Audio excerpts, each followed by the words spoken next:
multiplied.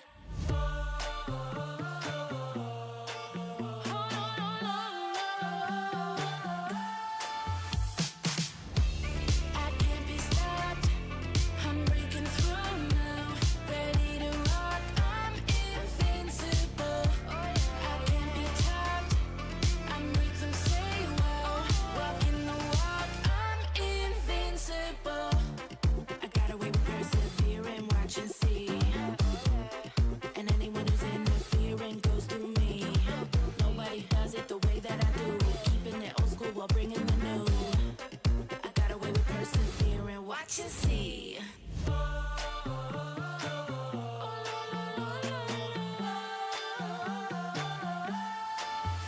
on, let's go. I can't be stopped.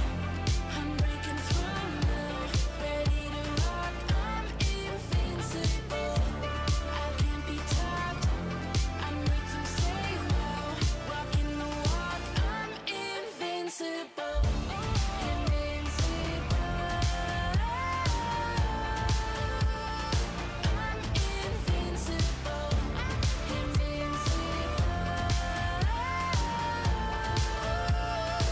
I'm invincible.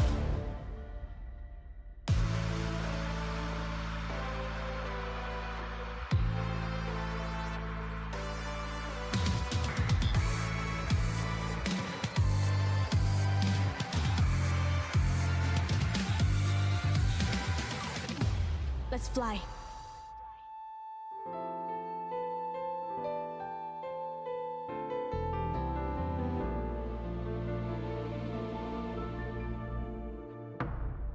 The final day of the VCT Pacific 2025 kickoff is here. Stay tuned for some epic games.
Oh, Pulsar by Naomi. Pulsar by Jenny. Oh, baby. Ooh, there it is. Oh, I'm so happy with it. Look at this. Isn't this perfect? And it even has my name on the side. 마우스 누가 만들었는지 알려주는 것도 같이 들어있고. Thanks, Joshua. This mouse is ready for a fashion show. It's Pulsar by me. It's by me.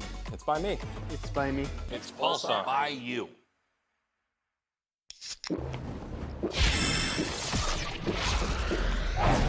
Red Bull gives you wings.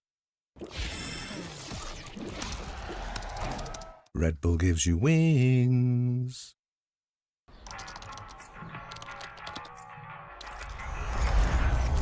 What an exciting way to kick off 2025 for VCT Pacific. All right, let's play, guys. With these amazing players. Corsican is streaming Pacific match right now. VCT has never looked better. What a shot! Cruz lets loose with a dart. Guys, any recon shooters? Hello? Guys, what are you doing? Is your coach always like that?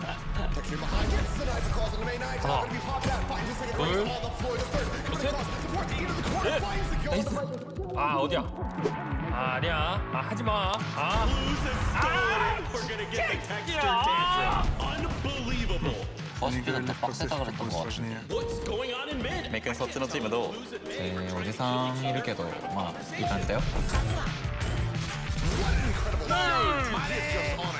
Let's go, guys. One more map.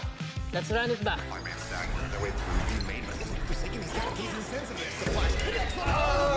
Alright, guys, come on, play.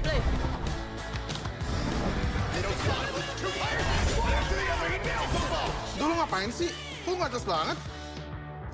Wanted to play on stage for once. Oh my god, the pressure is so intense right now. He doesn't know where he is. He's going for the shot and he manages to nail it. Nice! Let's go, guys. Okay, bro. Go break that disc. And there it goes. Table absolutely blasted.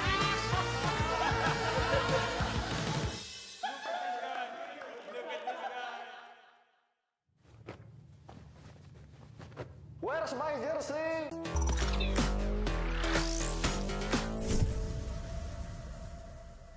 더 들어가. 깜짝아, 깜짝아. 더 들어가, 우리 6명이야. 나 안 줄게. 걸. 나 안고 싶어. 뭐야? 형 앉는 거야? 아니 우리 둘이가 이래서는 2명이었잖아. 이거 앉는 거 앉아 빨리.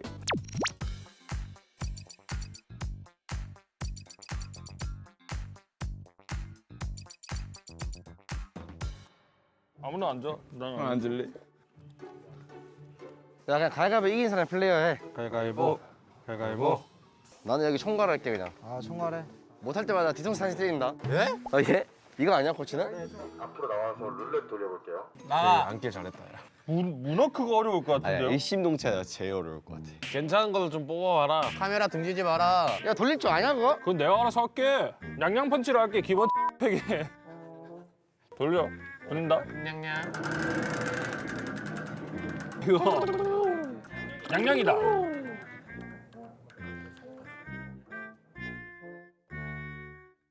야 뭐 할지 물어봐라. 뭐인지 알아? 냥냥이 하라고. 야, 뭐 할래? 냥냥이 뽑아오라고. 아무거나? 냥냥이. 냥냥이? 어. 그럼 냥냥이로 내가 멈춘다 이렇게 딱. 와 냥냥이다. 냥냥. 와. 아, 예. 이거. 야, 어떻게 어떤 걸 뽑았냐? 그거에 대해서 전략을 이렇게. 전력이 어디 저건데. 아니 뭐 말도 안 되는 소리 하고. 가림막이 막 이런 데에 되어 있는 거 아니야? 아 뭐야 쉽네. 이 정도면 뭐 이 정도면 충분하다. 이겼다. 와 개사기네. 그러면 한 명이 네온하고 줘야겠네. 그래. 그 생각했어. 가위바위보. 아 개재야 개인버. 개재혁. 개인버. 그럼 네온 누가 할래? 매운 내가 할게. 형이 태호니까 태호 해. 오. 야, 일단 해줄게. 어허? 난 눈 가리고 해도 이겨. 니들은 이 지면 쪽팔린 줄 알아. T1 자신 있냐고 지금. 없어 임마. 없대.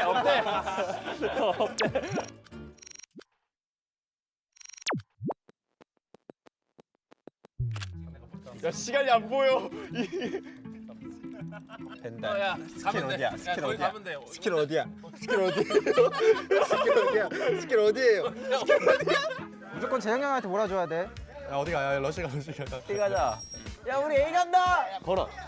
우리 A 간다. 총벌이. 걸어. 죽여. 왼? 오? 몸 야 어디야? 아 몸대. 뭐 하는데? 어디 없고? 아 뭐야. 야 미드. 있다. 얘네 칼이다. 야 그냥 뒤에서 가만히 있어 그냥. 야 아무것도 하지 마 그냥 가만히 있어 그냥. 와 근데 진짜 어떻게 이기냐? 아 근데 이 형이 죽여야 돼 이 형이. 이 형이 잘해야 된다니까, 이 형이. 아, 근데 진짜 어떻게 해야 되는지 깨달았어. 야, 가자. 야 구태가 어. 지면 쪽팔린 줄 알게 우리가. 얘들아 치면 쪽팔린다. 그냥 홀대라잉. 확인했어. 총벌이. 잘 보인다 야. 잘 보인다. 야 삐왔다 삐. 예. 오 잘했어. 형 뒤에 트랩. 확인했고. 해면 되는 거 봐. 형이 잡아야 돼. 대만 누가 봐 이거. 아니 가디언이야. 아, 가디언이야. 말이 되냐? 아, 못 잡았어. 어떡해. 야 언더가 모델을 괜히 사. 또 진짜. 야 언더라니까 무조건 언더. 무엇? 야 해체. 해체. 다 잡았어. 하나 남았어. 안 보여.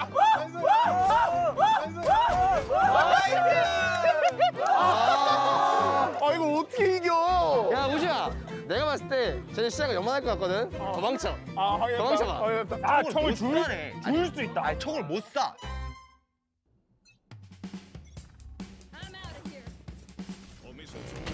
삐 왔다 삐. 그렇지. 하나 일단 잡았어. 가.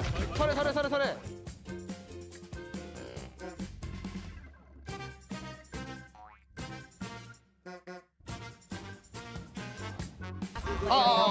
벤달은 야 이거 어떻게 이겨?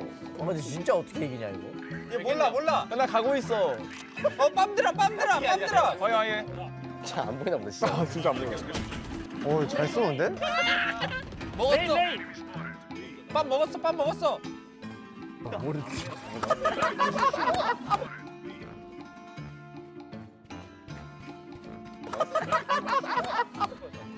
레인 있었어, 재성아. 아, 레인. 야 뭔데?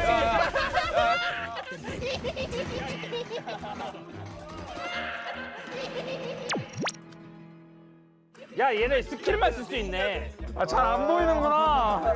이거 내가 보기에는 우주 베이팅에서 최소 2명은 잡아야 돼. 아니 근데 아니 체인모가 킬을 못 낸다니까? 1킬 했어, 방금. 뭐 하냐고요? 없어, 야 공파 먹어 일단 먹어.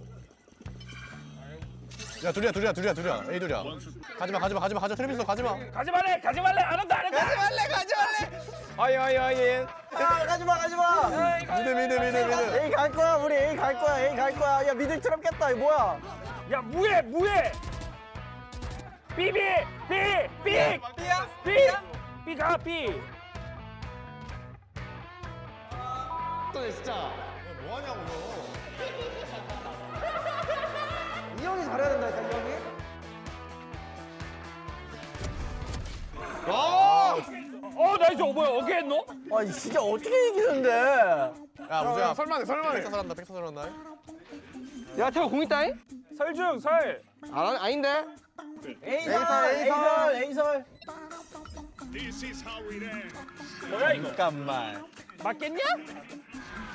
낚시 자리 조심해. 이건 뭐야? 야 이거 우리 팀 거 아니야? 우주 차례다, 이제.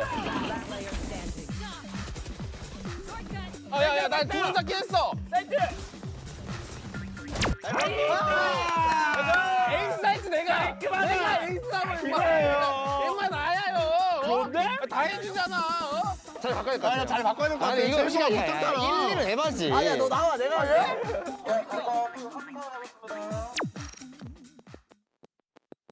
이거 어떻게 이겨? 근데 형이 못 맞추긴 그러니까. 해. 내가 체인버 했으면 형 지금 2대2는 나왔어. 뭔 소리야? 그냥 내가 잘하는 거라니까 임마. 아이 좀 그만 찡찡대. 야, 네가 해봐. 코치랑 플레이어를 변경하겠습니다. 야, 챔 가위바위보 해. 안 해주신 거 가위바위보. 야, 보여줘. 보여줄게. 일단 에이스 남을게. 야 다 비켜. 에이스 남은 아, 어차피 그래 이겨. 김한태. 야 그래 재성이 너. 예. 아, 근데 이거는 얘로 스톤을 맞춰도 지는 거야. 아니 상대 시야가 좁으니까. 이비애가 나못 샀어, 봐봐. 야 잘못 산거 같은데. 야 가자 나 왼쪽 따라. 아래를 사야 돼, 나 왼쪽 따라. 아래. 어이 나 따라오라고. 야, 나 뭐 샀냐고. 나 샀어. 따라오라고. 나 잘 샀어. 야 이거 와인 체크 못 한다. 나 안 보여. 확인했어. 야 안 보여. 가자. 기다봐 와인 체크.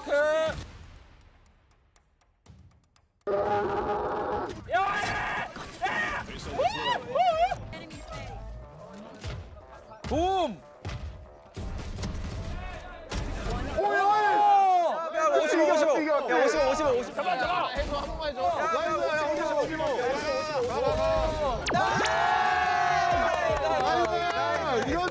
이거야. 야 근데 이겼는데 총을 못 쏴. 야 근데 개 무섭다. 네온 얼굴 봤어요. 네온 얼굴 이렇게 날라. 아 저기 우리의 카운터야 저기. 체인버가 중요했네요. 체인버가 문제였어요. 아 근데 이게 수비라서 되는 거네 이게. 예? 수비라서 되네. 야야 가자. 어디 가? 야 간다. 아 미세 명.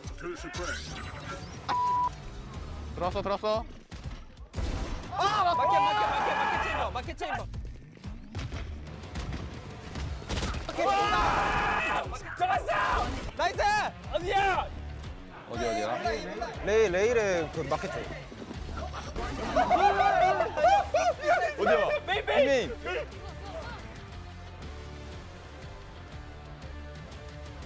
나이스 맞다. 야.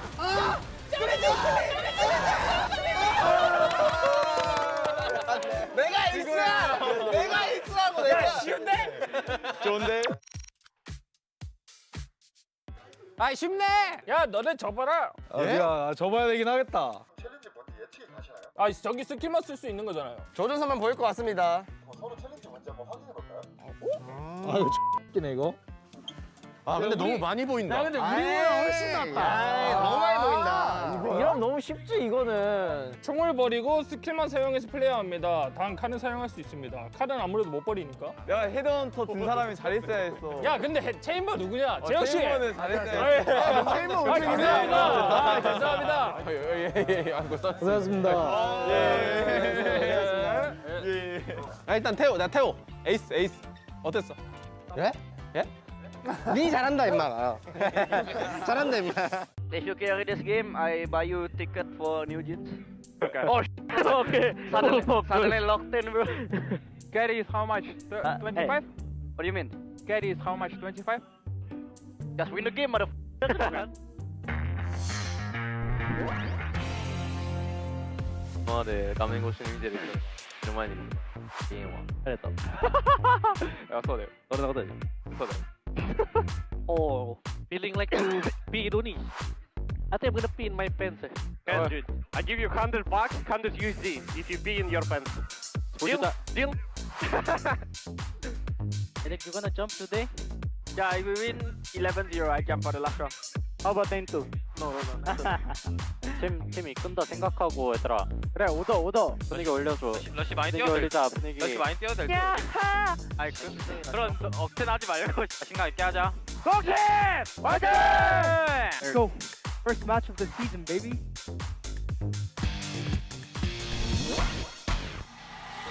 Put shy mid, recon mid. You don't go deep drone, okay? 이거네. 안 push. You can kill him. Can I He's go? alone. Zone, he's alone, literally alone. Dead. go. Hey, they buy push. They push. Bench, heaven to heaven, Crystal. I can smoke. Wait, Asher, smoke. One HP, Astro, I got 1 some. HP. They drop on me. One more. Ding. CT. Nice. Go, boys. Wow. 드론 준비됐고. 넌 컨택 가자. 쭉 갈게.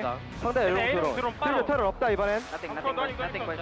얘네 A롱 드론 개빨라. Guys, only Sova, guys. Only 애쇼 ZV. 탑shot. I'm taking go. one clash. Yeah. Picking. Nothing. 나 이제 빠질게. 나도 빠지는 중. 가두시하다 얘들아 그래. 확인. 그냥 욕심부려서 통으로 가자 얘들아. 확인. 확인했어. 내가 먼저 갈게, 형들, 그럼. 하나, 둘, 셋. 5% maxi biasa ada scan. 5% maxi. 안돼, 발발. 마크다시 리콘이야. 백사해. 리콘. 자, 블라. 잡아. 떠나, 이쪽 백사 더. 나이스, 원대야. Let's go. 1, 2. 하늘 줘. In this one. Okay.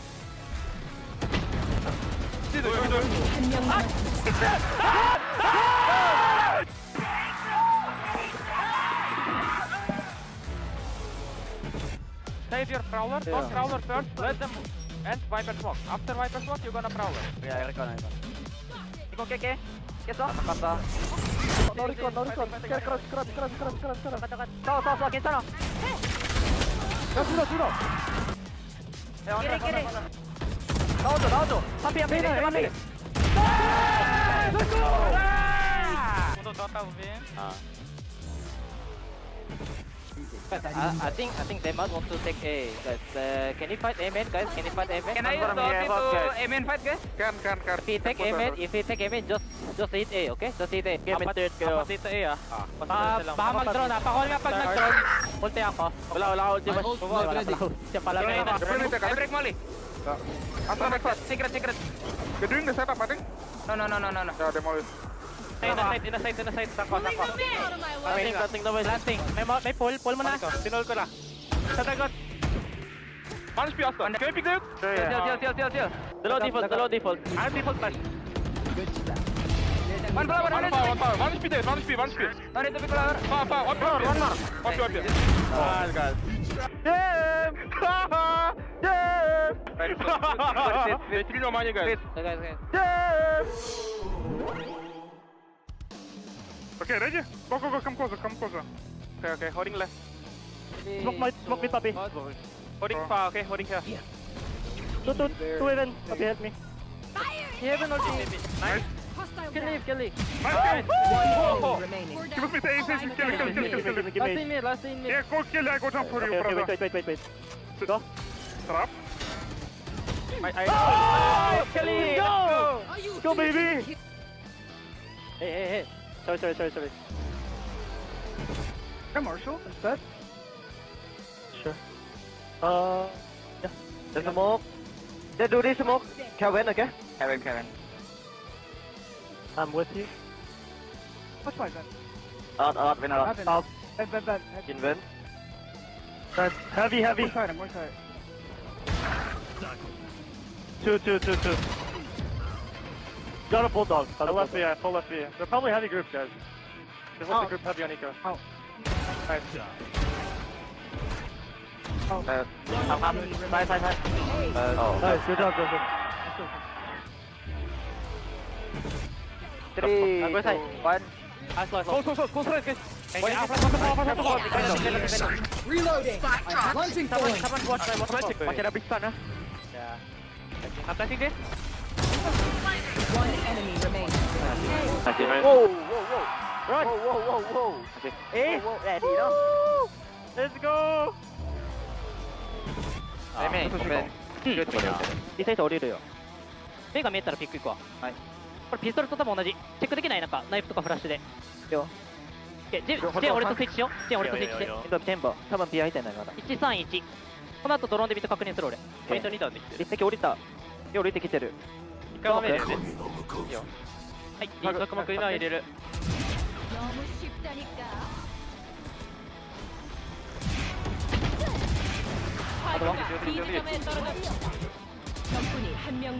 나이스 팀 에이스 이때 해볼까? 行きますかジェミさん 待って B マイリコン 2段全部出る全部武器マジかよプラスクソ強かったんじゃね多分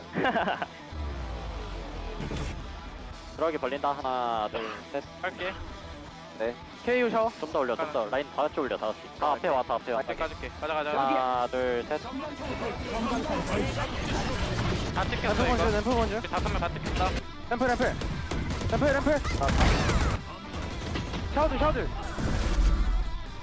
샤워들 하나 더 몇 2대2 뒤조심해 우리 5명 찍혔어 빠를 거야 지금 나 못 받았어 나 CT 싸울게 그냥 조심해 안 보이고 쇼세 CT 하긴 나 CT 싸울게 공포를 맞이해라. 나왔다 살아 사이트 디펄 쪽 물었어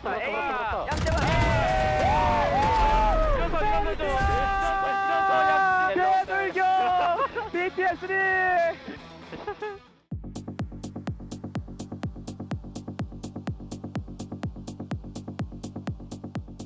So just keep your crosshairs tuned. We'll make sure that we notify you if we see anything. Texture tries to go ahead of things, but he doesn't check his back. And Bane only close right under the smoke, trying to make what he can out of the situation. But Bane now on for 3. He's got no audio, but he's got kills for sure.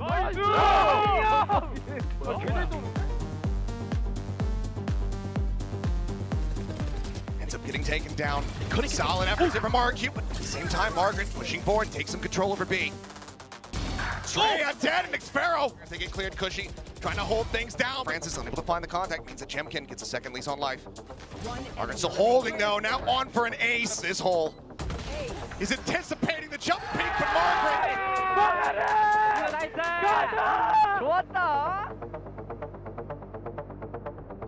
Especially with that smoke in their way, so trying to fend off, but oh, Texture spotted up by the top of his ponytail. The spike goes down.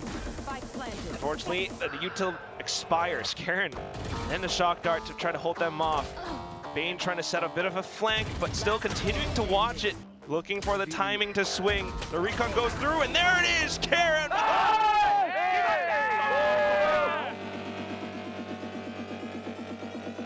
Jemkin's 2 away from another orbital strike. Smoke's coming down for maybe a quick. He's still want to try to hit the go button here. The Sun connect with Xpero with that judge around the corner. It's going to be so damn difficult in his place that he's got another one in the back pocket.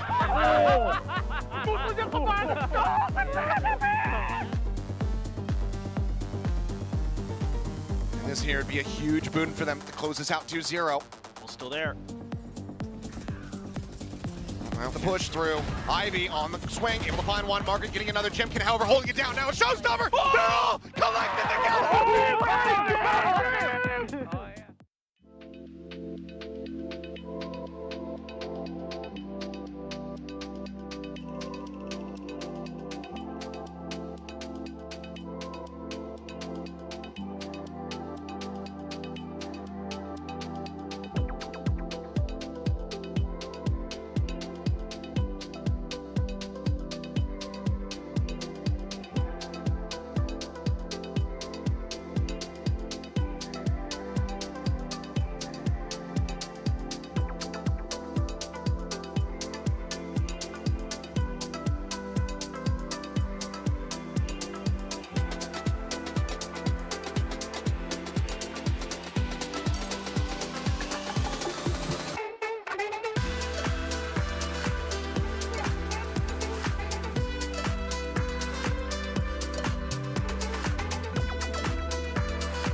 It's the day.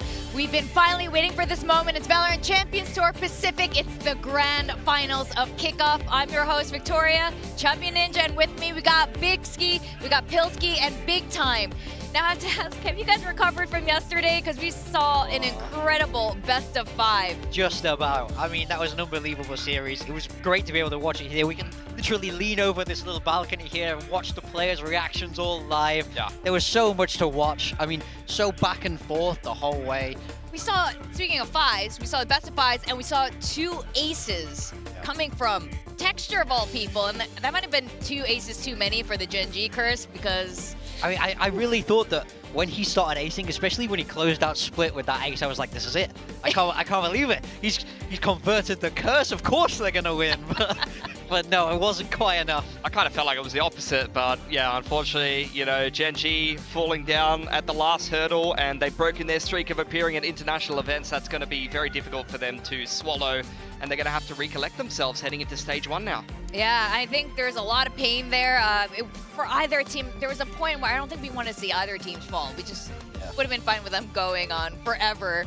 But you know what? We do need to get to Masters Bangkok, and so do you. And that's why we have tickets on sale. So you guys can scan the QR code below. It's going to appear in about a second now. And get your tickets to Bangkok. It's not that far away from here in Korea, or if you're watching from SEA. Even for Australia, that's pretty close, right? Yeah. People always go on holiday to like Thailand and Indonesia. I think going to an event like this would be even better, as far as you ask me, like especially because there's so few and far between opportunities, especially in TAC FPS, to have events in Asia. I'm used to, you know, Europe kind of being the mecca of events, and it's a little bit easier for someone like yourself being from the UK, but going to somewhere like Bangkok or even like Singapore and some of these kind of places, it's amazing to have these kind of international events in Asia. Now, we know you're from the UK. Yep. Sheffield, UK. But you've been here with us for a long time. So where does your pride reside? If you had to pick a karambit, are you getting, which color are you getting? I would do the blue one just because I actually think the blue one looks the nicest, to be honest. Okay, you're an aesthetics guy. Like the color scheme of it is actually by far the best. That's not even like a biased take. That's like genuinely it's the best color. It's objectively, not subjective pick here. It's all the same. Objectively, he has no regard for his heritage and he'll sell out for a color. Absolutely. A lot of the revenue will be split evenly amongst the teams here. So whether you're getting the team capsule, the region capsules, I think this is pretty cool. You can support your favorite region, your favorite teams, and also in like a lot of ways other than showcasing it in game. Just, you know, just buy them all. That's, I think, actually what you should be doing here. Now, speaking of Bangkok, speaking of supporting your favorite region, we finally have all 8 teams who have qualified to Masters 2025 Bangkok. And this is looking really different from last year. Our reigning champions winner, EDG, is of course in there. Yeah. We've got a G2 Ascension team, and it's a completely different look for EMEA. Oh, for sure. I think every region was somewhat unexpected. I think even EDG at some points in the VCT didn't look like they would make it, and then they did the classic thing that they always do in the finals. I think those are promising representatives over from the China side. The Americas teams are looking very strong at the moment, in particular G2, but even Sentinels did take plenty of maps off them and push them in that grand final. So I think Americas is looking very strong right now. Yeah, I mean, with the way Kickoff is formatted and only 2 teams from each region get to go to international events, this first big international event of the year is always so stacked. The competition is so tough, and I feel like we have 8 really top quality teams here. Obviously, we want to see DRX and T1 go as far as they can, but you know, I also got a little bit of hope for the EMEA brethren. I wouldn't mind if they did well. How can you go against Vitality? Like, they are looking so good. Every time there's a Vitality game that pops off, I want to watch it. I actually agree with you guys. I am thinking EMEA has a really good shot here, and Liquid qualifying for the first time in a long time. It's great, and I heard they have a half Thai player, so at least we get half representation over in Bangkok.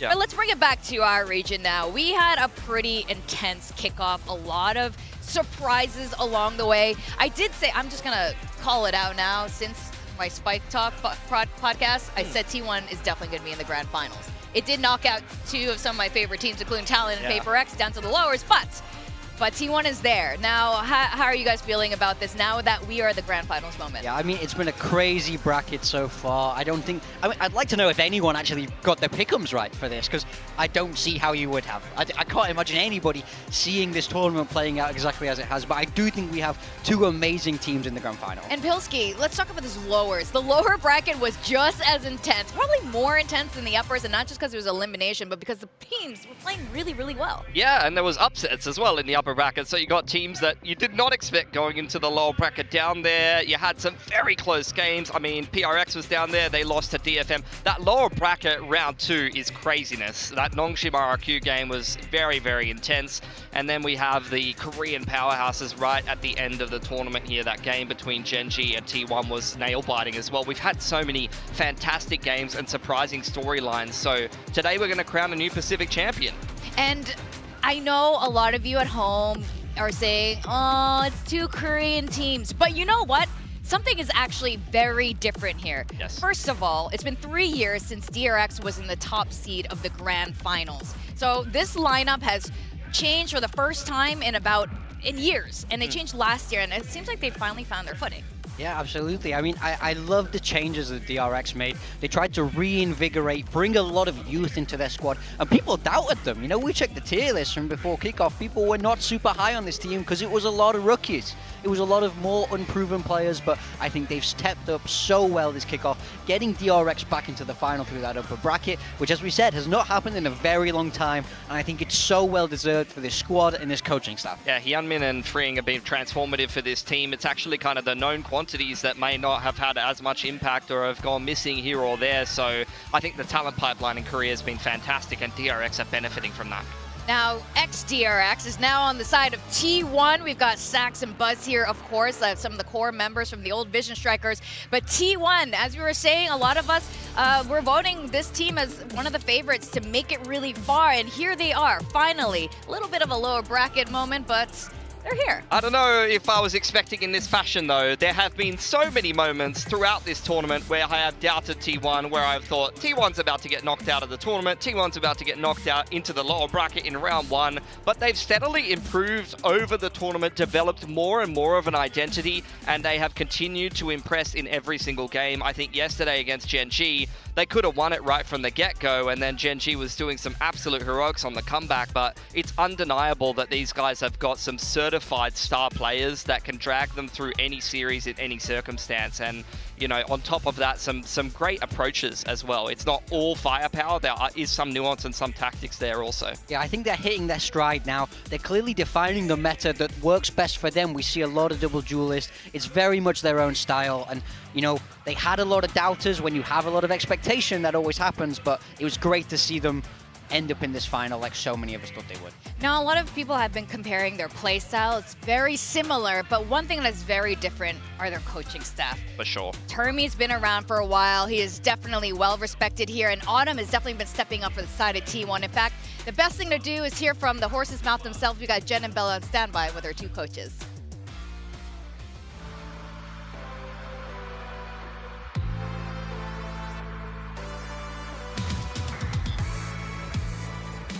(2015년) VCT 퍼시픽의 시작을 알렸던 킥오프. 팬분들의 오랜 기다림에 부응하듯이 알차고 꽉 찬 경기로 가득했습니다. 그리고 한 달간의 치열한 경기 끝에 결승전이 아주 빅매치로 선사됐는데요. Hello everyone, and we started 2025 with VCT Pacific Kickoff, and here we are today with the grand finals. Now let's meet the masterminds of today's grand finals. We are joined here with DRX's head coach Termi and T1's head coach Autumn.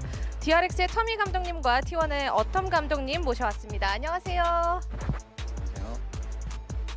네, 터미 감독님 가장 먼저 결승 직행전에서 만났던 T1을 다시 한번 결승전에서 만나게 됐는데요. 결승전에서 T1을 만난 소감 한번 말씀해 주시죠. Now, Coach Termi, this grand finals will be the upper semi-finals rematch between DRX and T1. Was T1 the one you were expecting? 네, 일단 25 시즌을 시작하면서 T1이 리빌딩을 좀 성공적으로 거치면서 굉장히 큰 기대를 받고 있었는데요. 스택 선수와 버즈 선수가 굉장히 좀 잘 해주고 있기 때문에 좀 기대가 되고, 그리고 좀 결승전에서 만난다는 것 자체가 좀 의미가 남다른 것 같고요. 그래서 굉장히 좀 재밌는 경기가 될 거라고 생각하고 있습니다.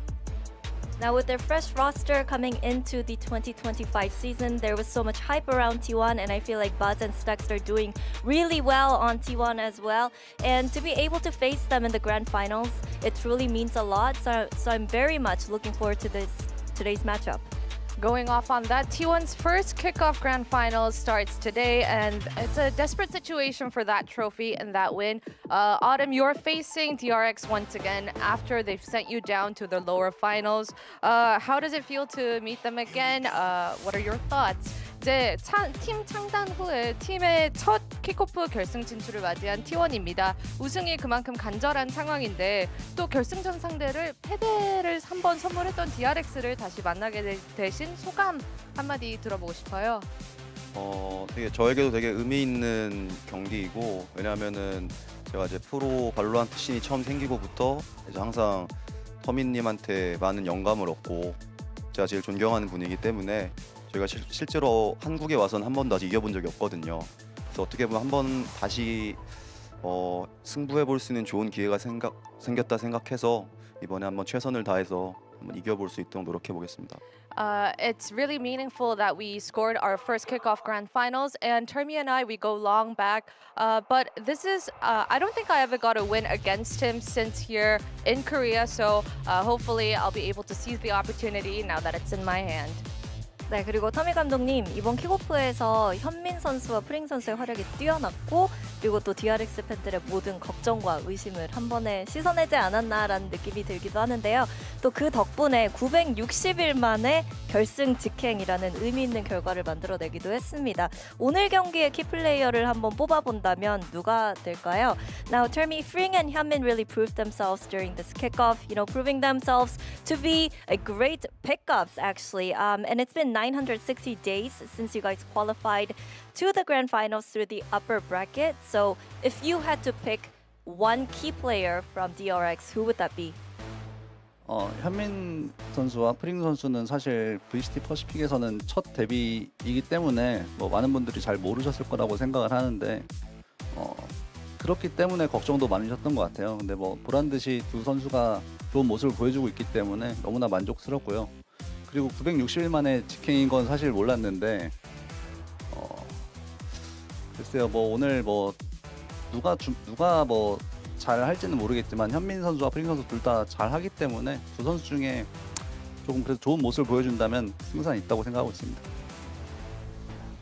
Well, actually, Hyunmin and Fring, I think people are a little bit more concerned because this was their debut. The kickoff was their debut tournament in Pacific, but they really did prove themselves and they are performing very, very well. So I'm very proud and I'm pretty sure the fans feel that way too. And I didn't know it's been 960 days since we qualified to the grand finals. Through the upper bracket, it's been a long time. But I would say with Hyunmin and Fring really performing up to their standards and up to the fan standard, it's hard to pick a key player because everyone, I think, will perform pretty well today. But if those two, Hyunmin and Fring, really step it up and really be explosive today, I think we have a good chance at claiming that trophy. If DRX has the fierce Pacific rookies, Hyunmin and Fring, T1 has the veterans. So Autumn, I want to ask you, who on T1 will teach the DRX rookies a lesson? DRX에는 좀 무서운 퍼시픽 루키 현민과 프링 선수가 있다면 T1에는 좀 더 노련한 선수들이 있습니다. 무서운 패기의 신인들을 상대할 T1의 대항마 누가 될까요?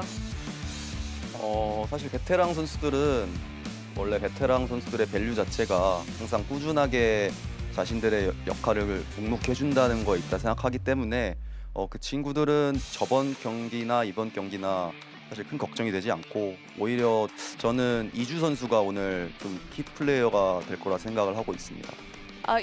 Veterans are called veterans because they're always able to bring their consistency to the game and they always pull their weight. So, that's what our team is consisted of. And for our star player today, I think it would be Isu. 네, 이렇게 해서 지금까지 두 팀 감독님과 얘기를 나와봤고요. 오늘 두 팀 모두 후회 없는 경기를 펼치기를 응원하면서 인터뷰 마무리하도록 하겠습니다. Thank you, coaches, for the interview. Good luck. 감사합니다.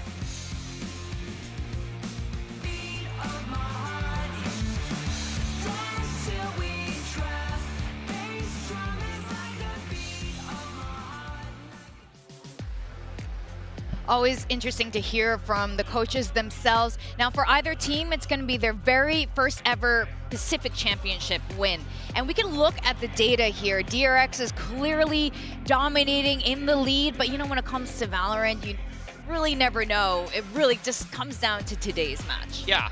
But also, you could just flip this graphic around and say, well, really, that's Stacks and Buzz who are delivering a lot of these results on the left side of the screen, right? And you do, on T1, you know, it's very different teams in the past. So I do love the organization storylines, but also you do have to kind of look at it for what it is and say, you know, T1 is the more experienced team, DRX has the experienced coaching staff, and the rookies need to be able to step up in a big moment, not only in this grand final, because this is a medium amount of pressure, but I'm especially looking when we head internationally at some of these players. Yeah, I mean, it seems crazy to me that especially DRX never actually managed a Pacific title, even with Stacks, even with Buzz. Yeah. So all these players are really chasing it. So it does seem kind of wild to me when you look at it like that, because they were so strong and so dominant for such a long time.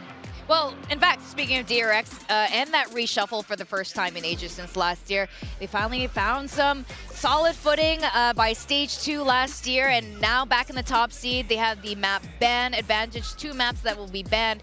And you guys were talking about the reshuffle, the 2 of them coming over, going over to T1, but Termi has been thanking their newer players, Hyunmin and Free. Yeah, for sure. I mean, he knows what he's going to get out of some of the other players that he's worked with, like Marco, Flashback, Bane. These guys are all DRX, you know, homeboys at this point, whereas the newer guys, Freeing and Hyunmin, I mean, Freeing has got some experience over in VCT CN, and he's been a prospect for a long time that a lot of people know about as being really, really sharp, and he's proved it here.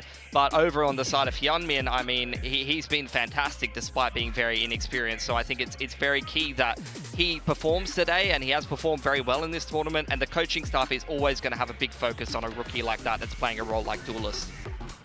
Yeah, you can see on the graphic there as well, you know, old rivals against Paper X, but no more. Now it's just rivals with Gen G and now T1. Here's some of the highlight moments for DRX running through that entire upper bracket. Yeah, very comfortably.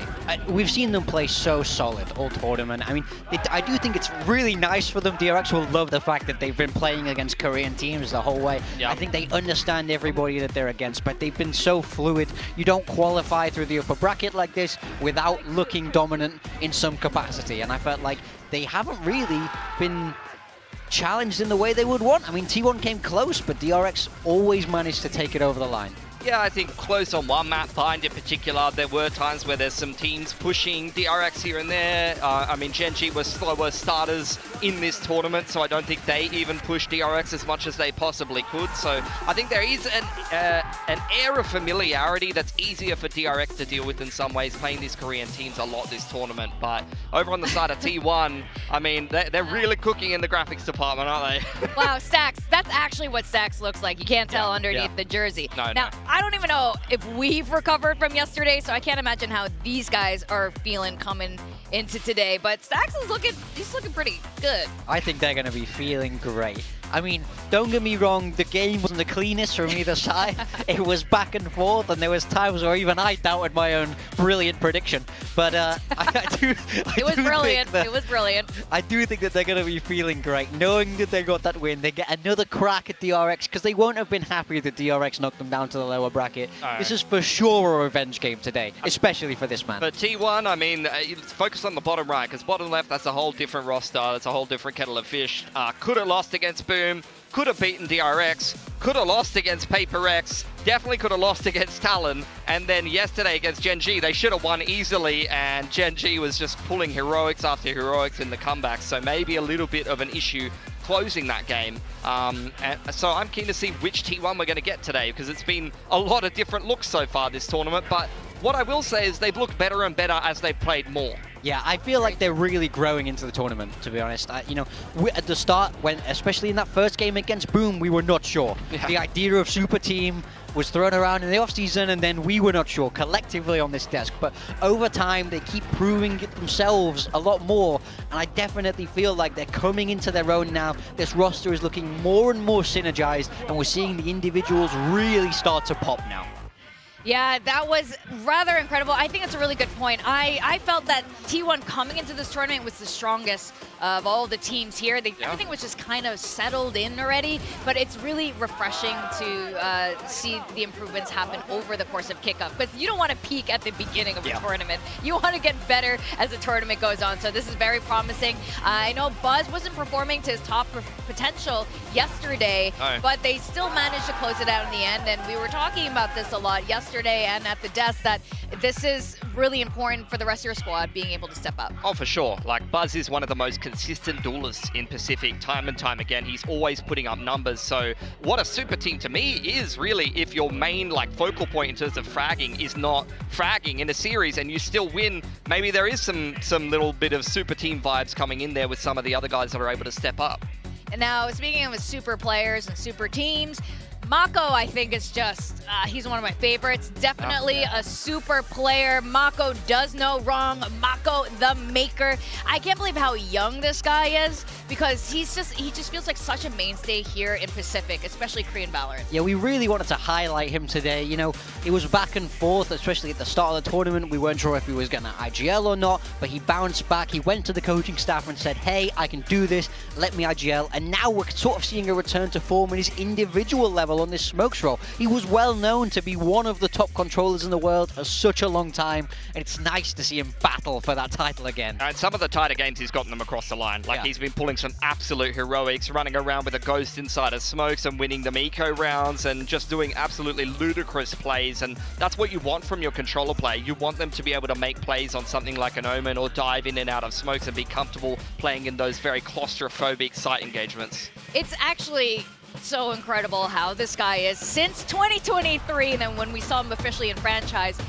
When you see Mako, the last man standing, you're pretty relaxed for DRX. It's like, Mako's got it. Always winnable. And it's just been so consistent. You've seen top players, superstar players have their dips, but this guy, I haven't really seen it except when he first took on that IGL role. Yeah. He shed it for a bit, and then he's back on it, and he's found a way to make it all work. Like, in my mind, Mako is a defining controller of the role. I've had it many times on teams where, you know, you need to understand how to anchor a site, go watch a Mako VOD. Go learn it from Mako. Mako knows how to anchor it. You know, I think I won't be the only coach who has done that in the past. So he understands his role so well, and we're seeing him grow more into this IGL role and a leadership role inside this young DRX team. And he's just growing, learning all the way through the tournament. For sure, yeah. And I think it helps to have the vets in the coaching slot, but also I'll say that the fact that he's taken on the IGL, and look how good Freeing's playing when he was supposed to be the IGL. On the side of T1, now Autumn was just talking up this guy. We've talked to this guy up a lot here at the desk, whether he's our official or unofficial match MVP, but he's often our MVP. This guy has completely stepped up as a super flex. Look at the Asian pool, by the way. Usually we only we only need one line usually for the Asian pool, guys, and we've had to really expand it. I genuinely believe that this man can play any agent and can perform. But recently on T1, especially with Meteor taking on a fragging role and being quite aggressive, which he does do on Sentinels, but just straight up aggressive on the ISO, this man has been the backliner for T1. He's been a very solid anchor on the Viper and the Cypher on very different maps, and he's been able to activate in the lurk a little bit.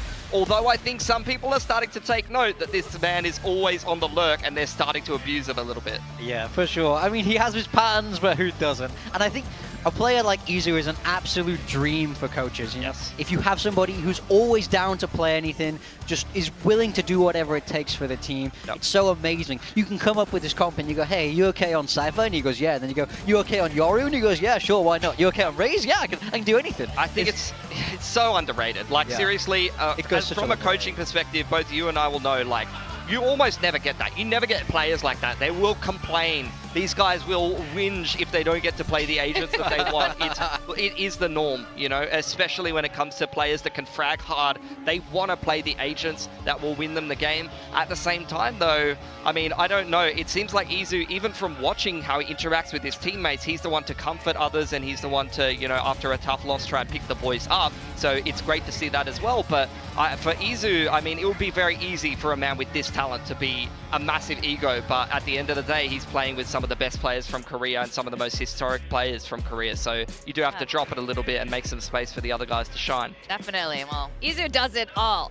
Now, in terms of maps, here for DRX and T1, you know, you can see very clearly which team is a little bit more dominant on, but the thing is, DRX does have the 2-map ban advantage. Oh, it's huge. It's massive. We can't possibly undersell this. Qualifying through the upper bracket is a ginormous advantage because you not only get to take out maps you don't like, you can also target your opponent's best maps, which is exactly what we would expect to see today. DRX are no fools. You know, it's been a while since they came through the upper bracket, but they've not forgot how to ban maps. They know what they're doing. So I think they're going to try and put T1 in as difficult as a position as they possibly can in this veto. There's nowhere to hide for T1. They're going to have to play something they're not comfortable on. They're going to have to show us something interesting. So as we head into the veto, DRX are going to remove 2 of these maps. Pearl and out Haven. Goes Pearl, out goes Haven. I mean, Pearl is a map that T1 kind of proved they could definitely play yesterday. I'm surprised they went for that in the veto, and I think DRX are going to respect that. Their Pearl has been shaky. I love this for DRX. This is exactly what I was talking about. Show me that you can play Abyss. You haven't played it since the off-season. You played like 1 official on it in how many times? Show me that you can play Abyss in the first map of this series, or you're going to drop it. This is the double ban effect, right? So we know that T1 haven't played Abyss all Kickoff, so DRX are able to take out the other maps. T1 can't get rid of Abyss, and they go, okay, well, let's take you there, map 1. We're going to put you right when you're uncomfortable, straight from the get-go. This is going to be... it's going to be a big challenge for T1 on map 1. Yeah, T1 picking Lotus. It is a map they did beat DRX on after DRX won both of the pistols, so they're going to feel quite confident on picking up Lotus, playing that ISO comp again. They played it yesterday and looked fine. Fracture's been a map that DRX did, you know, kind of thrive on. T1's been a bit hit or miss on that one. Binder's been solid for both of them. DRX had that OT game against T1 where they won the series in the second map in the uppers, so they're going to feel pretty confident about that. But I think there's room for both teams here, and for me this is kind of a defining map of the series because I look at this one and I feel confident for DRX. I feel for DRX like, look guys, this could be an easier one, but T1 just keeps surprising. Every time in these vetoes, they keep surprising. There's no way T1 doesn't know that DRX would surely pick Abyss. I mean, they have to have it prepared. Yeah. What I want to see from T1 is don't be afraid to take risks. Give me a fun double duelist. Get your players starting hot. You don't have to win map 1, right? It's a long, long series. So all you have to do is get yourselves comfortable, get yourselves into the game, and then you can start to snowball. Well, that's the magic of how T1 plays, is that they can be bad on a map, but sometimes it doesn't matter. They can have bad macro or bad strategies, like some of their attack sites have really not looked convincing, but then someone in the mid-round in the pack just gets a 3k and then we end up in a 2-on-2 post plant and you've got like Meteor in it, and it's just like, you could be bad on a map and you can still win as T1. That is the strength of the team they built. I'm really hoping they run ISO. I'm really kind of, I feel like there's a word they can do it. I'm believing in Meteor. They were running Yoru a little bit in the off-season. It was like Yoru breached over, something like that. So I expect them to change personally, but we could definitely see a Yoru here. Okay, now here are all our predictions from all of Kickoff, and you can see sort of our win percentage here. Pilski in the lead, not by a lot, I have to say, but on the Korean side, considering there are 3 Korean squads, Pilski, I mean, what do you make of this? That is some insider trading going on. It's rigged. Surely. You're telling me the Korean caster predicted every Korean series correctly or something like that, you know? I think that's extremely suspicious if you ask me. I can see Inho sitting over there. He's quite happy with his performance, but I'm definitely questioning him a little bit. Yeah. But for today, who have you guys predicted? For today, you were a T1 yesterday. I'm sticking with my guns. I'm going for T1 again.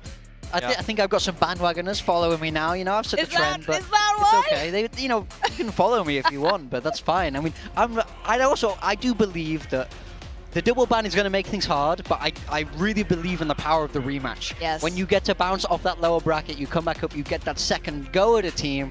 We often see the team that lost originally come back and take that win just because you learn more from your losses because you have more good stuff to look at from your opponent in a way. They won more rounds than you, so you have a lot more to look at, and you also have the kind of mental edge of we get revenge this time. Yeah, we saw it with Nongshim and Lotus. I mean, this man's delusional. DRX has been able to sit back, kick back. The coaching staff's been sitting there. They've been watching T1 play an entire series and show the entire strat book against You called me delusional yesterday. I did, and I was about to get to that. Yeah, delusional again. They've got this massive veto advantage. DRX has got all the info, all the data, and the exact map pool that they want, and they've been the better team this tournament. They should be able to win this series, but T1 continues to defy expectations. They don't so have Meteor. They don't have Meteor. ISO. They don't need Meteor. They don't got have freeing. vibes. Have you heard of freeing? Okay, well, I voted for DRX today. I'm gonna go with Data, but there really is something about a rematch, and Buzz is a little upset about his own performance yesterday, so I believe in Buzz, so I might flip my prediction. So let's welcome the players down to the stage. T1 versus DRX.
Time is not on their side here with T1. They have to get a move on. You're playing against Mako. They can prove to be. T1이랑 결승 진출전 때 이제 그 말을 저희가 되게 많이 했어요. 포기하지 말자. He's a 13-10. DRX are going. DRX는 DRX니까. 정말 담도 줄여가면서 열심히 연습했고 그 연습한 거에 대한 결과값이 나온 게 아닌가 생각하고 있습니다. 보여드릴 수 있어서 너무 행복합니다.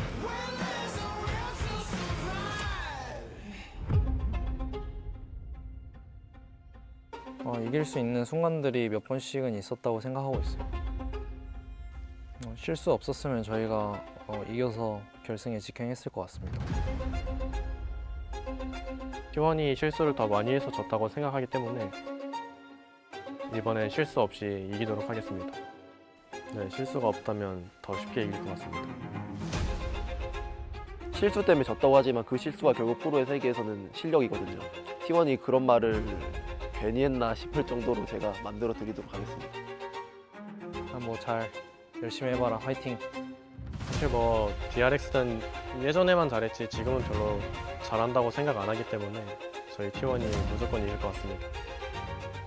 DRX가 현재 4년 동안 쌓아온 이 커리어를 따라올 수 있는 실력이라고는 생각 안 하고 그 자리 이제 우리가 차지하도록 할게요. 제가 프로게이머 하면서 한 번 진 팀한테 두 번은 안 진다라는 제 마인드가 있는데 그 마인드를 가지고 이겨보겠습니다.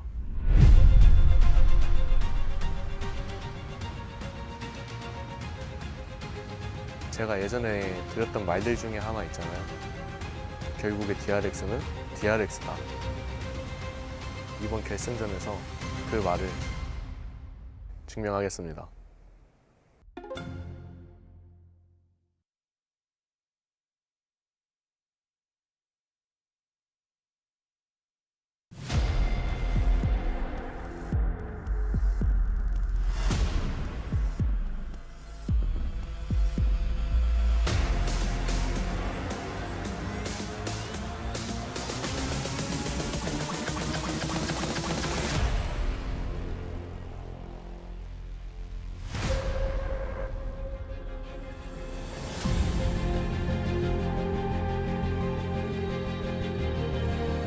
This is VCT Pacific, and it's been 960 days since DRX has been in the top seed of the Grand Finals, where they fell to Paper X. It's been a year since DRX was back in the Grand Finals, where they then fell to Gen G. Once known as the kings of Korean VALORANT, DRX is once more this close to getting their first Pacific trophy. Meanwhile, in the opponent's corner, this well-recognized org for the first time ever, have qualified for a grand finals in any VCT event. T1 now has some of the old DRX core. They have Buzz and Stacks, and they picked up the Gen G trophy winning player, Meteor, to join Izu and Carpe.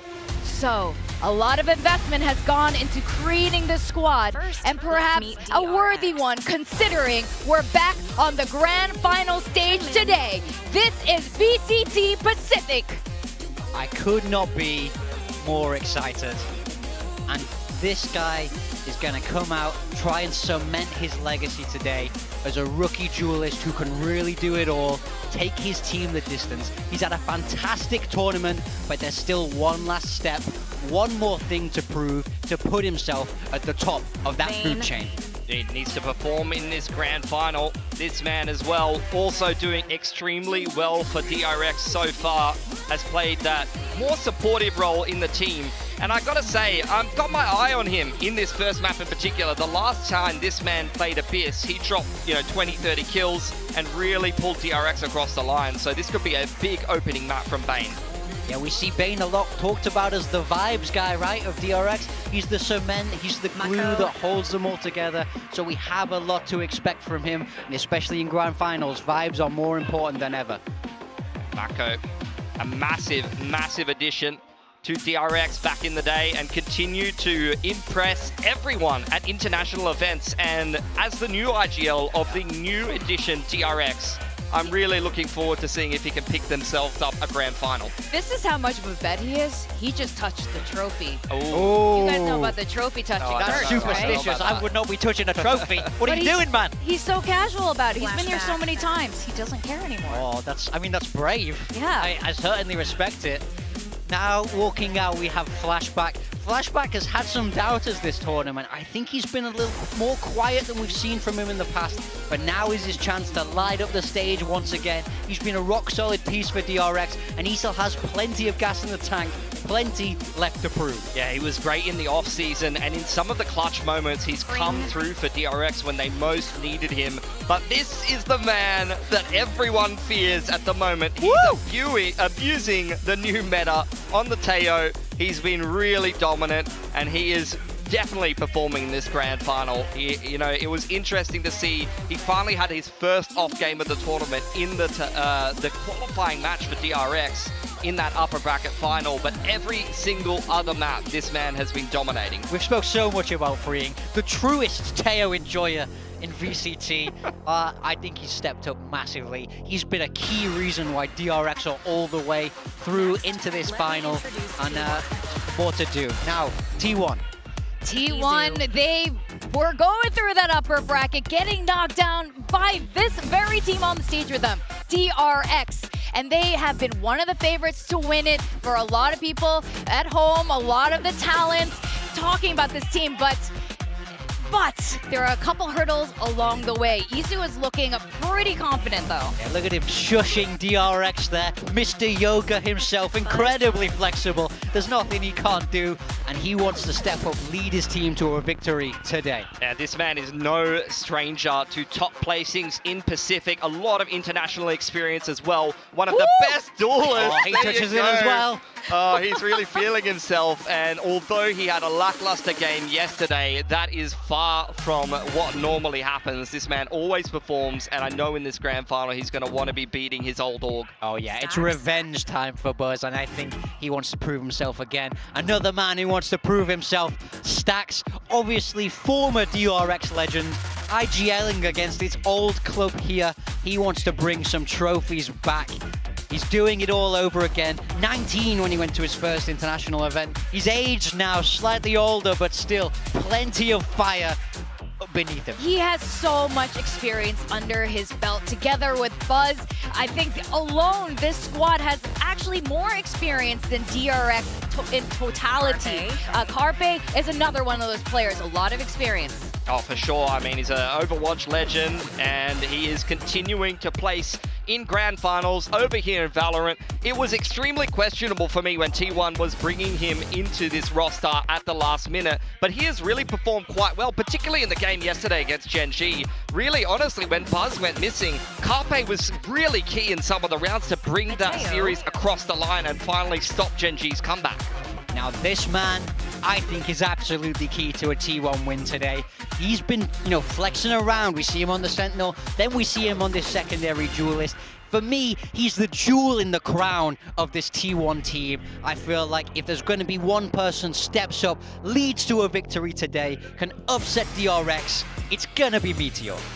Yes, I can absolutely see why that was a really solid pickup for the side of T1, picking up Meteor from Gen G there. This match, now, again, on paper, it looks very much in the favor for DRX, but we know Autumn has been around with these teams for a while. He knows how they think as well, and surely he has Abyss prepared, which will be the very first map of today. Valorant is not an exact science. It's not.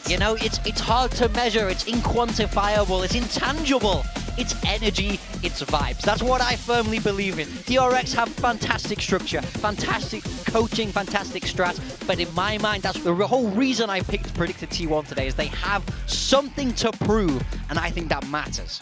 Yeah, the motivation to win a tournament like this for players that have, in some cases, been champions before, in some cases had a tough time winning Pacific despite being very, very good. Now, Pilsky, in contrast to what Big Time is saying here, I know you are a data-driven guy. You are more of the old-school approach to tact FPS. How are you feeling about that? I'm feeling very safe for DRX. I predicted them for a reason. They've got the veto advantage. T1 has had to show absolutely everything, and really, it is about the vibes and the magic for them. They need big individual performances, but realistically, DRX, this Teo style in particular, I really think that, honestly, they don't even need to play super well to win sometimes. Their execution is just that good. Have you heard the phrase, everyone's got a plan until they get punched in the mouth? Yeah. Because that's what T1 need to do in this map 1. Yeah, well, we look at the agent select here. T1 did play this exact comp in the off-season up against C9, and they have not swapped off it since. They have not had to show Abyss yet at this tournament. I'm keen to see what they have prepared here. The Yoru and the Breach is going to make for a really explosive attacking side to start things off. Yeah, I kind of would have liked to see some changes, because this didn't look too solid for them in the off-season, but they must be choosing this comp for a reason. They must believe they can turn it around. Over on DRX, we're seeing freeing on his signature Teo. I hope he stays on that forever, to be honest. And very, very simplified basic comp, just swapping in that Teo. We've seen DRX on this map, and it's been quite comfortable. Starting defense, I've really got eyes on Flashback and Marco anchoring the A and the B side. Marco was fantastic. Flashback has sometimes been a little bit hit or miss in some of these anchoring positions, so I want to see how they do against T1's explosive attacking side. Well, the audience is completely filled in this stadium to see either one of these teams carry their very first VCT Pacific trophy. And to bring us through the Pacific Kickoff Grand Finals, it's none other than Achilleos and Paperthin. Thank you very much. I mean, Achilleos and The gatekeeper. Yeah, the gatekeeper is what he's going by here today. But you're out of the elevator. You're up here on the 16th floor with me, elevated above everybody else. I let Stacks through this time. Yeah. You know what? I kind of started to feel a bit bad for the guy, and I thought, as the guy, who lets people in and out of Masters, I guess, from Pacific, sure, Stacks. This time I'll let it go. Can only hold him back so many times in a row. But he's stronger than he looks. That he is. But now he has made it. Both of these teams we will be seeing in Masters Bangkok, but it's a question of in what order. The old kings have gone. We don't know where they went, but they are not rising to the throne. The throne is open, and it's there for the taking. Will it be DRX reascending, or will it be T1 donning the crown for the first time in Valorant history? They have not found themselves in a grand final. Bellshy, in the inaugural year of Pacific, got up into that last matchup versus DRX, fell to the wayside. They have a chance here, a very real chance, with some of these former DRX players of taking that first place position for themselves. Well, it's such an interesting battle in a lot of different ways, right? I mean, the old kings in DRX, right? Looking to reclaim that throne. Meanwhile, T1 puts a roster together that's trying to stage a coup here to be the new champions, the new kings of Korea, of Pacific. and you've got players from the old squad, right, on T1. So this is going to be really curious. This Abyss in particular, haven't seen it from T1 since the off season. So what have they been workshopping? What have they been able to cook up? When I watched this map during the off season, when they played C9 in the Red Bull Home Grounds Championship, I was somewhat impressed at times. At other times, I think you're seeing some of the issues that we've seen throughout this stage, where there's a little bit of lack of coordination, there's a little bit of predictability, but they set up some cool trap plays, particularly around Meteor. Really keep your eyes on some of those trips and things that he's going to be doing. On the side of DRX, it's all about mid-control. They have been one of the best teams on this map. So going back to last year, they had a great read on this initially. It's a lot onto Bane and Flashback, not just to be anchors, not to just kind of do their job in that role, but to make sure that mid is under control in terms of the information game. Oh, here comes the self-drone. Fault line gonna get connection onto Hyunmin. Sets up the Cloudburst, but Buzz already TPing forward is able to go ahead and find the first blood. Recon getting a little bit of a scan here as Freeing tries to stay tucked away. Buzz out for blood, but not gonna be able to find any more. As Freeing does manage to answer one back. So both teams without their duelists, the plant getting ready to come through. Carpe filling some space, pushing forward, but Freeing a quick peek out of the nebula, able to find that headshot, takes him down, finds himself a third, a fourth!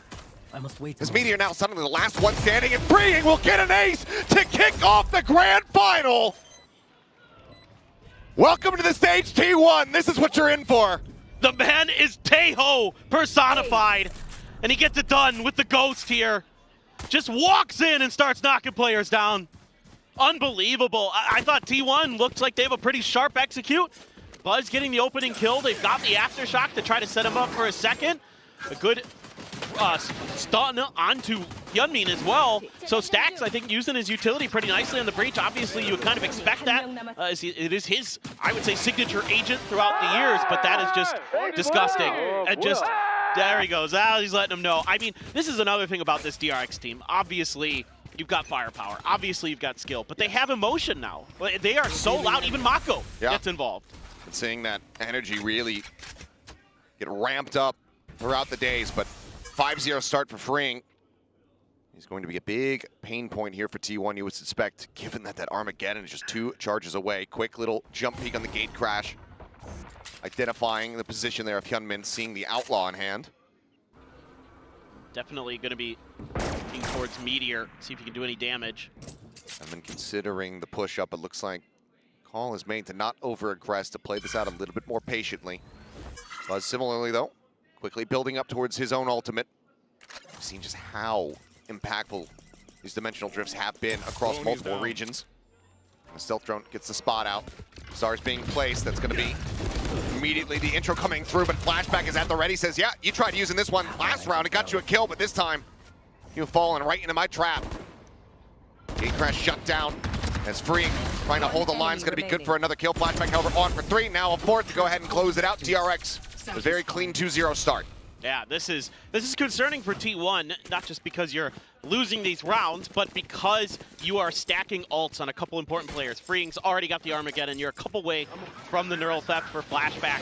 So the ult cycle could really come into play as this half wears on, that DRX is able to continuously find these moments where they're able to get value in rounds, kind of take rounds away from T1. I'm pretty curious to see if T1's going to keep aggressing towards B, keep trying to punish that space. And already a shift here from DRX moving, and this is leading to what I was talking about, trying to punish Flashback, but they're moving him over to the A site, trying to really stack up. You know, with 2 rounds at B, you have to kind of assume that T1's at least going to make some kind of attempt towards A. Very close to that dimensional drift for Buzz. Bane try to get a little bit of info, clear of the tower. With the force back there. That's a real one. Checks it. It's not Durka. Just in case. Now you gotta check it. Now it's in everybody's heads. True. But if that kind of change-up, that might be necessary for T1, something that unexpected. Given the previous read on that gate crash from Buzz. We'll see, though, as they now get ready to attack in onto the A site. Up the rope to go. Buzz hits the floor. Bane holding things down. Mako swinging out from backside. Able to find the headshot. Easy going to be eliminated. Meteor is going to be good for 1, but that's about it. Carpe locked out. Spike stranded here within the site. Given the investments, the hold onto the hold for the rifle is going to be called, so we'll just go ahead and rotate out, look for safety somewhere on this map. Yeah, it's just great understandings here from DRX. They put their positioning really nicely in terms of letting T1 feel like they've created enough space where they can get in, get the plant down, but you shut Buzz down on that rope. That doesn't give you the opportunity to create an extra flank angle. And then you're able to just knock players down with some good sniping from the back of A after the smokes dissipate.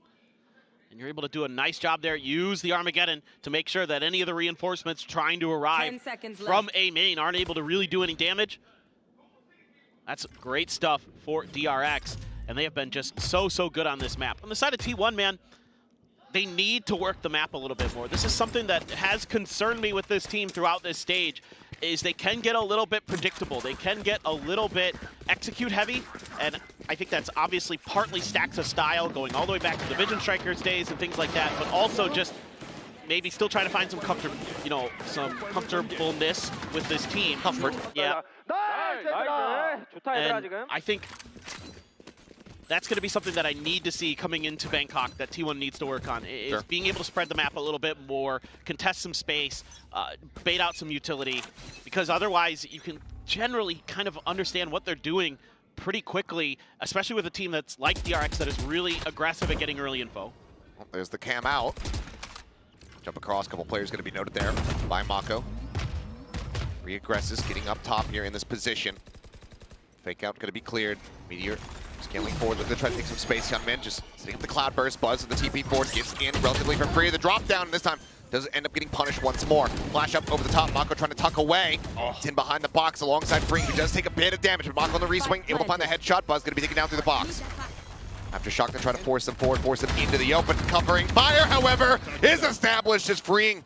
Mows down two. Bane gets a headshot onto Stacks, and it's just Carpe once again, this time with only a classic.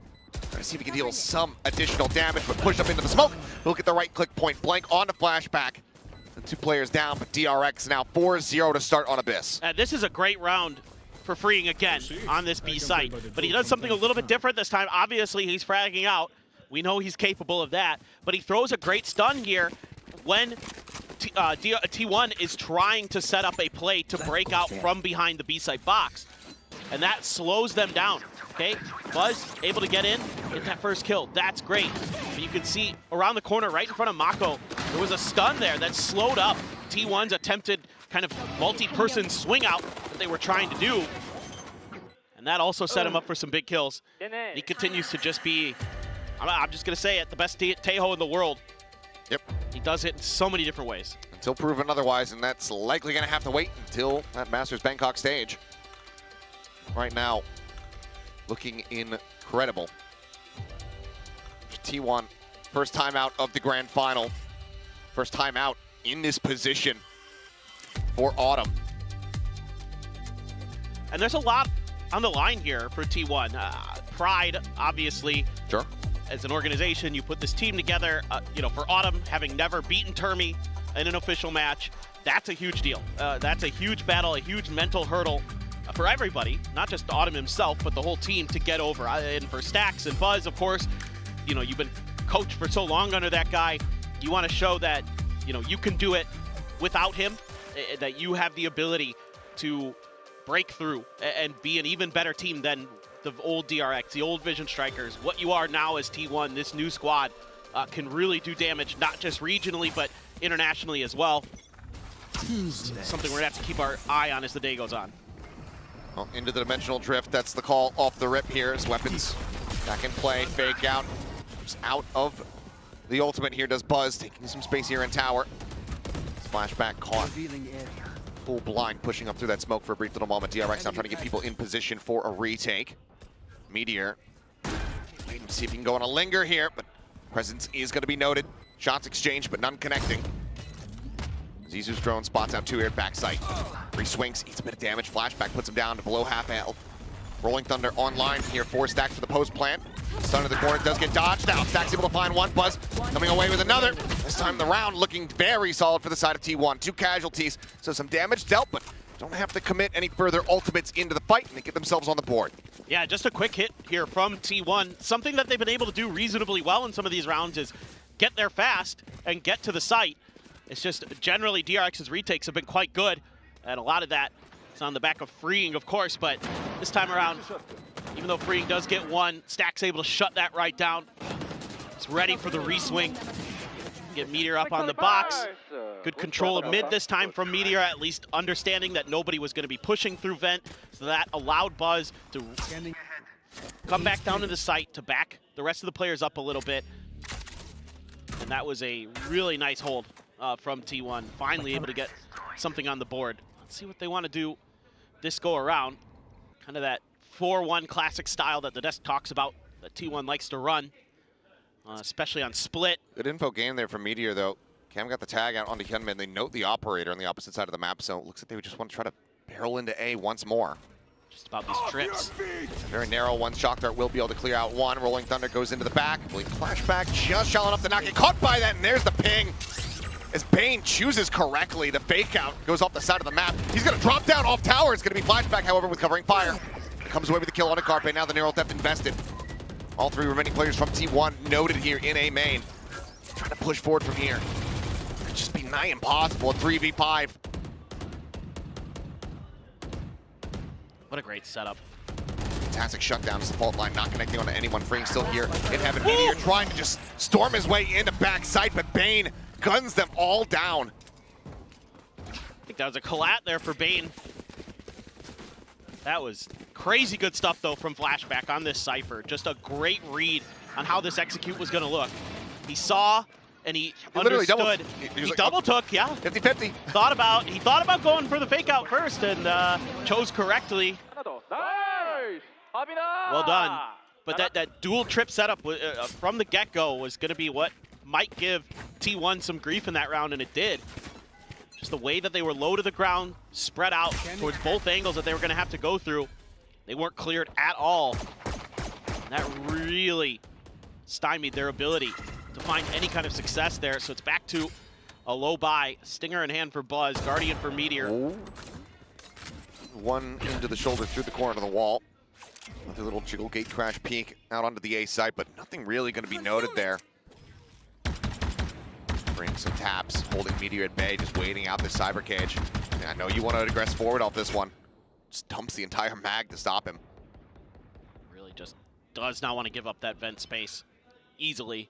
Meteor's going to try to wrap a little bit down the library side. Stealth drone's going out into A main right now here from Freeing. Nothing going to be noted there. Oh. Do they realize that they've given up this space? Well, they certainly do now, but it's Meteor who's eating the lion's share of the damage, tries to go for the ADS, but just cannot line him up. Once again, the Aftershock here onto the box, trying to force it back, but Hyunmin still in play. Finds a shot on Izu, Carpe dead. The rescope, not going to be good for it. Buzz at range with the Stinger, does manage to take down the opposing Jet, but they are still at a massive disadvantage. Flash not going high enough to actually get the catch, and that's when Freeing strikes. Another 2 kills, another round. DRX storming their way through Abyss. Yeah, they're just looking really comfortable. The rotations are really snappy. They're doing a great job of getting to, wherever T1 is going to strike relatively quickly, keeping them off balance. Had some good setups from Flashback, and all in all, mostly pretty good. I mean, other than Hyunmin losing that battle to Buzz with a Stinger, things looking pretty solid for them. A little bit whiffy here from Meteor. Bane able to kind of maneuver his way out of the out of the angles that Meteor was trying to hold. Bought enough time. God, Freeing is so snappy, man. He just looks like he's in normal Freeing mode for us here in Pacific. Yeah. He's been just lights out. Look at that. We could sell out 2 arenas in 2 different cities. That's right. Step up your game, Americas. That's right. Little drift. Oh, okay. Yep. It's okay. It's fine. That's why God gave Jet an updraft. Is anybody going to tell Jeremy that? Yeah. Yeah. I'm sorry, but I had to. It's all good. Mako sat here backside. Meteor wanting to try to take some space. Wire waiting on the opposite side of this nebula. Buzz looks to open things up. There's the spot out onto the Astra. A couple shots, and Mako still comes away with one. Jump out off the back of the stun. Buzz is able to collect, and Flashback will be taken down. Quick peek from Hyunmin, though. Rewarded with the kill of his own. Now into a 3v3. Hunter's Fury disrupting the salvos. Flying. Buzz completely zoned back out. It's DRX. They managed to get the retake going. Before the plant can come down. Now Stacks dead, Freeing snappy as ever. And Hyunmin hits the headshot to seal the deal on the round. just when it starts looking all right for T1, DRX just pull the rug out from beneath their feet. That is an absolutely filthy combination of utility. Absolutely disgusting. The Hunter's Fury to keep the plant from going through into the salvos and the Armageddon. There's no space anywhere on that B site. There is no choice but to back off here as T1, and that's perfect for DRX because you've got an operator, because you're able to retake control of this box and just completely shut them out. Focus down on that choke point. Unbelievable stuff from DRX. They are so well drilled on this map. Yunmin wanting to play this aggressively. One already popped, goes for it, is going to be good for the kill, but Carpe is able to find that headshot. Operator, a bit more firepower for him, but not exactly the weapon of choice that they would like to have as they get ready to attack this A site. Neural Theft getting the ping revealed. Frink sets up the salvos. Lays out the carpet, TP forward, and once again, it is tracked, it is red, it is shut down. Man, such good reactions. I mean, Freeing is just so ready with those salvos to nullify the Neural Theft. Nigh impossible now for T1. Trying to find some opportunity maybe with that operator that Stax now has in his hands. I'd say if you were gonna criticize anything DRX did in this round, it would just be setting Yunmin out on his own with an op. Still got his. He did. And the only reason I say that is just because I assume you're kind of gambling that you might be able to find that solo player, obviously get out with your dash, but you know T1's been stacking up so much in these mains. Given the movement right now, a flashback seems like he might have heard Carpe getting in deep. Right now, eyes are not trained over towards tower nor towards back of sight. As that's going to be a fault line trying to get Carpe into position, but the time is just not there. 10 seconds Three left. players still entrenched. They would have to kill them in the blink of an eye. And Carpe now striking, looking to try to make it a little bit more costly, but even that Sheriff, as steady as it typically is, cannot find that second shot. Three players surviving. Cash aplenty across the board here for DRX. The coffers are full. Yep. And that's why you can afford to go for these plays.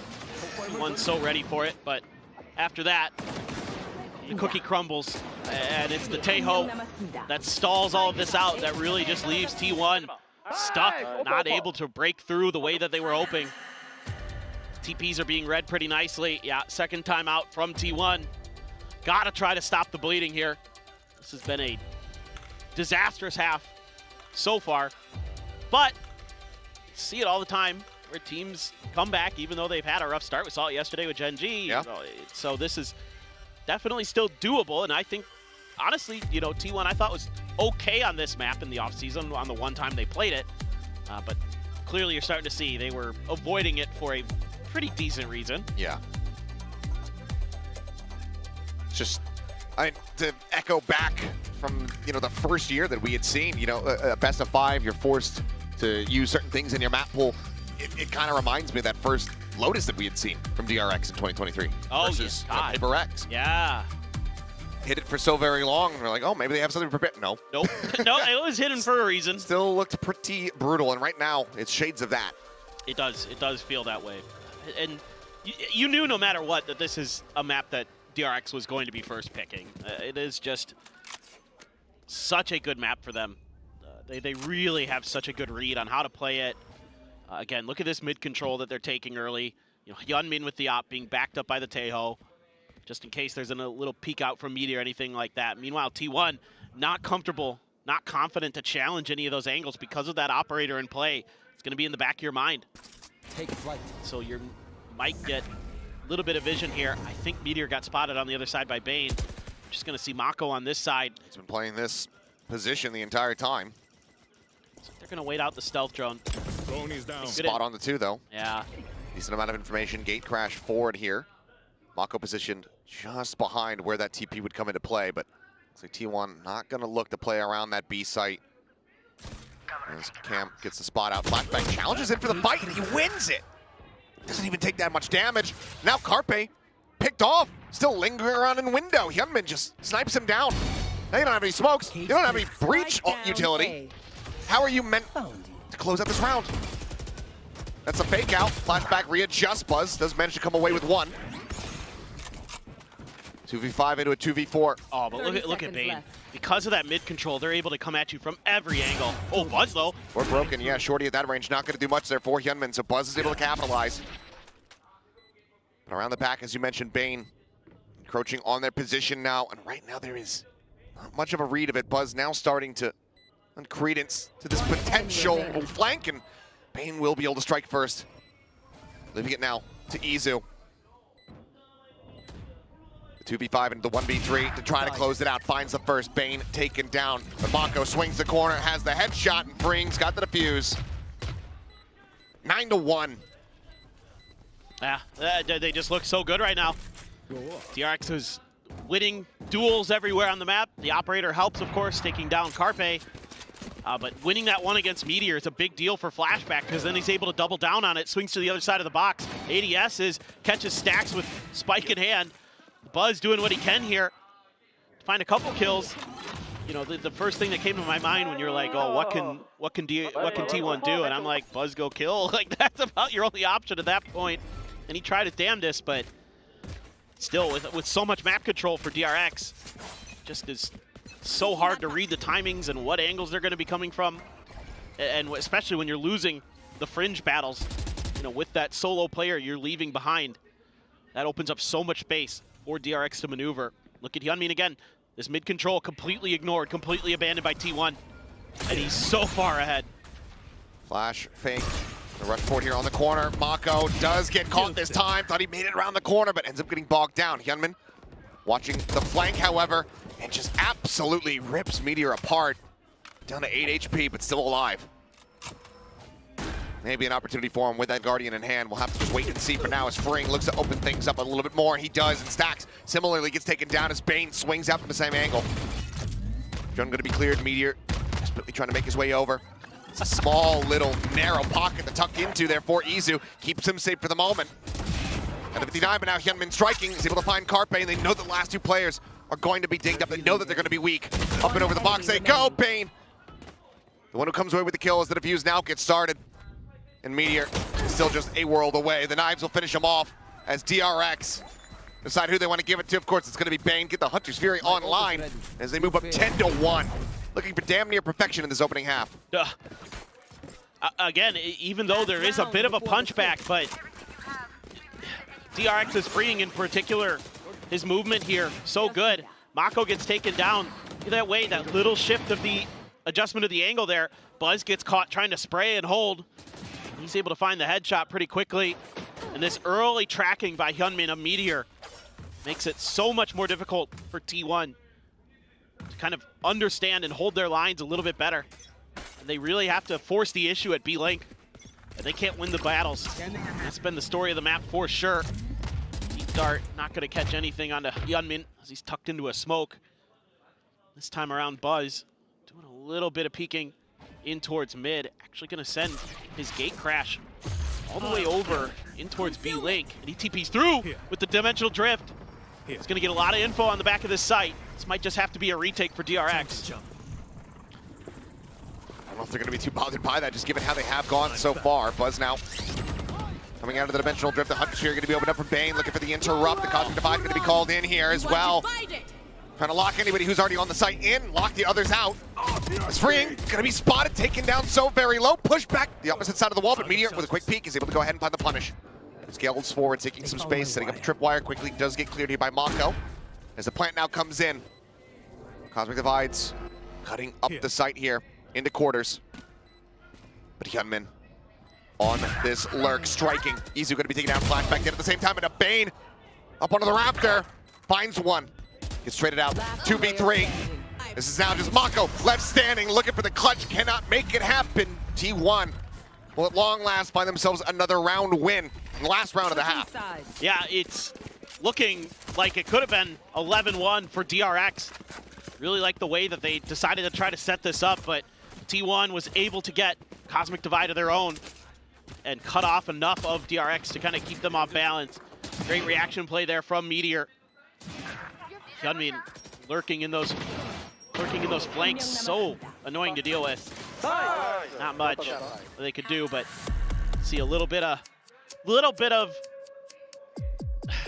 I'm not going to call it happiness, but relief from T1 there that they're able to get out of at least a 10-2. At least one more. Yeah, but certainly, you know, going over to the attacker side, it can't feel great. Although I see some smiles there. Smiles there. I see Stacks laughing. There's maybe some joy happening on the stage, but not much. As this is quite a deep trench to try to dig oneself out of. To say the least. And, you know, the attacker side on this map, generally pretty good for most teams. And DRX, no slouches at all, so they ran it down against Gen G, so kind of curious what this is going to look like. Obviously, the pistol is a must-win. That goes without saying for T1. Just what are they going to have in store? Are they going to be able to keep a little bit more map control? That's going to be very crucial. Something I'd like to see them pay a little bit more attention to throughout this half. And really a lot of pressure going to be on Meteor to try to lock some of these sites down. Him and Carpe. Buzz there. Gets over the rope. Past library. Waits until the cam gets re-toggled. Does get forced back. But that's good. You're disrupting some of what DRX likes to do.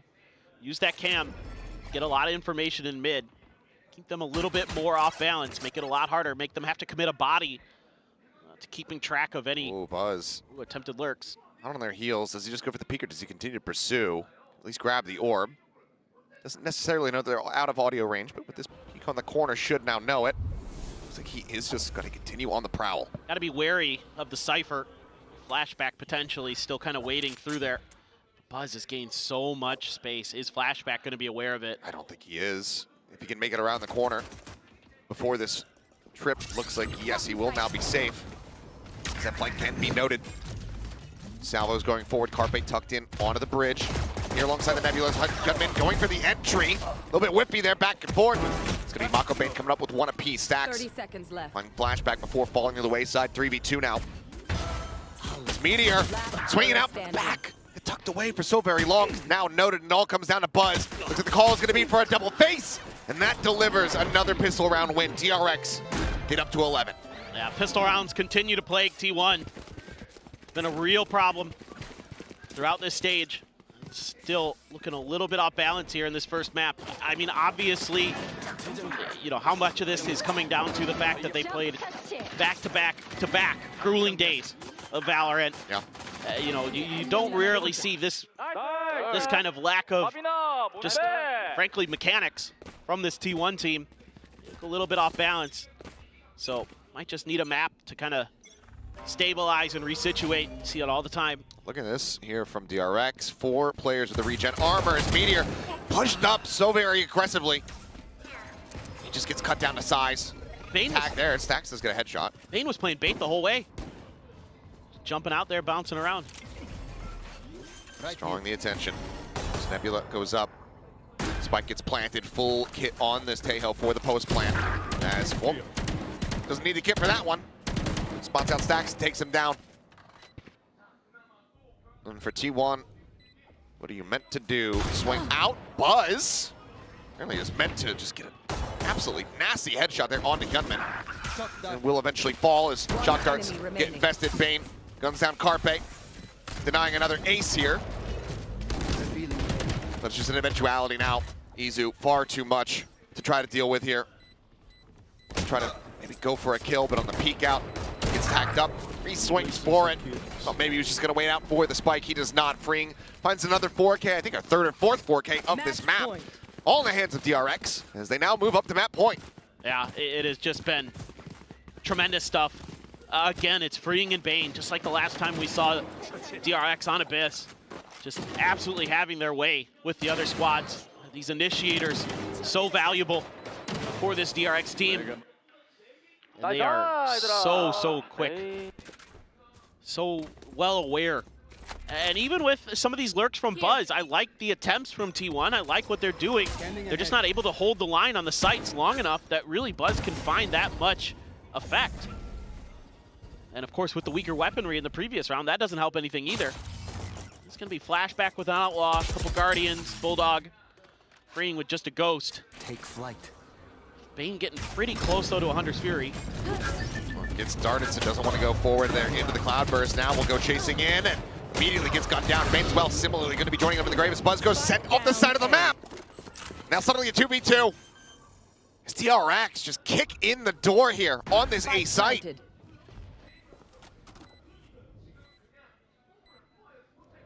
Good back from Mako. Head gets taken off. Carpe good with the shot. Still eats a decent amount of damage though. As they now face in. The first one falling. Flashback tucking away. Meteor plays it quietly, but the cam is set up for the spot.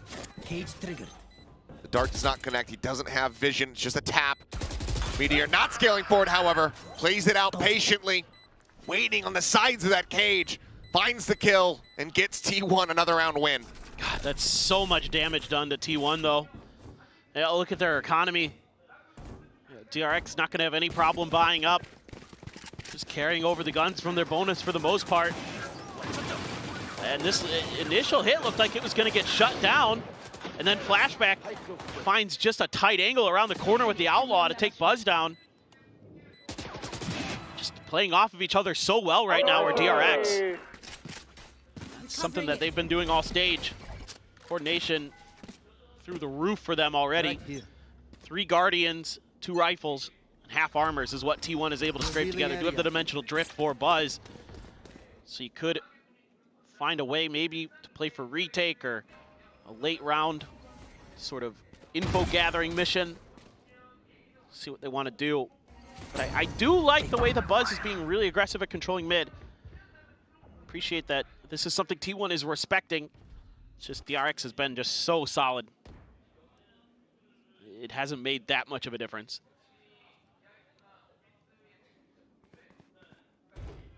Flashback just maintaining this control around mid while the spike gets ushered over towards the B site. Freeing one away from having that annihilation online. If you can get the spike forward, get it planted, they'll have it for the post plant, and that could be the death sentence here for T1 on this map. Shock Dart not going to be clearing out anything here. Trips still in play. These cages get popped. Meteor along the side here of the Raptors. Now drops down, spot out, gets the headshot on the Bane, forces it back. Rushes forward. Yedeman, however, up into the Cloudburst. Will find the kill on a Meteor. Carpe dead means freeing.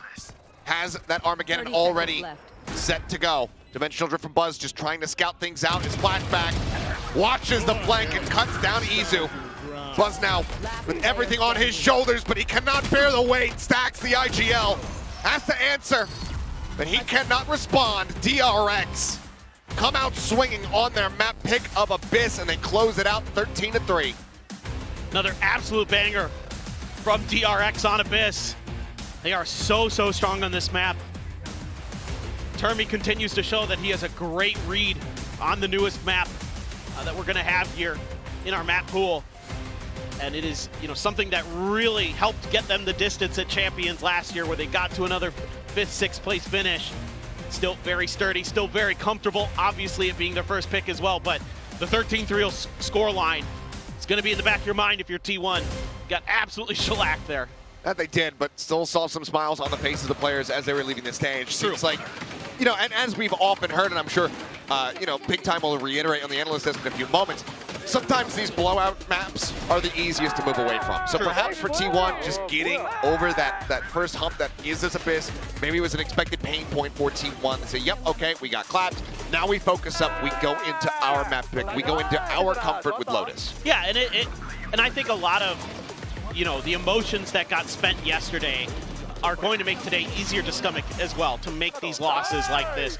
You've already got to Masters, you kind of overcame a very difficult hurdle, you were able to exercise some of your demons in terms of giving up some of the maps that you shouldn't, winning some maps you should, things like that were able to come through for T1. So today, a lot of the pressure is going to be away from them, even if this map didn't go so well. Well, we'll see if we're talking facts or if we're talking some falsehoods when we come back from map number 2. But for now, we'll pass things over to the analyst desk to break down the little action we had on Abyss. Pacific 2025. Thank you, gentlemen. Yeah, that was a little bit of action from T1. 3 rounds in the bag. Look, DRX should be very delighted. This is going according to plan, and exactly as it should when you have the map ban and pick advantage here. And T1 not really playing Abyss at all, except during the offseason. So are we surprised? No. No. But, is there a but? Yeah, I mean, it's not a shock. It's not a shock, right? Here we go. When you don't play Abyss, and you know, DRX have 2 bans, it's whatever. T1 will have spoke about this before, and they'll have gone, okay, map 1 is Abyss, it's fine if we lose it. And you know, as Achilles just mentioned, you can bounce back from these kind of 13-3s. This is now where the series really starts in my mind. I mean, don't get me wrong, it's not a great place to be starting from, but I do think this won't have affected T1 too much, right? Isn't it crazy when we go from, like, delusion to copium really fast? It's a slippery slope to be predicting for T1 all the time. What an outstanding game from Freeing. Bane, I don't know what it is about him on this map, but he had a fantastic game on the Sova last time around as well. This seems to start to be a defining style for DRX, that they really like playing the double info in it of the Teo with the drone as well as the Sova. They do it on Haven as well, although that wasn't played in this series, and they were the much better team here. Buzz definitely did try his best for T1. He had a better performance today than he did in previous days. Yesterday in particular, he kind of went missing a little bit. I think DRX, again, they've won both pistols there. They won 5 out of 6 pistols in the upper bracket games, so they've done very, very well for themselves there. But I'm starting to really question Meteor a little bit on the Sentinel role. His Cypher and the Vice this tournament have not been great. His ISO has been the only agent that he's really been performing on consistently. You are right. You are right, Pilsky, that he is he's on the wrong role. He should be just playing ISO and exclusively ISO. I would according to our expert here. Right, okay. Well, looking at this round, I mean, these are just some of the plays that you saw from DRX. You saw it in the opening 2 out of 7 post plants won by T1, and that was just due to DRX's ability to be able to complete these retakes time and time again, and it's very important for you to be able to do so. But DRX, they had a great start to this game. They win the pistol with the freeing ace. They then go on to win the bonus, and from there, they just never really slowed down. Yeah, look at this ace from Freeing. He's kind of playing in a no-no position against the Brooch as well, but he doesn't even care. He finds the kills, just keeps going. This is a perfect way to start the match if you're Freeing. You know, we heard Termy talk about how Freeing is such a key player, and there's no better start than that.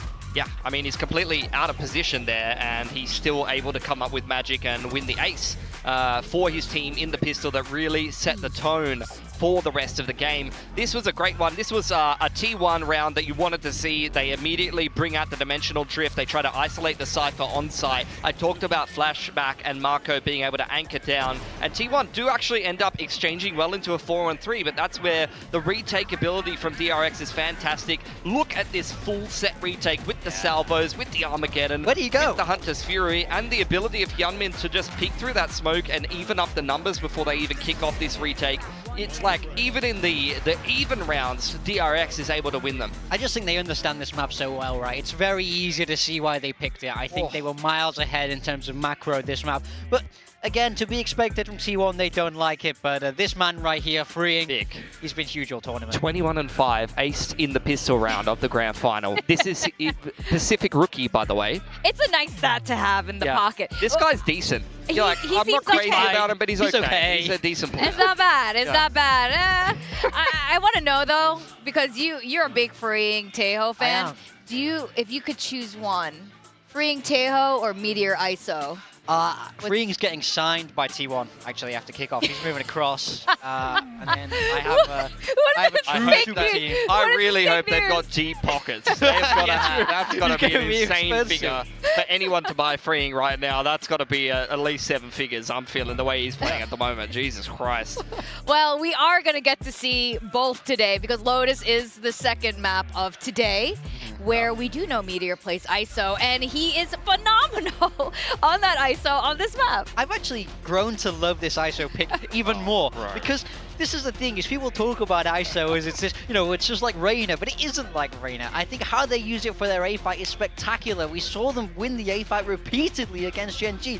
This is not a random, like, ill thought out pick and Meteor just going, oh, I need to carry, guys, let me pick ISO.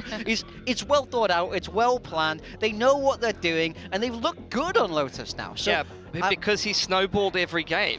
he's just stringing together the ISO ults every time and fragging out, and then they're like, oh, on attack, we just went A like 10 out of 12 rounds, but he got enough kill contracts to, and you know, we came up with enough 3Ks in the mid round to win the game. Like, it's one thing to say a game plan is simple, and you know, you can say it's bad because it's simple, but no one stopped it. I didn't say it's bad. I didn't say it's bad, and I agree, no one has been able to stop it yet. Even DRX, who won both pistols on this map the last time they played head-to-head, and they still couldn't win.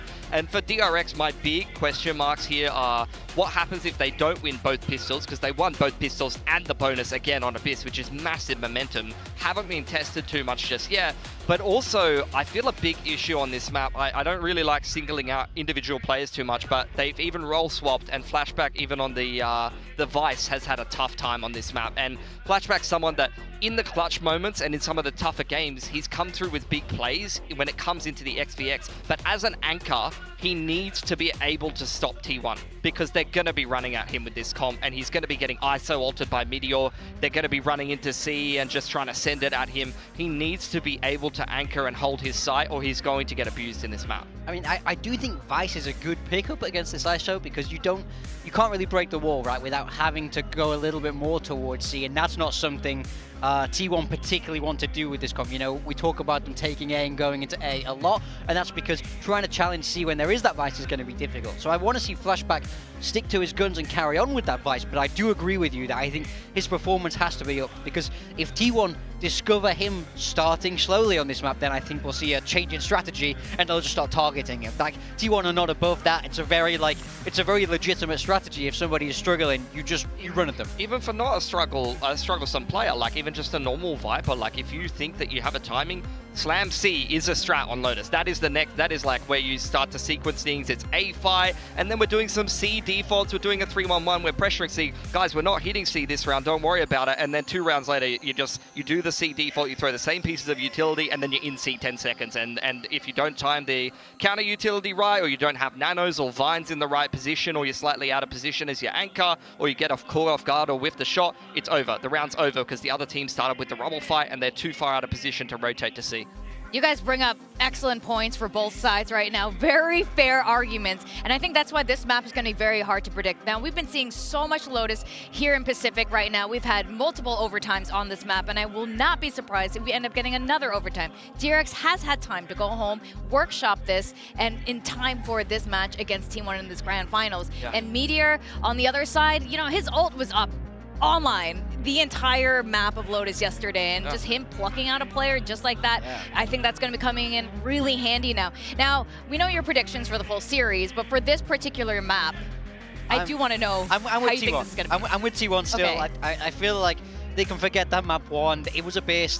They don't care too much about that. They've looked good on Lotus. I like the ISO. It's grown on me more and more. They've already beat DRX once on this map, so they understand how DRX play as well. It's not just like DRX are the only ones with a read heading into this game. So I'm sticking with T1.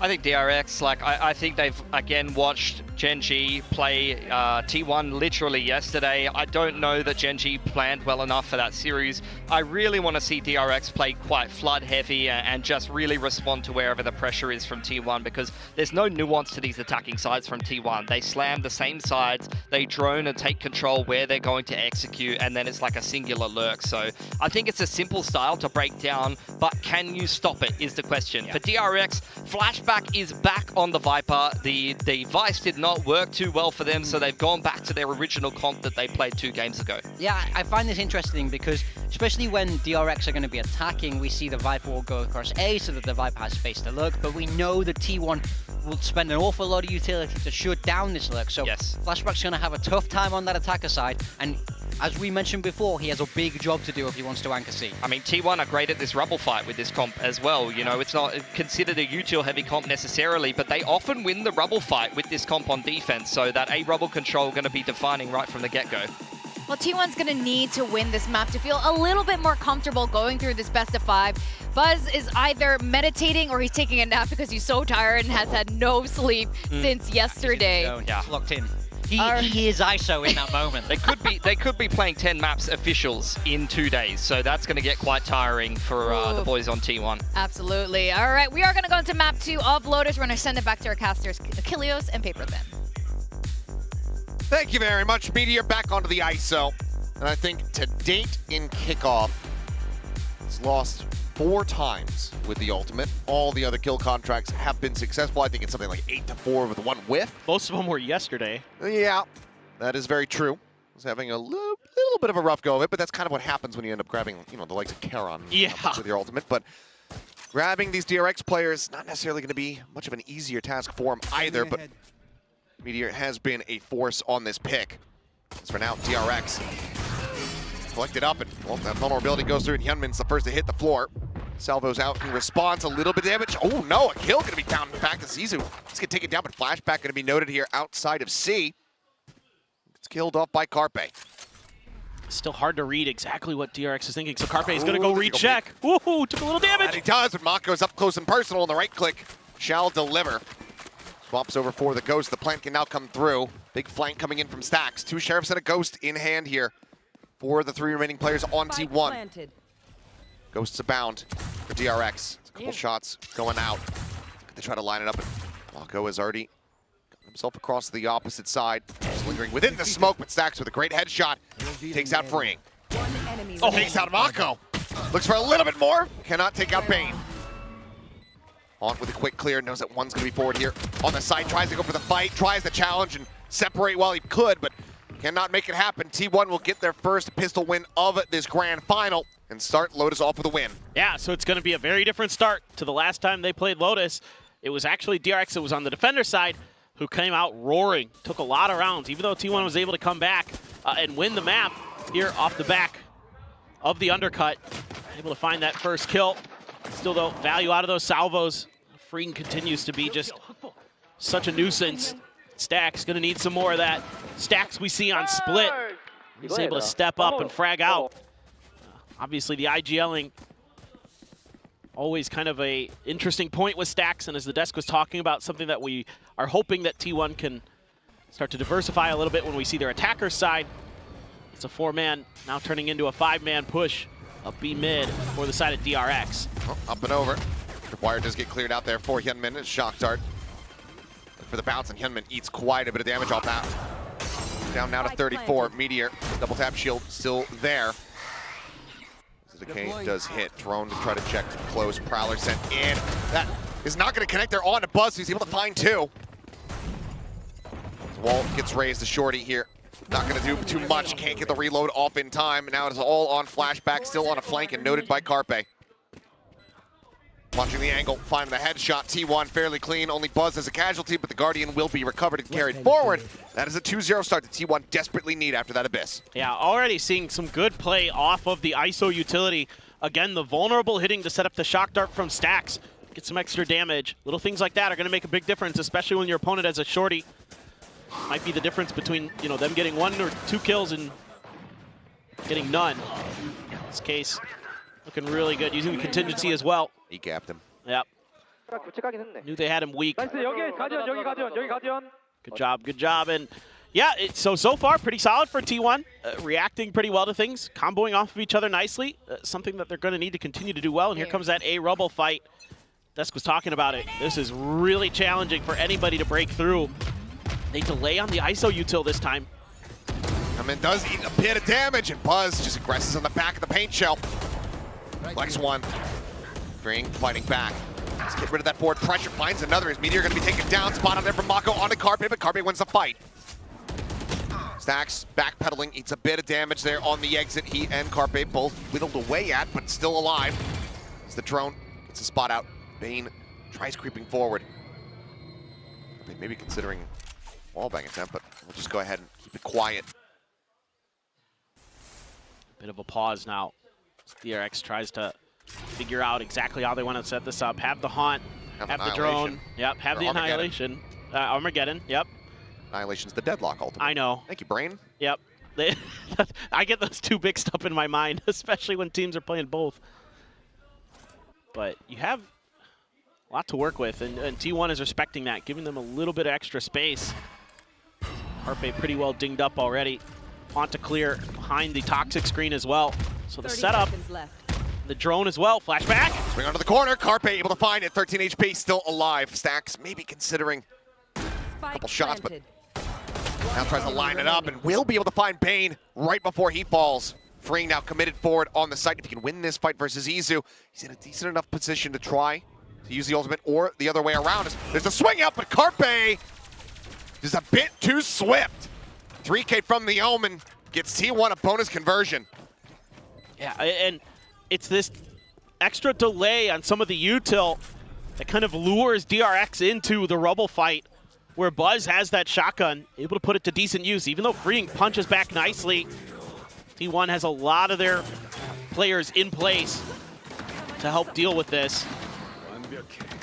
No way. Okay, I was going to say. But yeah, Carpe starting to look good again. Yesterday, he was a very instrumental piece. The fragging power that he was able to bring. That's something that T1 needs. They need to frag, and didn't see a lot of it on Abyss. We're losing a lot of those 1v1s. So far on Lotus, looking like a very different team. This time around, just gonna put Buzz in deep. Carpe's the big reveal, and Buzz snipes Hyunmin. Moving up on the rock, undercut. Goes their way, keeps the rest of the team held back. But yeah, that ping reveal coming through, and Buzz just so snappy with a headshot. Flashback trying to challenge here against Stax. One shot into the shoulder. Otherwise relatively healthy, and Meteor is looking to try to play surprise as he arrives, swooping in from underneath. It's delayed util from T1 on these rubble executes. Really giving DRX some fits. Shadows traveling. Carpe and Buzz. Double swing is Buzz. Spike down A. Finding the third, the push out of the smoke. Runs out of bullets, but it's okay because Carpe's got plenty. Flawless from T1. Keeping things moving forward. I love this from T1. Really showcasing what this comp can do. God, that's such a good reveal. The timing on that's so annoying for DRX. Carpe's been teaching Buzz that Overwatch tracking. He saw that maneuver on Split and he was like, yo, help me out. Yo, bro. What's your routine? Yeah. Showstopper now online. Stacks one away from a Hunter's Fury. T1. That fantastic position right now. And there's the more classic execute from T1 where you use the contingency, kind of push through, just brute force your way into rubble control in a very quick pivot this time. Sending a couple extra players over. DRX, scoop up the orb, get ever closer to that showstopper for Hyunmin, but you have to be so cautious right now because there's a showstopper and a Hunter's Fury in play for DRX. Ping out onto Bane. Nothing anybody can really do off of that. Tuck back into the site were Meteor and Stax. So map control looking pretty good. DRX going to try to stack up, re-clear this space. Buzz with the showstopper, however, could be their undoing, but there's a suppress, so now can't draw it out. Carpe sat here, paranoia at the ready. Will be exchanged as he TPs up on top of rubble. Has this been noted? Stax Hunter's Fury opens things and finds 2 kills. Bane freeing both obliterated. The rest of the team falling to the wayside as Flashback just trying to pull off a flank. Suddenly he's the last one standing. They pinged it out too. Tripwire gave away the position. Now it's all just about trying to mitigate as much as possible, but not sure if that's going to come to fruition here for him. Waiting for the swing out, and Izu will stand tall at the end. 5-0 for T1. These setups they have are so brutal. You're expecting the showstopper and you get hit by the Hunter's Fury there. Just not a lot that DRX can really do. Just absolute madness there. Mako dealt with. Nice TP up on top of rubble from Carpe. Yeah, the note there with the Cypher utility. Makes it an easy cleanup. That's the timeout. First one for DRX now here in the grand final. Didn't have to obviously use any on that Abyss, but now they're suffering a very similar fate. Important question. What is the over-under on Stax Vamoses at Bangkok? Oh, about, I mean, it's 100% gonna happen. Well, for sure, but how many? Oh, ooh. Yes? Can I just answer with that? Yes. It's really hard to put a number on it. I'd say he's probably gonna do it every other round of victory that they have. Yeah, yeah. So whatever that is, whatever their round win count is divided by 2. We'll go with that. I like your math. Yeah, okay, I can accept that. Well, now the real question is DRX, do you just try to do something kind of aggressive, kind of ballsy, where you just stack up as 5 and just flood out of A main and, you know, try to contest that? Or do you work the map a little bit? Do you feel like maybe you're not taking advantage of the extra space being given to you at C and B a little bit quicker? It is going to be a weaker buy, so, you know, who knows what this round looks like, but going into the next rifle round, I'm kind of curious to see what Termi wants to do with his players. DRX, though, a little bit of check towards B. Door gets open. They are going to try to just stack up and break out. Again, that showstopper. Yep. Still available. Stealth drone now going to be sent. Cuts past that boom bot and will get cleared out, so no suppress going to be found there. Carpe just slowly drifting back, tucking away the Prowler, getting the notion here. Ooh. As Paranoia goes across, I believe Hyunmin, yep, does get caught by it, catches a glimpse though. Point blank is able to find one, but now Buzz trying to strike and still manages to drag across to come up with that second kill. But it is DRX coming out on top overall. 3-2. Not spotting. Bane, however, seeing stacks as he gets forced away on the repeak, gets the headshot. That now leaves Izu. 2 players dangerously low. Freeing just the stinger in hand, but swings out. Oh, that's going to be enough to work him low enough, as Hyunmin will strike from the flank. A 3K for the Rays gets DRX a thrifty as they close out their first round win. Yeah, so the call here for DRX, pause a little bit at the beginning of the round, check for a push out from B, and then flood A. And it works a treat, and it's a lot because of Mako's Paranoia. Carpe, it's a nice one as well that helps Buzz out, finds a couple kills. But Mako racking up the assists in that round, freeing as well, getting involved. So that's what you're going to need, more of that for DRX. Just wait it out, see if you can find those opportunities. Buzz still hasn't pulled the trigger on that showstopper. Hasn't found the comfort he would like, but 9 and 4. 4 players set up here. Yep. This could be the round. Does get revealed, though, in transit. Paint shells, not finding much, but Mako sussed out. The shock dart able to claim him. A little bit of a sacrifice made as Hyunmin going to be dragged into the arena. Meteor going to win it out, has the shield set up and does narrowly survive, but survives all the same.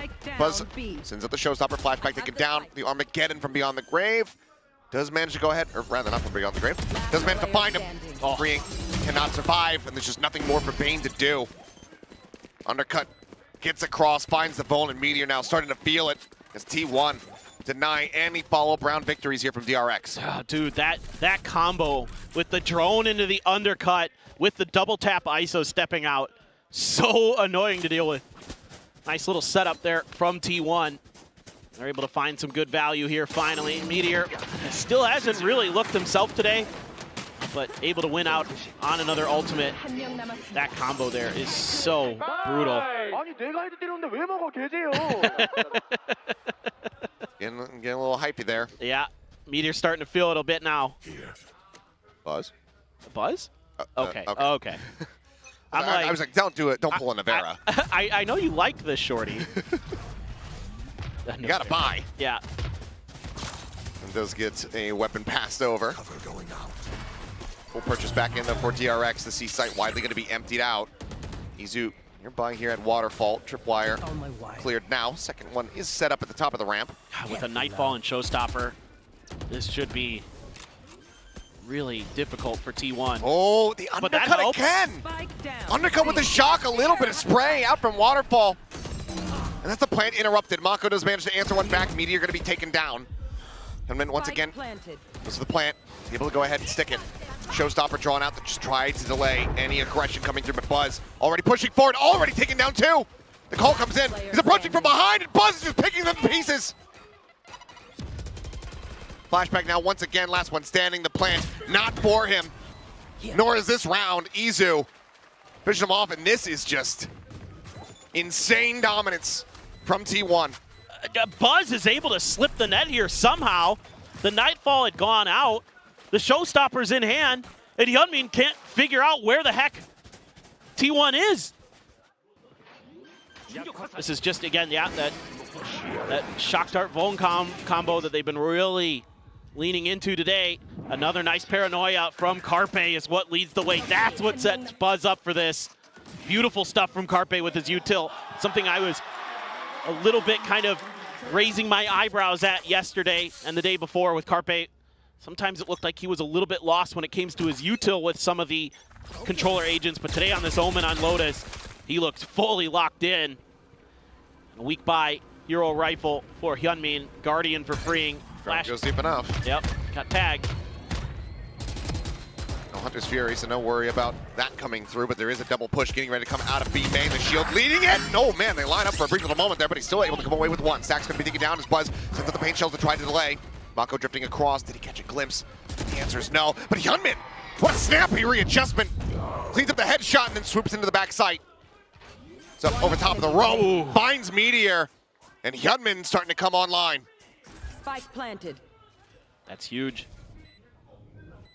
See if they can keep Izu coming through with a huge clutch. Off the angle there for a brief little moment. Izu swings out a little bit wider than Hyunmin might have anticipated, a little bit faster than he had expected. Trips aside, but everybody already here within the site. The salvo sent out. Jiggles out. A couple taps coming through. Mako able to go ahead and sit here, play it quietly. He's gonna have to strike those sooner rather than later. Oh my god, okay. A happy little accident. Gets the kill onto Mako as he frantically sprays to the side. He'll be grateful for that. Keeps the economy low on DRX, but he cannot clutch out the round. The fact that Flashback even gets one there, huge. That is ridiculous. The fadeaway from Hyunmin gets set up for the second by Bane. Izu here, almost working a miracle.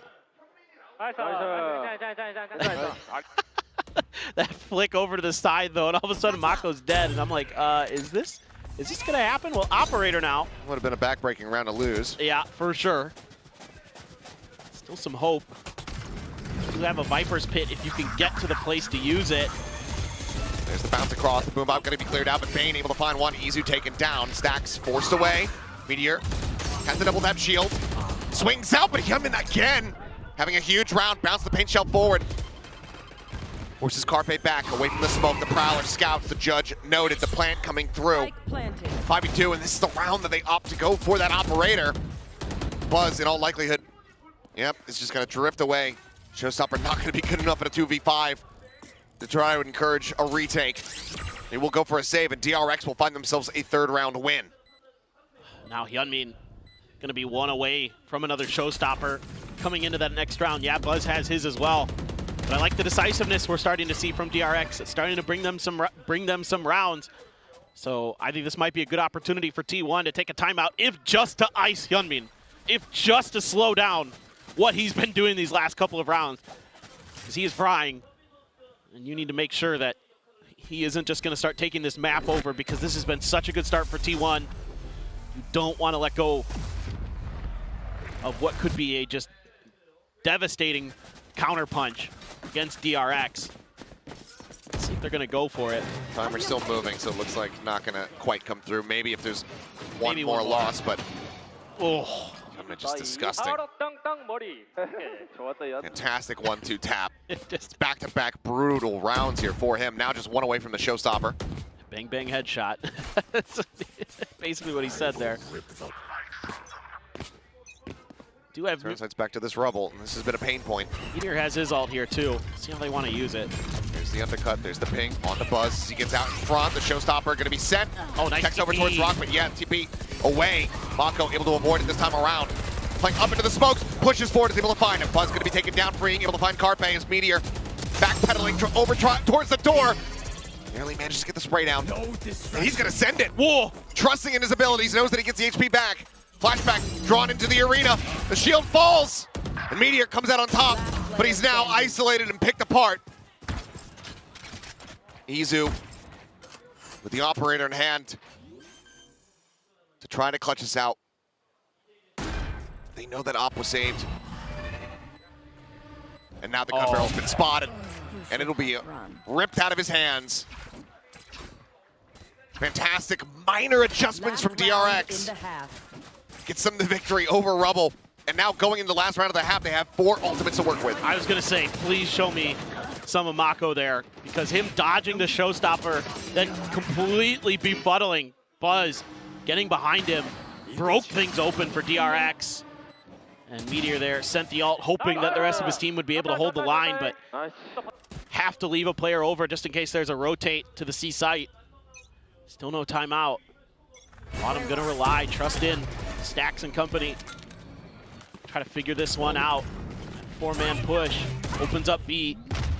Showstopper, basically guaranteeing the plant. Yep. Nothing. Boom about the check. Nothing going to be spotted over here in connector, so Showstopper not needing to be sent there. Spike There's the planted. stealth drone on the hunt. Going to be looking for Izun. Gets around the corner just far enough to spot him out, but Hyunmin is ready to capitalize. Bill found now that Armageddon called in. Stacks frantically searching here with the Hunter's Fury, trying to find a tag, but everyone splits away from it. The beams do not connect, and now the pit engulfs the site, engulfs the spike. Meteor on the push, able to find one. Hyunmin gonna be taken down, freeing. Dead as Buzz just bounces in with a shorty, but he and Meteor will fall to the wayside as the snake bite cleans one up. 3 players still alive, footsteps gonna be heard. The push out is watched there, but T1 cannot retake. 5-7, DRX successfully recovering this half of the 4-round streak. And it was 7-1 at one point. 4 rounds in a row they're able to string together. So some good decisions, much more decisive play calling from DRX. Just find a little bit of open space and commit. Some of those ultimates coming into cycle at the right times as well to buy some extra room to maneuver. Flashback having that Viper's Pit in the final round. Makes things a lot more difficult for T1 to suss out what's going on around that B site. Even though they try to and they do a decent job of getting a couple kills, still not nearly enough. And I'm still a little bit curious as to why there was no timeout for T1. I think it would have been at least to shut down momentum. I think it's a mix of a couple different things, but I think widely, you get to 7-5 on the defending side. Overall, not too bad. In the past, this map, in APAC and Pacific in particular, has lended to be a bit more defender-sided. But you have a 2-round advantage. You're going in and you're running double duelist. This is where you're going to anticipate that your bread is buttered. You'd hope so. If things get off to a rocky start here, I think that, yeah, we will have to see some immediate intervention from Autumn. For sure. And, I mean, you should have confidence going into the second half as T1, no doubt about it. You have looked pretty good on this map. You know, this combo style, this util combo, looked really good at the beginning, has looked good for them on this map throughout this year. That's something I will give a lot of credit to this T1 staff for, is some of these trick plays, some of these combo plays that they have set up. If we get to split, there's some cool ones I saw there yesterday that maybe we'll get to see again. We hope we get to split, because that's the last map, and as we all know, only bangers. Correct. As okay, one flashback. Takes a shot to the chest there. He backs away, freeing, rotating over to try to reinforce this C site. And similarly, cutting through B as Mako cycles the smoke over. I like this from T1. I want to see them pull back a little bit. Try to spread the map a little bit more. But look at the rotate here from Mako. Trying to back up Bane. This could be tricky. Jiggling on that corner. Saw the foot. Yep, catching a glimpse. Paranoia at the ready. T1 not committing to any particular site quite just yet, but A now in their sights. So drifting over here. Well, Izu stays on a late linger. Hyunmin tucked in behind rubble. Mako at the ready. There's the spot out. Paranoia going to be sent. Paint shells forces them back to Salvo, even invested as well. C1 now starting to run out of time. 38 seconds remaining. I thought maybe they'd pivot back towards C, trying to keep DRX guessing. This might catch them a little bit unawares, but then he gets the spot out. Boombot gonna be sent, but he's pretty much stuck now. Swings out, still he's able to find one. Buzz will take him down with the paint shell. As Carpe finds Mako, a 2 for 2. Damage suffered here on both sides. Now we get the rat race here onto the A site. Double tap expiring, but Meteor gets the refresher in the very last second. Looks for a little bit more, and oh my god! Woo. Gets the kill on the Bane. T1 now poised to go 2-0 here on the pistols. This flashback will be able to find one, but can he somehow get the clutch here? Sheriff in hand for Carpe, any shot will finish off this Viper, and he's gonna have to push out of the smoke. So far, nothing spotted. But no bite, no orb, nothing to obfuscate. Just has to swing the corner. And he does manage to come away with one, but Buzz will be left standing. We'll pick up that Sheriff, and we'll get T1 An extended little lead. And this is something that, you know, T1 is so well known for this stage. Is just they'll scrap with you, and they're going to win those battles because of their tremendous individual skill. And then Meteor showcasing it in spades.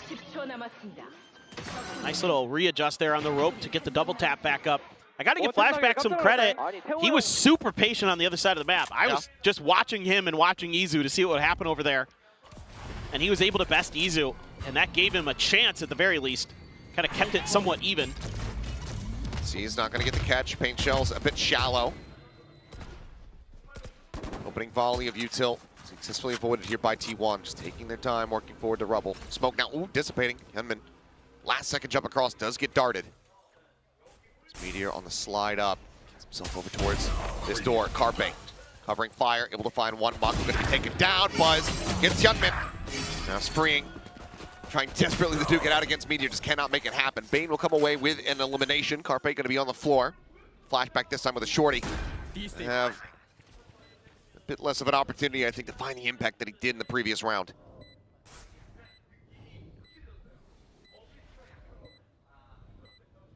See if they go hunting. Seems like widely DRX may be content to just try to go down to the spike, see if anyone does come pushing up their way. Stack's not quite going to fall for it. Now he's not going to go. Certainly not. Couple shots out, and I think that's going to be the call. Just hold on to everything, drift out, not try to challenge around the corner, and let DRX go down to the spike. That'll be the exit. So T1, 4-round lead for themselves as we go into the bonus. They can get a conversion there. And looking very well poised to steamroll their way through Lotus. And it's kind of an interesting setup here for DRX off the rip for the Rubble fight. The way that they're putting a lot of that utility a little bit deeper. Because sometimes we saw this previously on this map from T1 that Buzz likes to get on the other side of Rubble sometimes and try to fight for that angle. So you have to be a little bit careful as DRX, and a lot of the Tejo utility was set up to kind of, if he gets past the C's, then we're going to make him really uncomfortable, try to go isolate that one player and go for the kill. Something that I'd like to see T1 be pretty aware of here. Yeah, wow, he went high. Yeah, he did. Got ups. Quite a bit of elevation, but also quite a bit of damage suffered. Out of 47, Prowler not necessarily scouting him there, but the shots do ring out, so DRX should be perfectly cognizant of this. They're trying to contest this B pivot angle. It's going to be a lurk from Flashback, but with the trips where they are, have to get the kill on a Izu. Prowler cleared out. Shots over towards that connected door, but nothing connecting. It's not going to be found. Slow creep up, freeing, watching it upper. The double push coming through. He and Hyunmin pick a target. They manage to find him. Izu, nice timing out from Main. Has come away with a single kill. Hyunmin tucks back, finds the headshot. Paint Shells once again built up. If he can survive this, but he runs out of bullets. Even with the headshot on his stacks, he cannot confirm the kill already. Solid enough bonus for T1. They still have an opportunity to close this out. Paranoia going across Carpe, TPing to the opposite side of the wall here. Shots ringing. Mako knows about this reposition, and Flashback has opened up the site on the backside, so Carpe has to win this fight. But he cannot. DRX not allowing for the conversion to come through. They get themselves around win. The gap now 3 rounds. Yeah, and I like the way that DRX plays this round. If they lose Rebel control, it's immediate reinforcement of the pivot towards B angle. They've got 2 players right outside of A site. They've got 2 players in B upper. They're able to shut this right down. Even though, again, through a little bit of an extra lurk from Izu, the way that those tripwires are set up behind him, he's got a lot of extra comfort to make that push. Knows that he can just focus on one angle walking towards B main. And he's able to break things open enough for T1 to pose a serious threat in that round. Bane even not able to buy up to a full rifle, just the Bulldog for him. Pretty close to Meteor's ult as well. The Buzz, though, take it down. That's a stacked utility coming through. Paint Shells not quite registering that they had been there on top of the salvo, I suppose. Ends up getting the catch, but it's going to be a quick trade as Hyunmin's dead as well. So a raiseless round from here on out. T1 crucially do have Meteor on that ISO, so they're still just that secondary tip of the spear ready to go. Just grab this orb here. and he can just use that ult, try to break through onto the site, see if he's going to scoop it up or not. You know that one of them's got a bulldog. Given his win record, certainly like the odds. There it is. Throw the ult. Finds the first. Bane now going to be snatched up the site. Completely opened up. Bane needing to kind of win this one, but he's still going to be in such a rough position, even if he does. And he cannot make it happen. Meteor wins another. Spike planted. 3-0 on the map so far, I do believe, is freeing. Works his way across to drop. Flashback to swing. Finds the shot. Meteor dead. 2v3. Much more likely to try to make a go of this. Jiggle here. Stacks. Suffering a little bit of damage. This helps us try to zone them off this angle, but Izu's still here on the side. Double base, and freeing nearly has him lined up. Flashback will be dealt with. Close call, but not close enough. T1 get the round victory, and they move up to 10. Still, that's such a good idea there from freeing. Almost able to convert, but even though you lose one duelist, that's the nice thing about running two. So you have that extra layer of utility. Oh. First has to dodge that salvo, and then they noted that corner that he jumped into previously. That's where they sent the paint shells this time.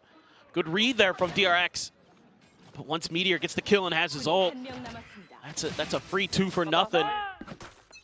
And breaks things open, set up into those post plants. Last second hero rifle handed over here towards Hyunmin. Showstopper also in the back pocket. It's flashback, jiggling and taking quite a bit of damage. And then Classic in hand immediately has the backpedal. Has a bite to try to delay. Poison orb as well, but that's about it.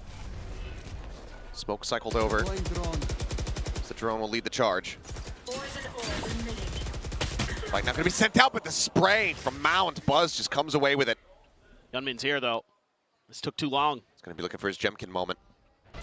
See if he can find it. As there's the entry, and nope, not going to be given the opportunity. The undercut goes across the paint shells, forces position, and Buzz is able to collect. Monko now going to be noted. Has to tuck away, but as he tries to drift across, Meteor gives him a taste of his own medicine. Guns him down through the smoke, and now freeing. Not much more that can be done. You can find this kill onto Izu. Kill off the lurk. Perhaps there's an opportunity, but the timing is just not going to be on his side. Flawless from T1, 2 rounds away from tying things up 1-1 here in the grand final. Yeah, off the rip here, T1 very hesitant to try to take that A fight. Don't want to overcommit, give that Showstopper an opportunity to do some real damage. Took a while. You're able to get a few pieces in place for DRX, but never really had the opportunity to pull the trigger on the Showstopper. They're doing a pretty good job now of working the map just enough to keep DRX off balance. So Termi is going to take this opportunity, talk through a few more things, see if they can find the ability to run this one back. And I think, you know, just being a little bit more, how do I say this? That one round where they let T1 kind of push through A main, and then they knew that it was going to be a pivot to B, and they were able to kind of stack up their defenses to slow that down. Again, yeah, it was against the bonus, but that being said, like, that idea I think would potentially give T1 some fits. So, you know, contest A rubble, that's fine, but then kind of force them into some choke points, force them into places where you know what decision they have to make. For T1, honestly, I'd take a few runs at C. Just see if you can just brute force your way out of this map. See what they have prepped for us. Showstopper still online, freeing 1 away from that next Armageddon. Hit from flashback, maybe just used off the rip here. Now is held, freeing about to contact versus a couple different players, but that's going to be Buzz out of the equation. Snappy headshot. Gets rid of that raise, that explosive entry power. This drone forward, stealth drone spotting 1. So you know that at least the Sova and the Omen lingering here at B main. Well, things got a little more difficult. No ISO ult to rely on to back up your entry duelist going down. Freeing just waiting at this tight angle. Playing it very cautiously. There comes Bane. Prowler to check. Some Comes back around, finds it, stacks. It's a little bit of damage. So shots so narrowly off from finding a headshot. Shield now coming through. Salvo going to be set loose, freeing. Setting up for a stun on the corner. I think he might have actually caught himself with that one, but now the showstopper is in play. Gets sent freeing, taken down as Meteor was able to push deep enough. Finds the punish. Now DRX going to have to fight their way back into the site. Knock Dart lobbed in, undercut. Sent, looking for the combo once again. Does get dodged out. Paranoia from Mako at the ready as Flashback desperately tries to get into position here. Fighting against Izu, there's a swing out. Inches a little bit closer, goes for it. Flashback, able to snap, gets the adjustment, finds the kill. Bane, however, going to be taken down. Carpe finding Hyun mid, finding Flashback. Now it's all on Mako. The 1v2. The Stacks backpedaling, has the Hunter's Fury. Should he need it yet, will just go ahead and invest it. Gets the tag, Mako cannot dodge the second pump. And that is T1 now getting up to map point. Yeah, this is a tough one to go down for DRX. I think they read this pretty darn well. It's just, again, T1 finds the right timing to get underneath and get past Freeing's watchful eye. And then Meteor is able to trick him a little bit. I thought Freeing played that pretty well until that moment where he gave up just a little bit too much space. And then T1's able to get to that plant, set up their crossfires, convert pretty nicely. Even though Izu's not able to win his battle against Flashback, Carpe on site, locking things down. Huge moment. Oh, whatever plan that was going to be is now very much disrupted as he's going to get yoinked. Pulled in once again. Flashback managing to deliver the first loss of the series so far here to Meteor. Izu does have the punch to the back end. Buzz eats a bit of damage. Armageddon going to be called in, but everybody from T1 can successfully avoid this and then get ready to refill some space. Cyber Cage is going to be going up some spray through this, desperately hunting for some damage. As Stacks is able to find Gunman off screen. Izu gets the spot out. Wallbang shot comes in. Bane taken down. Freeing so very low. All on his lonesome 16 HP. The drone spots him out. He just waits, expecting the swing on the angle. But T1 don't give it to him. Buzz chucking the shorty here on the ground. Salvo finding nothing. The time is ticking. The time is gone. 13-6. We have a series. T1 looking clean here on their map pick of Lotus. Yeah, they are really well drilled with a lot of these combos with the ISO in particular on this map. Him and Stacks, Meteor and Stacks have a really nice thing going. Buzz lit up the server this one, 20 kills for him. Nice bounce back for the duelist who had a pretty rough day yesterday at the office.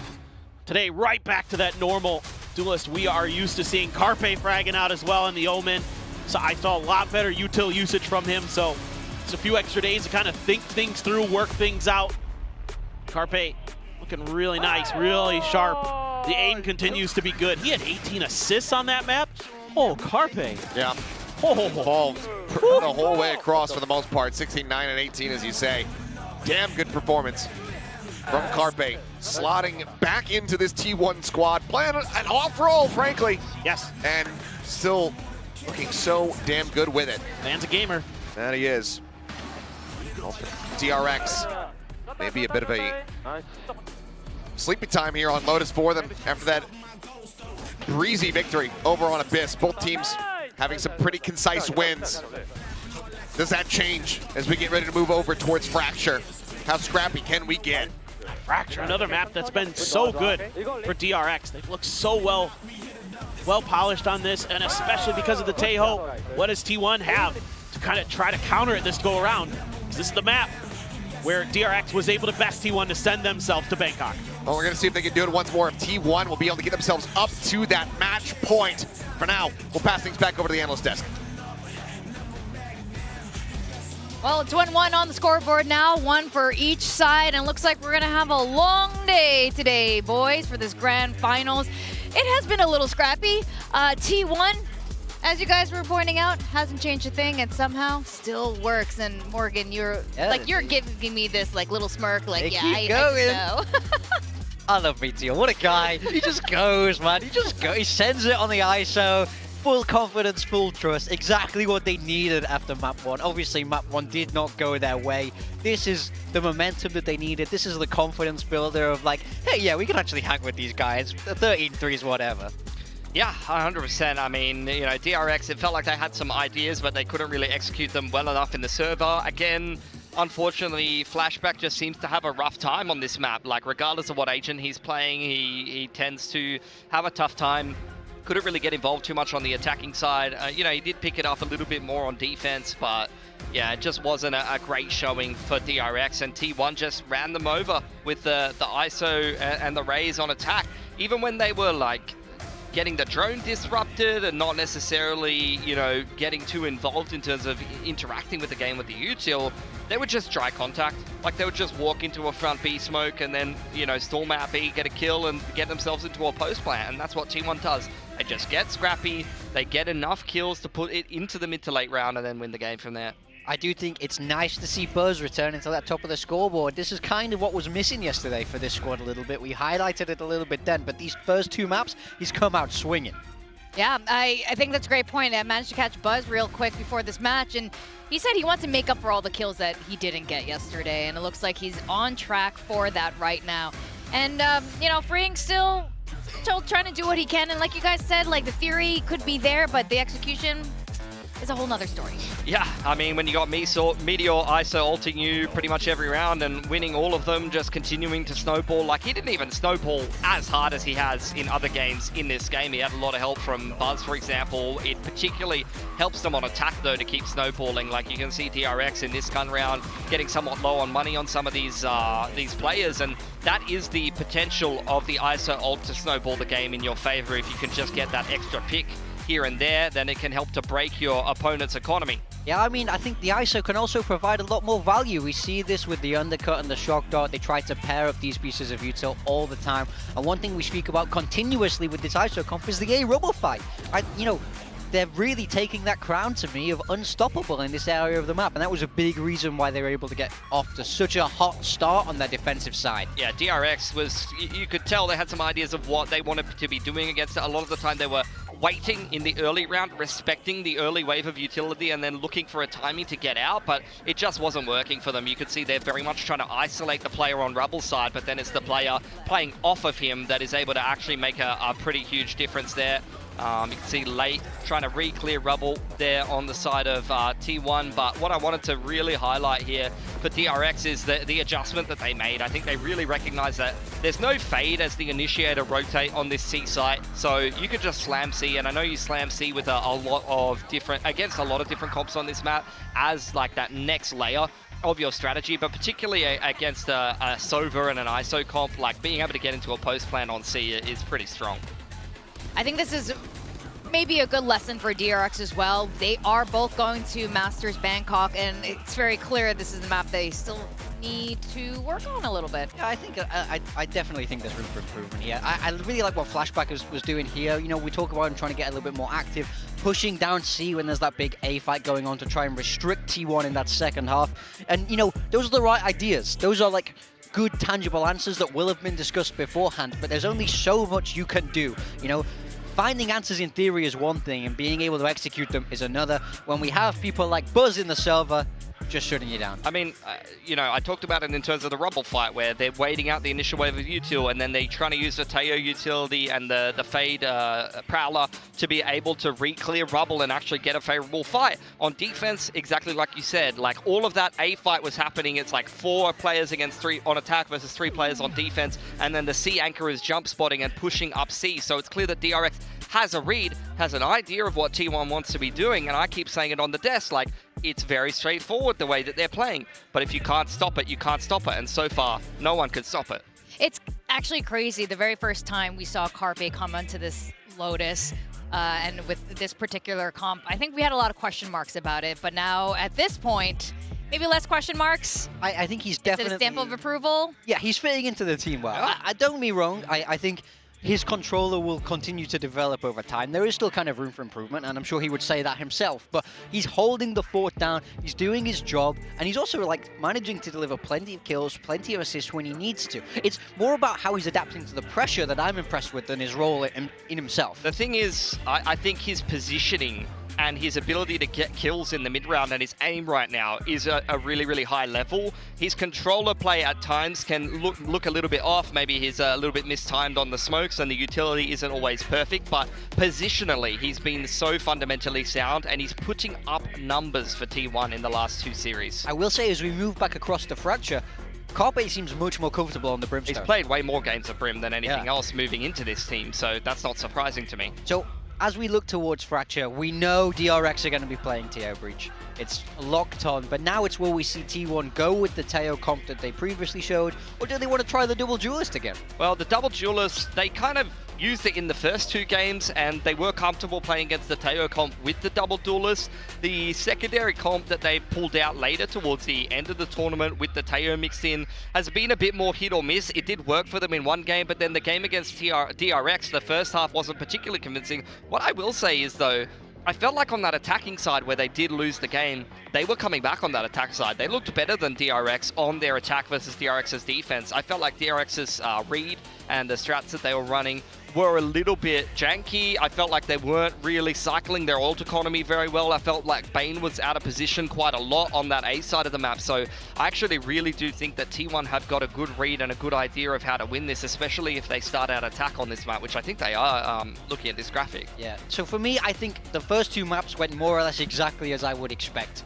DRX taking Abyss and then T1 responding by taking Pearl. I think that was in a way expected, but Fracture is where things really start to get more muddy. I think this is going to be the defining map of our series, and I think whoever takes this has a real shot of lifting that trophy. It's a perfect map 3.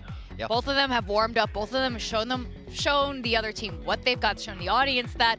And the pistol win rate for DRX is 100% win rate, just like their map 1, and that could be a big factor going to Fracture, especially a map that's so dynamic. And you're right, it's a very hard map to work around, almost to predict, because it's just so fast. Yeah, DRX have been winning a lot of pistols in that last series. It was like 5 out of 6, and then on map 1 you saw the same thing. They're rolling through with the momentum, but last map, finally a departure from that. You saw T1 win pistol and bonus and get off to a really hot start, which is not something that DRX has had to deal with, and they were way too far behind. That map was very one-sided as a result, so that's the narrative that I'm looking at. Without these hot starts, can DRX be resilient and competitive? Because I think the T1 have definitely shown that they can. I mean, you're a T1 boy for as far as this finals weekend is going, but it is still freeing on the Taeho, and Fracture is a Taeho map. That's the problem, is this map suits DRX incredibly well. You know, of course, they won it out against T1 when they matched up before. So, you know, a lot to prove here for T1. Definitely. And we're talking a bit about T1's comps here. I'm curious which is going to be the one that they're going to have facing against DRX, who've had a lot of success so far on the Teo. There you go, T1. They're going to roll through with the Teo and back themselves. So Teo Breach, it is pretty much a mirror outside of the choice of Sentinel, which DRX is going for the Vice instead of the Cypher. And quite honestly, I don't know that I rated it the last time that I saw it from DRX. Yeah, I mean, I think Vice definitely has potential on this map, but Cypher's able to gather you a lot more info. You hold more lanes with your traps, and obviously your cam is constant info throughout the round. But equally, it's how well is Meteor going to hold up against Freeing's Teo, and is Freeing going to be able to find that util? Because if you're able to nullify the Cypher util, then none of it matters. I think this first half is going to be very defining. The attacking side from T1 looked great. DRX on attack looked a lot better than on their defense the last time these 2 teams played. Now this is map 3 of the grand finals of Pacific Kickoff. We're sending it back to our casters, Achilleos and Paper Thin, to take it away. Take it away, we shall. Thank you very much, Desk, as we get ready to go into map 3. Not the last of the series, thankfully. We are tied up 1-1, which means that we do at least get to bind. But as you said, Paper Thin, split is there. That map 5 is there. And by God, do we want to reach it? For sure. But this is such a pivotal map. I think DRX, not a must win, but it feels like a map you should darn well be winning. But you got to start on that defender's side. This is where teams do a lot of damage on Fracture. T1 in particular can run it down on you. We've seen it where they can be pretty well fluid, pretty well in control. They're just going to stack up for this arcade control. Do a little bit of push out towards flashback. Use those salvos. That's going to force out the razor vines. Bring through a little bit of info gathering. Both stealth drones going to just pass by each other there. T1. Stick powwow there is okay. Flashback with the peek down into sewer. Able to find one. Buzz going to be taken down. Launching smoke. Some damage eaten though. He and Mako tagged up a bit. Let's try to play forward here at tower. Salvos forcing them back here for the moment. Moves up into the smoke, filling that space, and he's still able to come away with a kill. Turn to the flash here from Mako. Wow. It's going to be freeing, however. Who's coming up with the kills.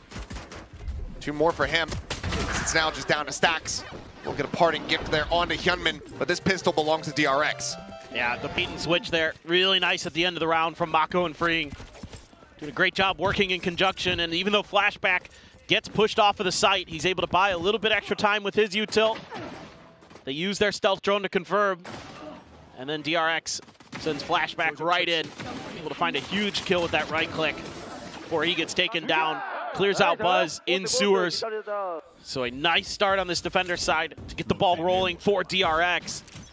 T1 gonna spread the map a little bit more seemingly this time. A little bit of util here to push back Carpe.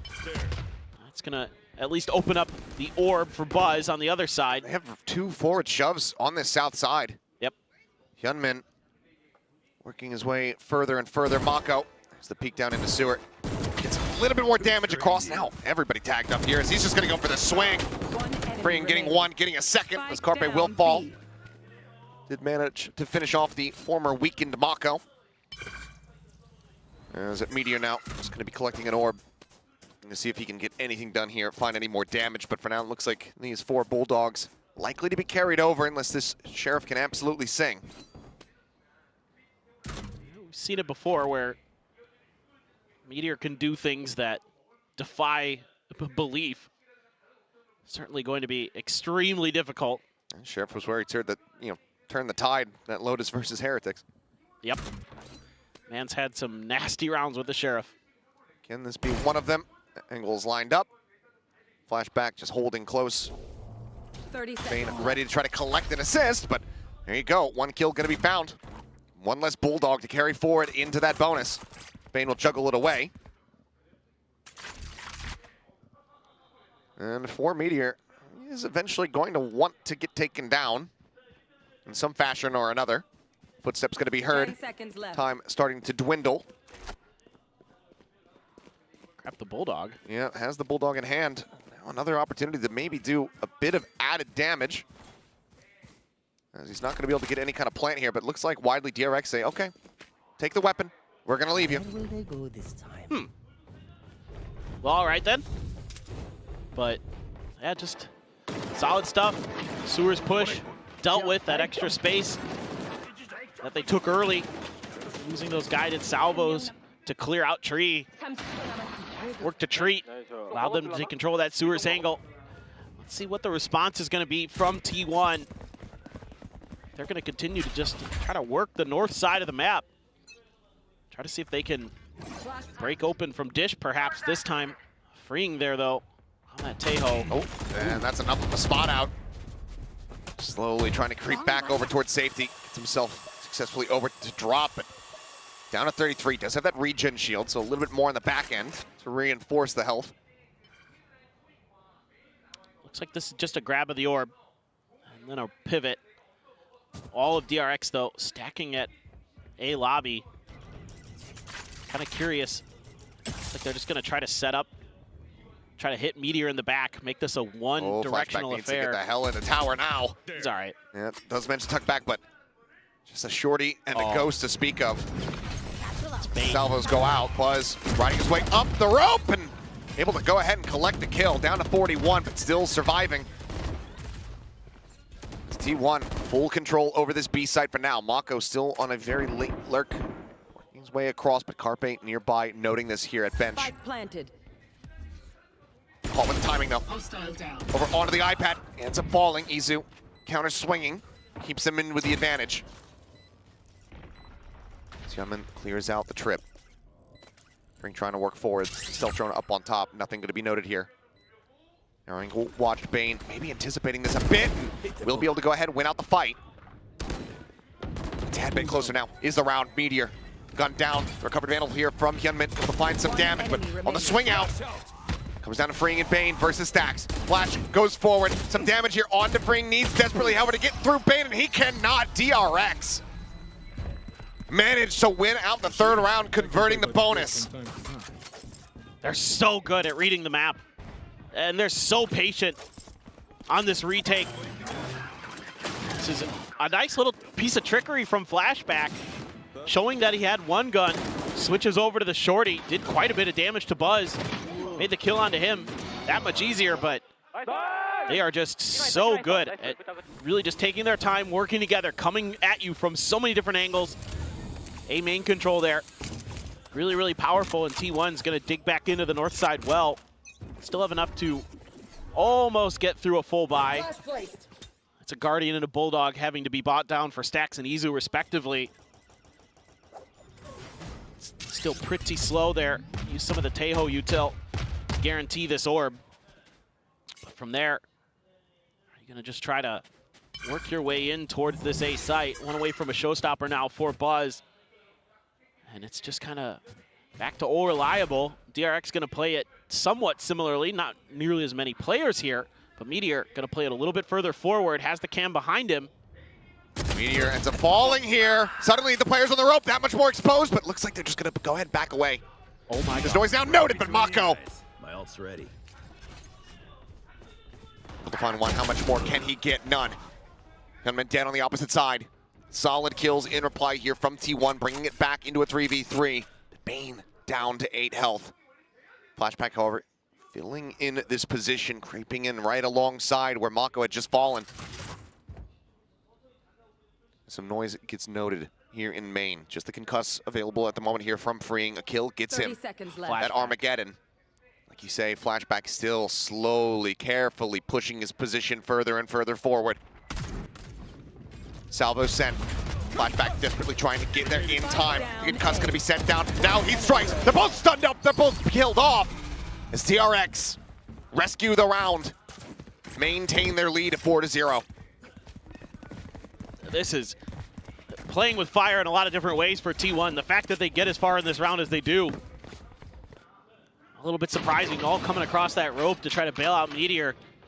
If one player is a little bit further forward, I mean, Mako's still able to punish it pretty nicely, but Carpe and Stax punching back. At least getting some damage done, but Freeing, excuse me, Flashback, just the whole time pushing through. And met with no resistance because you don't have that Cypher there. And he knows it, and he takes advantage of it.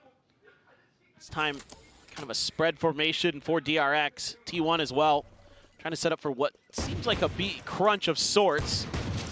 Freeing is going to get the spot onto Izu. That's a suppress on the 2. Even more than he bargained for, but Mako taken down. This backstep from Meteor, absolutely monstrous. Carries the Guardian forward and now gets the Neural Theft. 2-2 split, line share players still over here towards A. Meteor sends out some shots, warning them, I'm still here. You still have to be concerned. Flashback with the Outlaw can certainly deal some damage. Just the one player on this south side at the moment. Smoke's down. Steadily creeping closer and closer over towards Carpe. Showstopper, however, going to be opened up. Hyunmin spotted, dead, and Buzz hits the headshot on the back end. Vandal now scooped up as T1 look to get themselves online with a thrifty win. Still have that Rolling Thunder as well. If worst comes to worst, you'd hope to not have to use it. Stax would love to keep that in the pocket for the next buy. He is playing forward in tower, not necessarily at risk. Stealth drone checking around. Going to be noted there. Meteor falling. Bane suspecting that there's going to be another player out in this direction. But as soon as he turns the sights back over to this plant, that's when Buzz strikes. Kill found, salvos, dump paint shells in, freeing somehow. What? Drawing out the weapon. And he might just draw out this Rolling Thunder. Oh my God. Crashes across. Cannot get it in time. Now they look to just hound him down, and Stax will be able to go ahead and deliver the coup de grace, but my God, so much closer than we could have anticipated. Stax will narrowly escape with his life, avoiding the blast radius of that spike. What a way for T1 to get themselves on the board, and what a turnaround from DRX to make it as close as it was. Buzz! Disgusting shot with the Sheriff there. But freeing, man, never count this guy out. The fact that he brings out that Rolling Thunder is so annoying, and I was so ready to praise T1 in that round. So many things that you want to see with Meteor having that successful lurk. Like, they've been pressuring, they've been conditioning DRX so they're going to go dish but not actually utilize it. Meteor's able to find a free pick and get the neural theft to go, but they can't really solidify their defense. A few pieces of the puzzle not coming together there, especially with that stealth drone not really getting any info. That hurt quite a bit. DRX was able to break through. Let's see what they're going to do this round.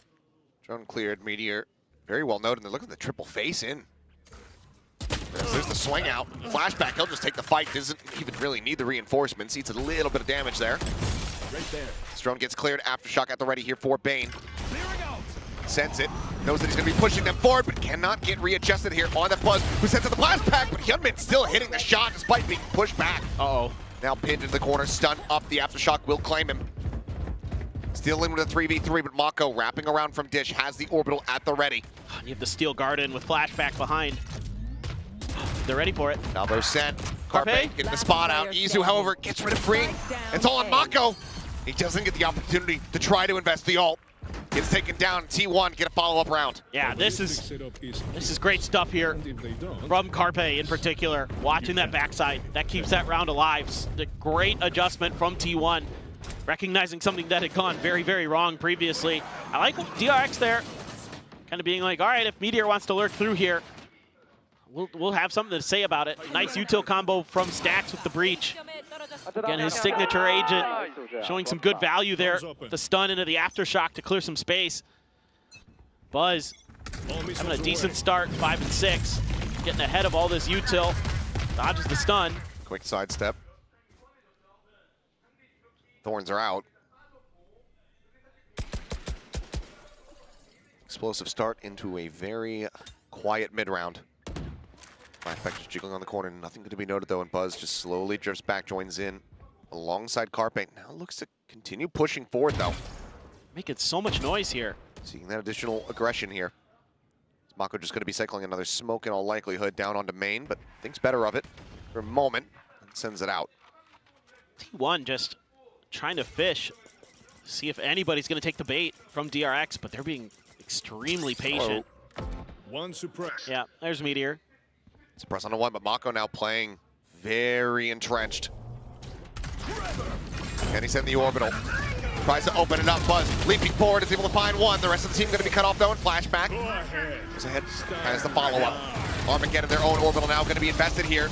Spot up comes through onto Bane, and he gets cleaned up. Flashback, a narrow margin to play around here in tower. And on the peak, instantly finds a headshot on the Stacks. Swings back out, dodges the stun! As Showstopper not going to find a damn thing, but Freeing will find Meteor. And just like that, despite the investments, despite the explosive power from T1, DRX has seemingly shrugged it all off. Carpe now asked to try to clutch, but the time is just not there. Flashback with a 4K. Will keep DRX out in the lead. That's a really nice round from Flashback. Playing those timings so well. The aim, crispy as heck. Throws out that Steel Garden in combination with Mako's ult. Even though Buzz got ahead of it, not much came out of it for T1. It's kind of a head scratcher for me for T1. I'm pulling the timeout button if I'm the coach, but it seems like we're going to let it roll. They were making so much noise there at B main ramp for so long, and DRX just kept leaning into it more and more. You know, I think T1 may be trying to bait out some of those ults, but by the time the clock is running down, speaking of, they're just running it down A main. Already fully in control of that territory. They just gotta wait. Just wait for T1 to make a move. Okay, well. Or for Meteor, just open things up, finds one. Spam through the box. Izu gonna be dealt with as well, as there's a Showstopper, and Flashback cannot reply. Couple players here on T1 weakened up, but seeking yet another thrifty here for themselves is the Aftershock. Not in position. Plant comes through. Stacks able to successfully get that down. All three players from DRX corralled on the same side of the map.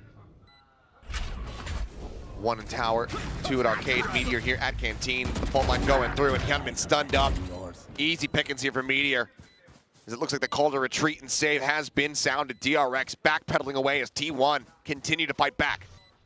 It's just so important that Meteor is able to win some of those battles on the flanks, because that prevents Freeing from being able to come through arcade. He was able to keep his camera there, get a spot on the Freeing, force him back down to the other side of the map. There's no flank angles able to be created, and T1's happy to scrap with you. And when they can win those, get onto the site. Not a lot else that DRX was able to do. So even though they're able to take that space early, just a few kind of good moments from T1 players individually break the space open. Obviously having the showstopper from Buzz, that helps. That's a nice tool to have. Then Hyunmin taken down. Let's see if T1 can continue. That goes there. Find some success here on this attacker side. Certainly feels like they need to. Bane one away from his ult. Meteor close to another neural theft. Those are the two that are really more likely to play a part in this round. Oh my God! Attempted the crunch, but Buzz plants his feet, stunned up, doesn't care, shrugs up the pressure. Comes up with the kill. Bane as well, down to 10. What a brutal turnaround here from T1.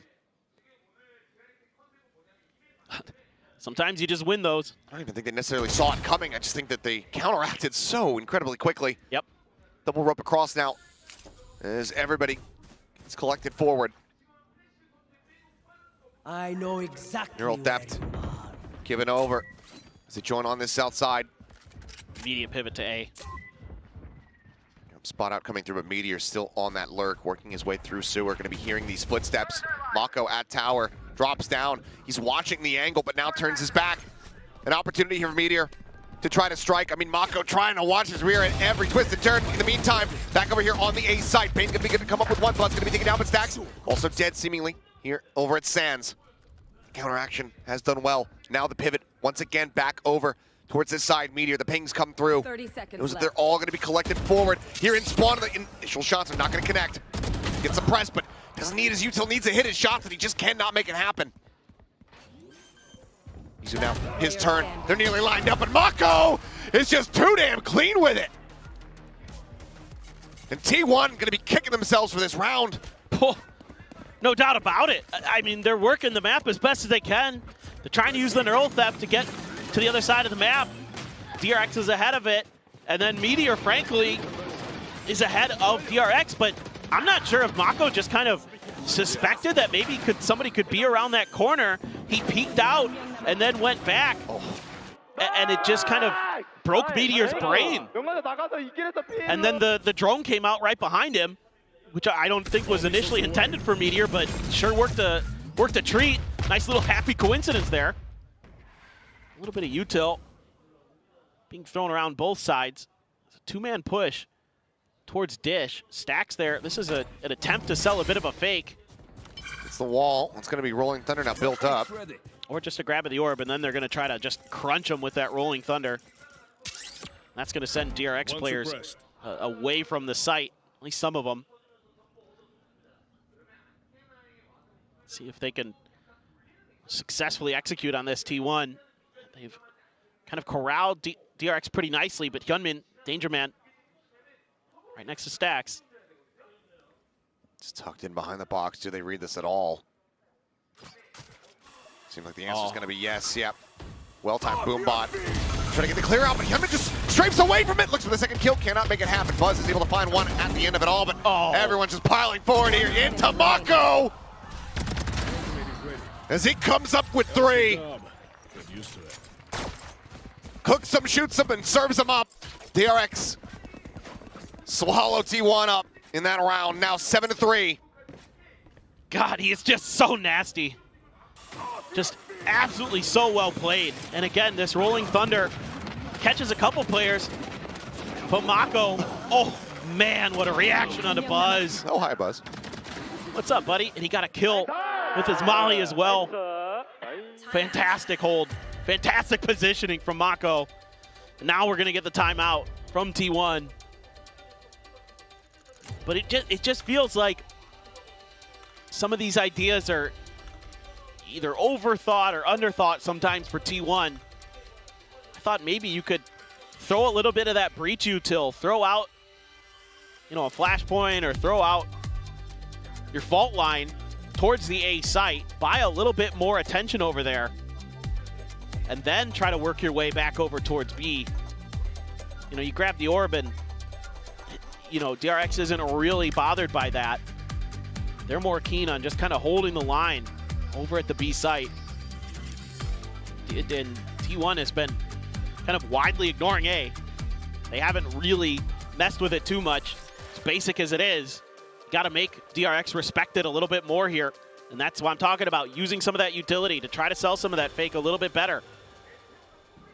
You know, because once that rolling thunder is there, got to find a little bit better opportunity to use it. Normally, Stack's pretty reliable with his breach util. Freeing has the Armageddon. A little bit of a spray down. Flashback, not taking any of it. Trying to scoop up some more orbs, get Buzz one more showstopper in this half. But a lot of info there for DRX. Now I'm thinking, nobody at Arcade. And yeah, there's maybe a couple players in Tree, but let's shift back over towards A. A lot of their B hits have been telegraphed by players over in that Arcade area. I like the play calling. I like the shooting. Yeah, Bane, so snappy today. He is playing really good today. Not just here to be the hype guy. Very much is participating. It's easy to hype it up when you're the one killing. Very true.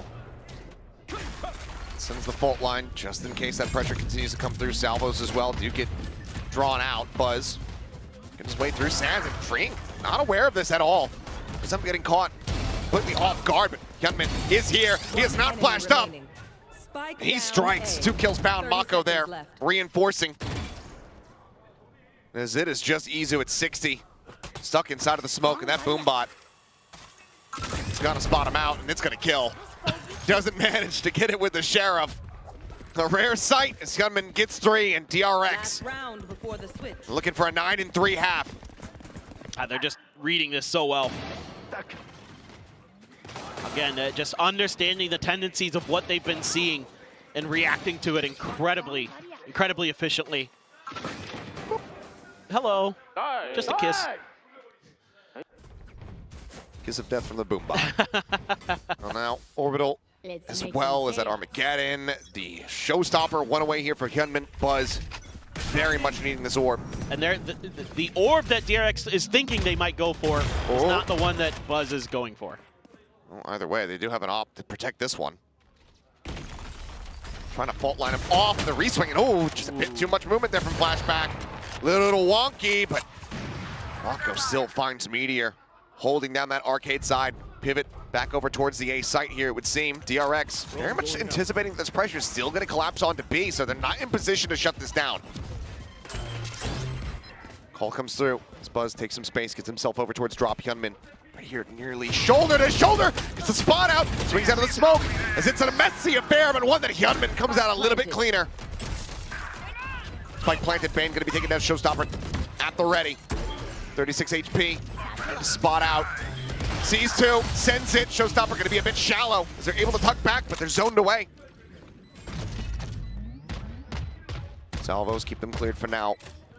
Molly available, sent. Hyunmin going to have to get off this. No, dies. Carby finds a third. Now the orbital going to be built up. He's waiting for the retap. He's playing off time. Ultimate now, sent. Freeing Flashback, scattering here to the wins. As Carpe finds himself a 4th, now looking for the ace, but Izu on the swing will be able to find it. T1 rescue the round. Down by 4 here at the half. Dude, Carpe has been absolutely electric these last couple of days. He bails T1 out in a big way. This round was messy. And I'm scratching my head a little bit why we don't feed Buzz an orb here. I mean, I guess you just want to get the plant down and try to sneak in to dish is the thought process.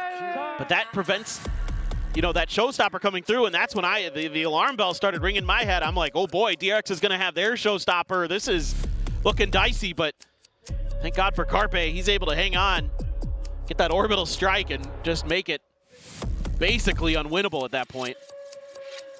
But that defender side for DRX, so good. So well prepared here today. Having such a good read on so many of those rounds, on exactly the tendencies that T1 was going to be showing and how to react to it. Mirroring them on the map, cutting them off so many times with those executes. Mako having a huge moment. Hyunmin has been fired up all day. And these two new players for DRX, Freeing and Hyunmin, have been just such a great pickup. Absolutely. All right, I mean, Bane as well. I think, you know, as we're going to give Carpe a lot of props for coming back in. Yes. Similar, you know, sentiments have to be echoed here for Bane. Granted, a lot more preparation time compared to Carpe stepping back onto the stage. But gets called back onto the roster to perform, and Bane absolutely has done that in spades. Carpe right along with him. Well, it's great to have a player who's like Bane, you know, willing to just be selfless, try to be good with the utility, and if the aim's there, then hey, great. But he understands the system of DRX so nicely. They're just gonna send this 5-man stack up. Now, T1 did have a counterforce of Sans Carpe. Fanning back out over towards this arcade side with Meteor. Cutting back in towards the spawn, but that's when the strike comes in. Izu able to find one, but Hyunmin comes up with two. Paint shell to claim. Stacks gets headshot. Oh, Meteor. Drift to the sewer. Meteor force off the angle. Buzz able to find flashback. Opens up this B main side. Spain pushing into the smoke. Somehow comes away with a kill. Meteor just cannot hold his ground. Carpe and Buzz now needing to be the ones to deliver. Good God. Here's the first shot. Paint shell still available, but that's a suppress. 5 more seconds, not having that nade to try to clear out an angle. Tower would be a damn good one. They get set free, forced away, tagged up quite a bit, down to 45. All missiles away. Since the salvos, the drop, I don't believe it's heard. Finds the headshot, Buzz, trying to hold it, but Freeing wrests it from his hands. The Red Bull clutch, giving DRX another pistol win on Fracture. So many great back and forth moments there for both teams, but Hyunmin just getting it done with the utility, getting it done with the guns. Bane able to react just that much faster than Meteor. And even though Carpe is hitting some nasty shots, nothing you can do when you don't know where Freeing is going to be coming from. Holding the angle, you have to pick one or the other there as Carpe, and you didn't feel like maybe he had enough time to make that rotation. Well, he did. Buzz rushing forward, trying desperately to get this. Tucks back, sends it the paint shell, but hot on their heels here is Hyunmin, but it's going to be the salvo that takes him down. The quick send coming up with value as Hyunmin rides the rope, gets himself situated up top here at Sands. Izu on the side. Ooh, the shoulder spotted, the shot's opening up. Gets a glimpse of him. Eventually is able to find the kill. 2-player advantage now here in the hands of DRX as they want as clean of an anti-ego as they can get. Carpe does have that IMSEC Sheriff in hand, but it swiftly falls to the floor as it's just going to be a bit of a meat grinder here. Some back and forth, 2 kills found. A bit of damage dealt. I believe 1 weapon going to be left behind, but DRX get to double digits. Yeah, they're just really in tune right now, covering their angles nicely. Of course, this smother of utility, everything in the kitchen sink to make sure Buzz had nowhere to go. Just breaks open the space there at Rope. And the DRX fans are fired up in Busan. That was really nicely done. You drop a couple guns, sure, but you've got 2 rifles, including 2 bulldogs, to back up this bonus. Boy, oh boy. A little bit of attention being played, but this time, That's how patiently. Exactly. Now looking for the strike. Hyunmin jumping forward, swings onto the corner, and wins out the fight versus Buzz. Stacks with a quick peek out. Just managed to go ahead and trade it back. Player advantage equalized. Weapon scooped up though, so firepower widely, evenly distributed.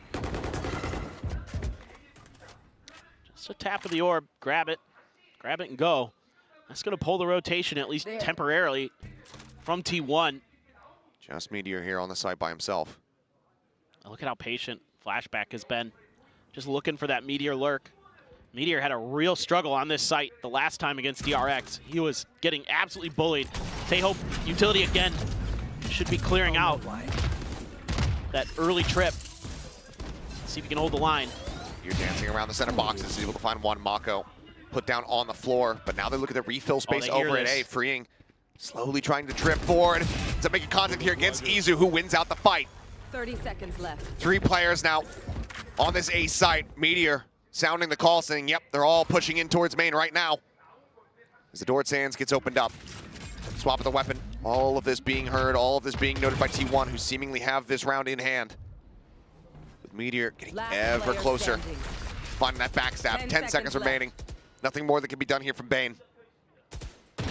Try to get some kills. Gets 1. The call to back away, leave him be, has been made. 3 players surviving, 2 left without their weapons. T1, fight back. Yeah, this is much better now in a lot of different respects from T1. Even though Buzz gets bested by Hyunmin. Oh God, Stacks just barely got a glimpse of him in time before the flash landed to try to bail Hyunmin out. Nice hold from Izu. Meteor on the other side. Really important that Meteor is going to be a nuisance, that he's picking up a kill or 2 every time that DRX is going to commit to B. Him and Carpe are having a little bit of problems over on that side of the map. So 1 round doesn't give you a great sample size to see if that's really been completely adjusted. Oh my God, Buzz, what a shot! Takes Hyunmin clean out of the sky. Flat packed across, Mako caught trying to go for the orb. Meteor takes him down, freeing, tries to trade it out. The boombot cleared. Bane trying to force his way forward here, but now Arcade has been reflooded. Bane is all in his lonesome, stuck up here and now killed off in isolation. As T1 not going quietly into the night. They will keep the gap ever more narrow. His flashback's position is noted, but no one really wants to try to take this weapon away from him. No one going on the hunt. There's not much flashback can do at this point. Save the gun. Move on to the next round there. It's DRX. Bane has some money, but the rest of the economy is a little bit shaky for them. Another great setup there. Left. And this time, putting Buzz up on top of the generator causes some real issues as he's able to find that impressive as hell kill. And Meteor able to get the 1 before he gets taken down. And then Buzz right there to get back into tower to reinforce that space. 10 seconds Smother left. DRX out of that round. Much better reactions. Much better setups on the defender side. So T1 has gotten a little bit of extra prep in, a little bit of extra time to think about how they want to handle this defender side. And who would have thought maybe Fracture's defender sided today? It do be like that sometimes. Well, 2-2 so far on this half. We'll have to wait and see, but I mean, the Buzz, what a snappy reaction. So very crisp. And just the refilling of space here for T1. Yep. Not allowing for that spike to be obtained, not allowing for that tower position to be established, and that is going to be a timeout called here from the side of DRX. Yeah, I think this is smart from Termi. Stop the shenanigans. See if you can think about a few different ideas. Start toying with some other parts of the map a little bit. Dish has been kind of left abandoned by DRX. Maybe they can contest that space a little bit more. The hall control has been good. Now you need to kind of work off of that a little bit more. See if you can push and pull T1. To T1's credit, though, when you have tried to do that, they've been really good at reacting to it on Fracture so far. And that's a huge improvement for them from what we saw from them the last time on this map. They're much more fluid, playing with a lot more confidence after that Lotus. You know, something we saw, something the desk was talking about that T1 does so well on that map. Now if you can transfer it over to some of the other maps, this kind of aggressive, brawly style that T1 is going to bring, if you could get good reads, if you could get Stacks being really vocal, or whoever it needs to be, Carpe maybe doing a little side calling, I don't know. Can I get a drop? Whatever it is. Thanks. So far, so good. But now, after this timeout, again, a crunch coming towards A. Couple different directions. Getting out a little bit of that util. Make sure this orb is good to go. And the push. Stealth drone gets that spot though, sees all three. That's making it a little bit easier here. Showstopper, late draw on that one. Sends it point blank right at Izu's feet. Carpe flushed out, stacks now out into the open. Cannot confirm either kill. Damage dealt to both Hyunmin and Flashback, but both still breathing. Spike planted. Buzz now arriving. It's one into the shoulder. He's got his work cut out for him. Economy's in a decent place, and Meteor does manage to open things up a little bit, but given that you're both collectively down below a single full HP bar, it's gonna take a hell of a lot more before you can actually commit to trying to go for this retake. Meteor's already saving. Yeah, the jiggle into one. Only Buzz saying, well, I've got money. See if I can take some away from DRX, but that fault line is gonna be enough to seal the deal. Retreat will be sounded here. DRX off the back of the timeout, not allowing for T1 to continue clawing things back. They'll get themselves up to 11. Yeah, this is nice adjustments from DRX. Good timeout from Termi as usual. Just taking advantage of some of that open space that hadn't been explored up on the north side of the map. And T1 this time not really as quick to react to it. Kind of just setting up 3 players in there, but with a showstopper bouncing through, Flashback connecting on the way in. Just not a lot that T1 can really do in that situation. It's just a really good setup from DRX. Very difficult to stop that if you're going to commit to a 3-person defense on that A site. Operator. Op. Buzz gonna be able to play off the back of the camera here, over on that arcade side. Down. Flashback noted Izu still hanging around. Goes for the jiggle peek. Sends out the stun. Now can just look to re-swing. Couple shots through the dish, but as he swings out, Flashback has the headshot. Comes up with the good. Stacks with an answer back, though. Keeps things evened up at 4-4. Page to keep him at bay for now. Carpe lingering within the smoke. Spike being brought forward out of main plant onto the corner. You've got so many good ults for this retake. Look at what Bane just got. Rolling Thunder, as well as that Armageddon. Used in conjunction can be such a deadly combo. He's Buzz for now, just trying to check out default, trying to check underneath. Oh, look at the Mako. Showstopper now going to be drawn out. Red carpet thrown. Hyunmin on the peak, ends up getting taken down. But here comes the Rolling Thunders now. Just going to be sent out, dueling against one another. Carpe trying to go on the swing. Sends out the molly, gets zoned back. Mako able to find one. Swing onto the corner. No, they get cooked alive. Mako dead to the aftershock. And with the cleanup on the Bane, T1, they win out the brawl. What a reaction from Stacks. To have that aftershock there to deal with Mako's lurk. My goodness. That's brutal. And Hyunmin there challenging that ultimate, pays the price. That is disgusting from Flashback. It's a clean shot. Oh, he's stuck around. Yeah, just doesn't backpedal what was greening, trying to get the kill. Mako likely thinking my life for this elimination gets us the round win, but comes up shy of the mark. The gap now, once again, 4 rounds separating. It's freeing. Just a classic in hand. You just wait behind for your teammate to die and then scoop it up off of him. I think you'd prefer to take it off an enemy. Yeah, of course. My ultimate's ready. I'm talking about ranked player mentality there. Sure. But now... Oh, look at these. Oh, this trips. These are nice. A little bit deeper. You might lose the first one of the salvos, but that second one on the site gives you a little bit of flexibility to fall back. Buzz. Oh, that's the classic on the ground. Bring dead now. Seal Garden going to be sent Buzz up and over the top. Let's back out a little bit to go ahead and send the paint shell. Weapons jammed up here for the moment as the site gets ready to be taken. Meteor, however, still in tower. Izu arriving, seeing Flashback. Ready to send out the stun. Flashback tucks away. Planted. Meteor spraying through, however, gets a sense of it. Knows where Hyunmin's going to be holding.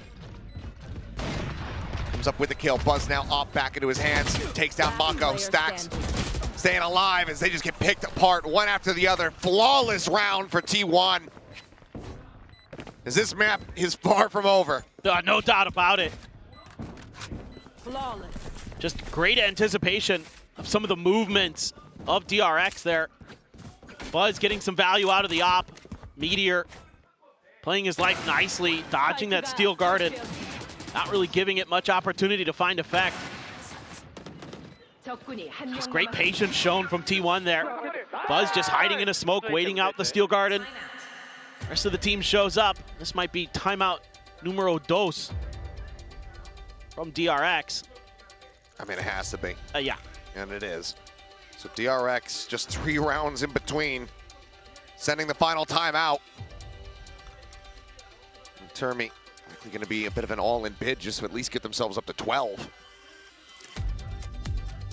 Curious about now what the adjustment is going to be.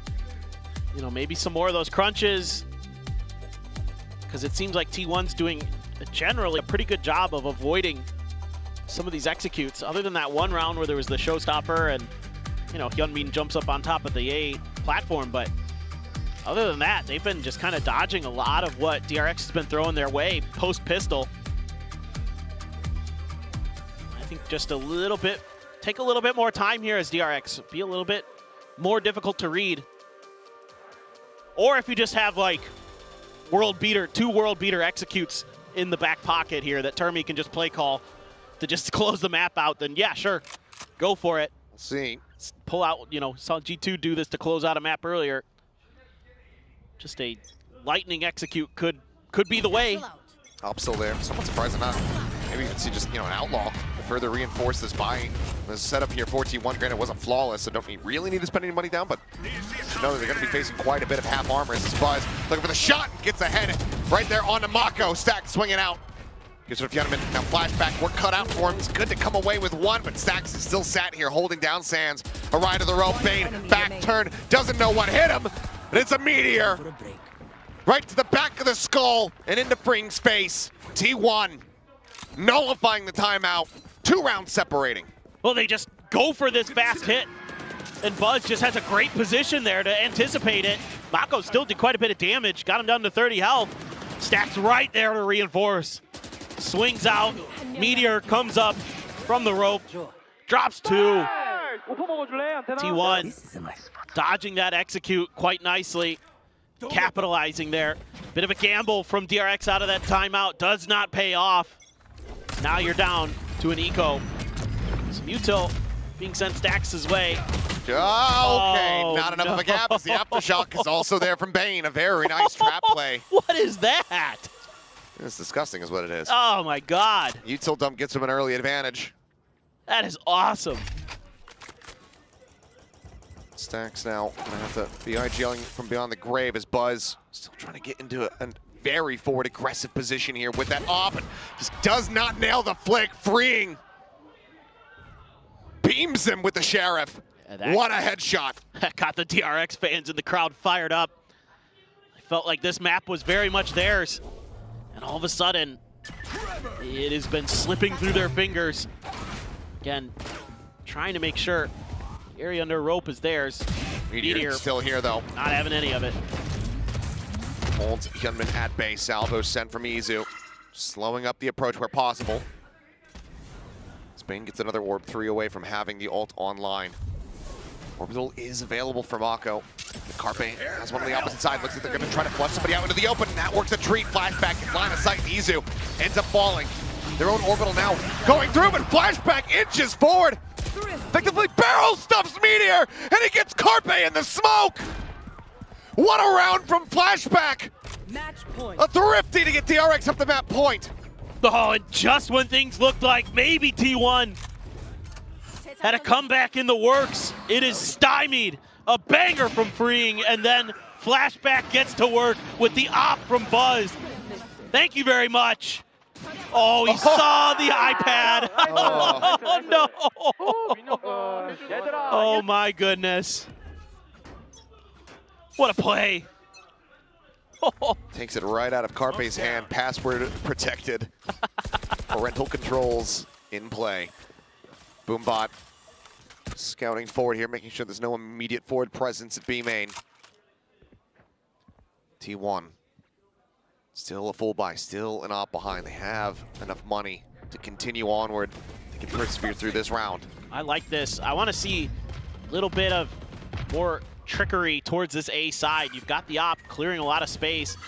He's got Mako there to reinforce. I mean, if you can just get a pick here with all the attention you created over at B, you might feel comfortable to pull the trigger. Just waiting for any kind of contact here. Flashback, slowly, steadily creeping forward, but Carpe. Real line of sight for him to get. Carpe is there, but around the corner. Likely be Izu. They clash with first and foremost. As Hyunmin trying to go for the entry. Flashbacking forward, Stacks. Trying desperately to hunt him down. The wide swing out though. Mako able to find one. Hyunmin gets Izu. Carpe now forced to push up into the smoke. Gets a headshot on the Bane, but cannot confirm the kill. 30 seconds left. It's now down to Buzz and Meteor. Try to turn the tides of the round. The spot out. The op shot ends up going wide, rolling thunder, crashing across Meteor. Dropped. DRX looking for the finisher. The bounce into the corner. The stun connects. Buzz manages to hit him with the no-scope. There's so much more work to be done. Everyone low on HP, but with just the operator, can he pull it off? Look at the shot. Somehow does get Hyunmin from that angle, but can do no more. DRX, they take Fracture. They get themselves up to match point. Oh boy, what a map though. T1 stringing together some nice defensive rounds to really make a go of it, but at the end there, DRX able to stabilize. That aftershock from Bane was so good. It kept Stacks from being able to stop that execute. I gotta tip my cap to Bane. Doing it in a lot of different ways today. Yeah, he might have not lit up the scoreboard as much there. Still positive, but some of that util really, really nice. But some good back and forth on this one. Yeah. This was more what I wanted to see, what I was kind of expecting coming into today, given how their match in the upper finals went. Yeah. I thought this would be way closer. Yeah, a lot more contentious on this one compared to the previous two maps. It's been the losing team gaining 3 rounds. 13-3, 13-6, 13-9. We're just picking up steam. That means at least a 14-12 on bind. Yeah, exactly. Overtime guaranteed. Yeah. All right. Well, you heard it here first, but man, what a rally back. That thrifty from DRX in the last few rounds, seemingly just being the breaking point for T1. Pushing them over the line of just making this map unrecoverable. Great tenacity here from the side of DRX. Great moments from both teams. Yes. And now we turn our sights over to Bind, a map that has previously not been too kind to T1 despite their selection of it over and over again, but yesterday it looked great. So let's see what happens in that map. For now, we'll send it back over to the analyst desk. Woo! This grand finals is giving, and we just don't know how it's gonna end at this point, but DRX continues to remain strong on this map, and as the casters were pointing out, Bane's performance has really supported his teams in a lot of the successful rounds that they've had. Yeah, this one felt quite smooth for DRX from me. I feel like Fracture is a map so well suited to them, especially with this Breach Teo that we like to see them run. It seems like such a natural fit for this team, and for me, it's clear to see why they ended up taking the map. I mean, for the most part, but this was kind of reminding me of the last time when these two teams played on this map, except on opposite sides. I felt like T1 was definitely coming back into that game, and DRX once again bails themselves out with an insane thrifty round to finally get themselves across the line when it feels like they're having a really tough time of winning the map. I really like T1's rotations and movements on the defense. They play top side, bottom side very well on Fracture, where either they're taking drop and then they're wrapping arcade side and choosing to defend the side from one side, or they're taking A main, for example, and then fighting tree side together. They really understood the macro and the rotations very well there. Yeah, it's just a great map for them, and I think we have to highlight Freeing once again. I think he's proving yet again that he's one of the most dominant Teos we've seen. He understands the utility better than almost anybody else I've watched on this agent. It's just so natural for him. It's so natural for this team to play around that util, and Fracture is the most natural map for it. Yeah, and at this point, we are going to the map 4 of Bind after this, and, well, that could be it. This could be the win for this team of DRX. What I wanted to point out so far in this series, guys, is that every team that has won round 3 bonus has gone on to win the map. You saw it on Abyss, you saw it on the second map, you saw it on Fracture there as well, DRX. I mean, it's just such a big momentum starter for you. T1, you see them winning on their defense bonus here, and they're able to go on and roll through with that momentum and stomp the map. Fracture was a little bit back and forth, but when you think about the fact that it took a while for T1 to get going in that second half, and it's a 4-round gap, starting off by winning the bonus here and getting their defense side economy so strong made a massive difference for DRX in this game. Yeah, we talk about momentum, and there's no bigger momentum shift than winning that map 3. And that's why also like why winning your pistols is so important, because it gives you that opportunity where you can play that round 3 at a slight disadvantage, but if you manage to convert it, then it's huge. Yeah, 100%. Couldn't agree more. You saw a lot of big plays from Mako this game, has to be said. I mean, he really dragged them kicking and screaming through the last game of Fracture, but he had a lot of key multi-frags, and this is what I was talking about when I was talking about Mako's positional play and his ability to play around the smokes. The little pockets that he plays in a lot of the time and just diving inside and outside of the smokes make a big difference. But you know what else makes a big difference on top of winning bonus rounds? Yeah, it's is the pistol. winning pistols, but also Freeing's clutch is insane. Like his ability to win clutches. There was one clutch that almost looked unwinnable, and he was almost able to win it. Yeah, and then this is the thrifty round that we see them converting to break T1's momentum. We see how they pair up the aftershock with the guided salvos as well as the stun to come through. It's perfect utility to guarantee themselves a kill on that eco, open up this round, and Flashback closes it out brilliantly. Oh, that orbital to flush out the player from default site. He's ready for the player on the rotation, and just perfect positional play, which is what you want from your Sentinel player on attack. He's able to read the rotations very, very well, and I love what DRX did. We talked about the potential earlier on this tournament of the Breach Teo comp to just get kills with util. You know, Valorant, to be clear, is a game about shooting people with your gun, right? But you're killing people with your util, you're getting opening kills in rounds where you don't have the best weaponry, and then you're able to pick up an ult from there and roll on to win a thrifty round that you really needed to win to close that map out. So really good stuff from DRX, and So they're is going to go on 2-1. Is DRX winning this, Pilsky? No, oh yeah, of course. No? Sorry, I had a Freudian slip there. I'm Yeah, actually a what? secret T1 stand. No. Yeah, no, DRX 100% is winning this. I'm surprised that they were that poor on Lotus, to be honest. I thought they would be a lot more competitive. And I think the map pool's really good for them. It's getting rougher. It is. T1. All signs are pointing to DRX right now. I think so. T1 needs a little bit of support. They do. The T1 predictors, and I think there's one man that can help us. Yeah, I want to bring in a fellow T1 predictor to try and back up my point. Yeah, because, come on, we need you now more than ever, Will. He can't even do his job well enough that he can't do it by himself. He needs somebody else to... See, this is what you don't understand. It's all about teamwork, all right? And T1, they rise as one. They rise as one. They've built a legacy of teamwork and branding.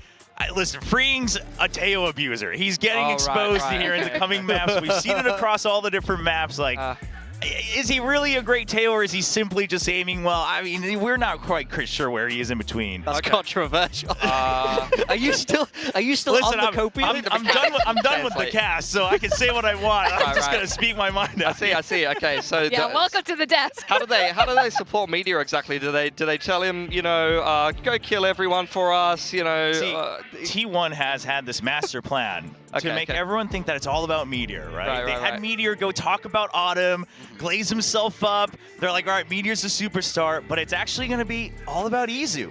Okay. It's going to be Izu. All right, they're going to set him up. And why is everyone why are you staring at me like I'm crazy? I believe in you. I'm here to help you out, man. Do you believe him? Have you jumped into the DRX train? I would never do that. I'm still on T1, but I think you're higher on the copium than I am right now. Okay, guys, we are going to be going into Bind. Which DRX won last time? Yes, which DRX won last time. DRX looks good on Bind. Will, give me the sell. No, but I think, okay, here's why I picked T1 today, all right? I finally get to defend my prediction. This is great. Because I have full faith that their win against Gen G yesterday has finally unlocked a level where they can play with less pressure. Yeah. All right? Like, they've always had to be like, oh, we've never been to a grand final. This brand has never been to a grand final. Stacks is like, I haven't been to a Masters. You know, Paper Thin's locked me up for a year. Like, what do I do? They now shed that, and then they can play their game. And listen, they came back after losing that OT yesterday and won 9 rounds in a row. Like, this team is gonna regroup, and they're gonna come out swinging. And I think they don't lose the same way twice. I don't think that's gonna happen. Yeah. Do you I mean, wanna defend the Bilski- DRX. He has nothing to say.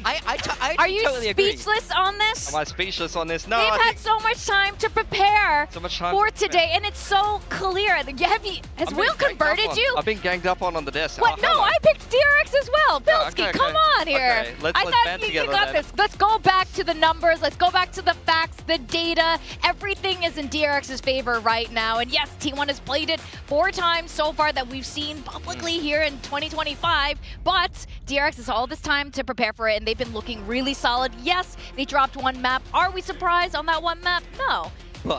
But everything was in Gen G's favor yesterday as we headed into Bind, and then what happens? Bam! 9 rounds in a row. You guys miss this very violent action coming from Okay. big time. Choba, you're bringing some like crazy energy on this disc right now. It's getting violent. I believe even more now. Yeah, You've no, got me now. that's the T1 energy, though. They're going to come out. That's Buzz. That's angry Oh, Buzz. that's Buzz. He's back. He's going to be on stage. He's played a lot better today for sure. I think DRX Yes. though, I mean Yes. they eked out the win. Free's back on the Teo. Should be easy days. 3-1, I reckon. Okay, easy. Hold on. Hold your horse. Easy. Come on. Give me a break. Listen, I think on paper, DRX should be favored for this matchup overall. Okay. But T1, they built this roster for a reason. And I think we saw that yesterday. I think we saw that experience, that focus, the firepower all come through. And like you said, Buzz had a rough day yesterday. Yeah. And they were still able to power through. Yeah. You know, he's gotten his confidence. He picked up that operator in French. I was just talking with Elevated. Yeah, he picks up that operator, he suddenly gets that confidence boost. He's a changed man. Okay, wait. DRX, You're right. Achilles It's actually starting to convince me. That's why we're going to need one more person here on the DRX side. the DRX guy. Please Okay. help me. Help me here. Am I stepping Nah, out? he's just going to be here. That's good. We just need the DRX energy to come onto this desk. I don't have anything clever to say. I just felt like I was missing out. Okay. he needed some comfort. He needed some comfort here today. You guys are comfortable. Yeah. Yeah. Well, I've purposely gained some weight over the winter. We're trying to see how many people we can fit on this couch right now. It is this is a crazy grand finals right now. Oh. Seth, give Okay. us a case for DRX. They look really good, and Freeing is he's just crazy. So there you go. I agree with that. Honestly, we got Freeing on DRX. They won this map last time. Mako on Bind, hello? He's going to play Brim, and he's just going to continue to clap. Gonna You guys destroy. remember that ace? Yeah, He's but just do gonna you that do you again. but do we not recognize that we're watching a match right now where we're potentially comparing Carpe to Mako, and Carpe's putting up some numbers and moves. I mean, he's back on Brim. Is Mako truly the best when Carpe can just come back and start fragging out as a controller? Like, Good point, but it is still Mako, and I don't think anyone is above Mako when it comes to these Korean players in the clutch scene. Killer's nodding, the king of DRX, and should we talk about the comps a bit? This is getting like a little crazy. Hold on, wait. Let's get Seth to break down the compositions horizontally when they come up in Agent Select. Yeah. I'll probably make my departure, is what I'm going to do. Okay. Okay. Bye, Thanks for joining us. Thanks for joining us. I have to say though, but I do miss having the rest of you boys on the desk here. It's been a while now. I just want to say I apologize for Seth and myself bringing down the average analysis of the desk segment.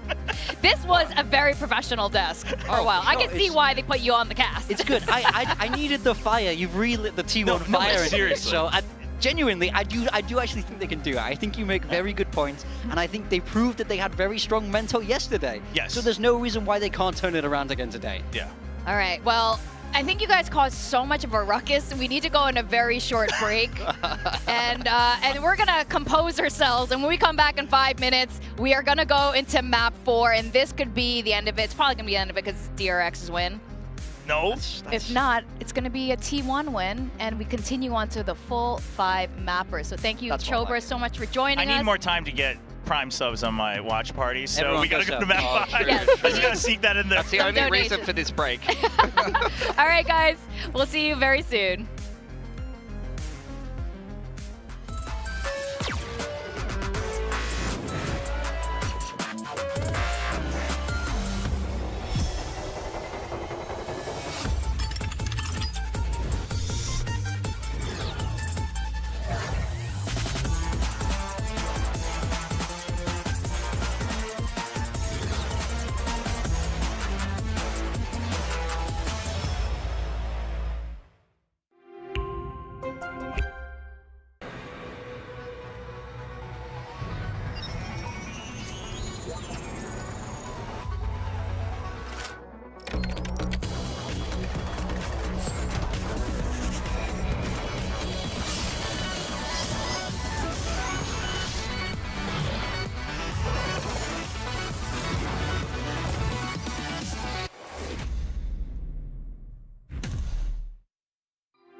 Pulsar by Naomi. Pulsar by Jenny. Oh, baby. Ooh, there it is. Oh, I'm so happy with it. Look at this. Isn't this perfect? And it even has my name on the side. 마우스 누가 만들었는지 알려주는 것도 같이 들어있고. Thanks, Joshua. This mouse is ready for a fashion show. It's Pulsar by me. It's by me. It's by me. It's by me. It's Pulsar by you.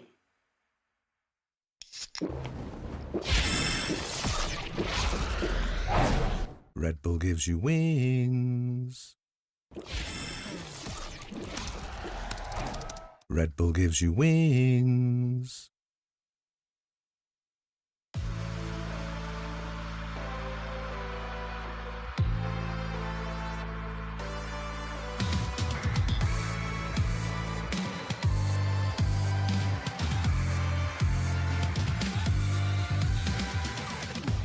Let's fly.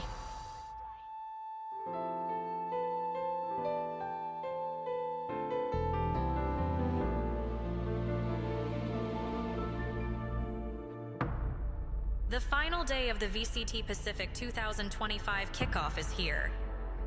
Stay tuned for some epic games.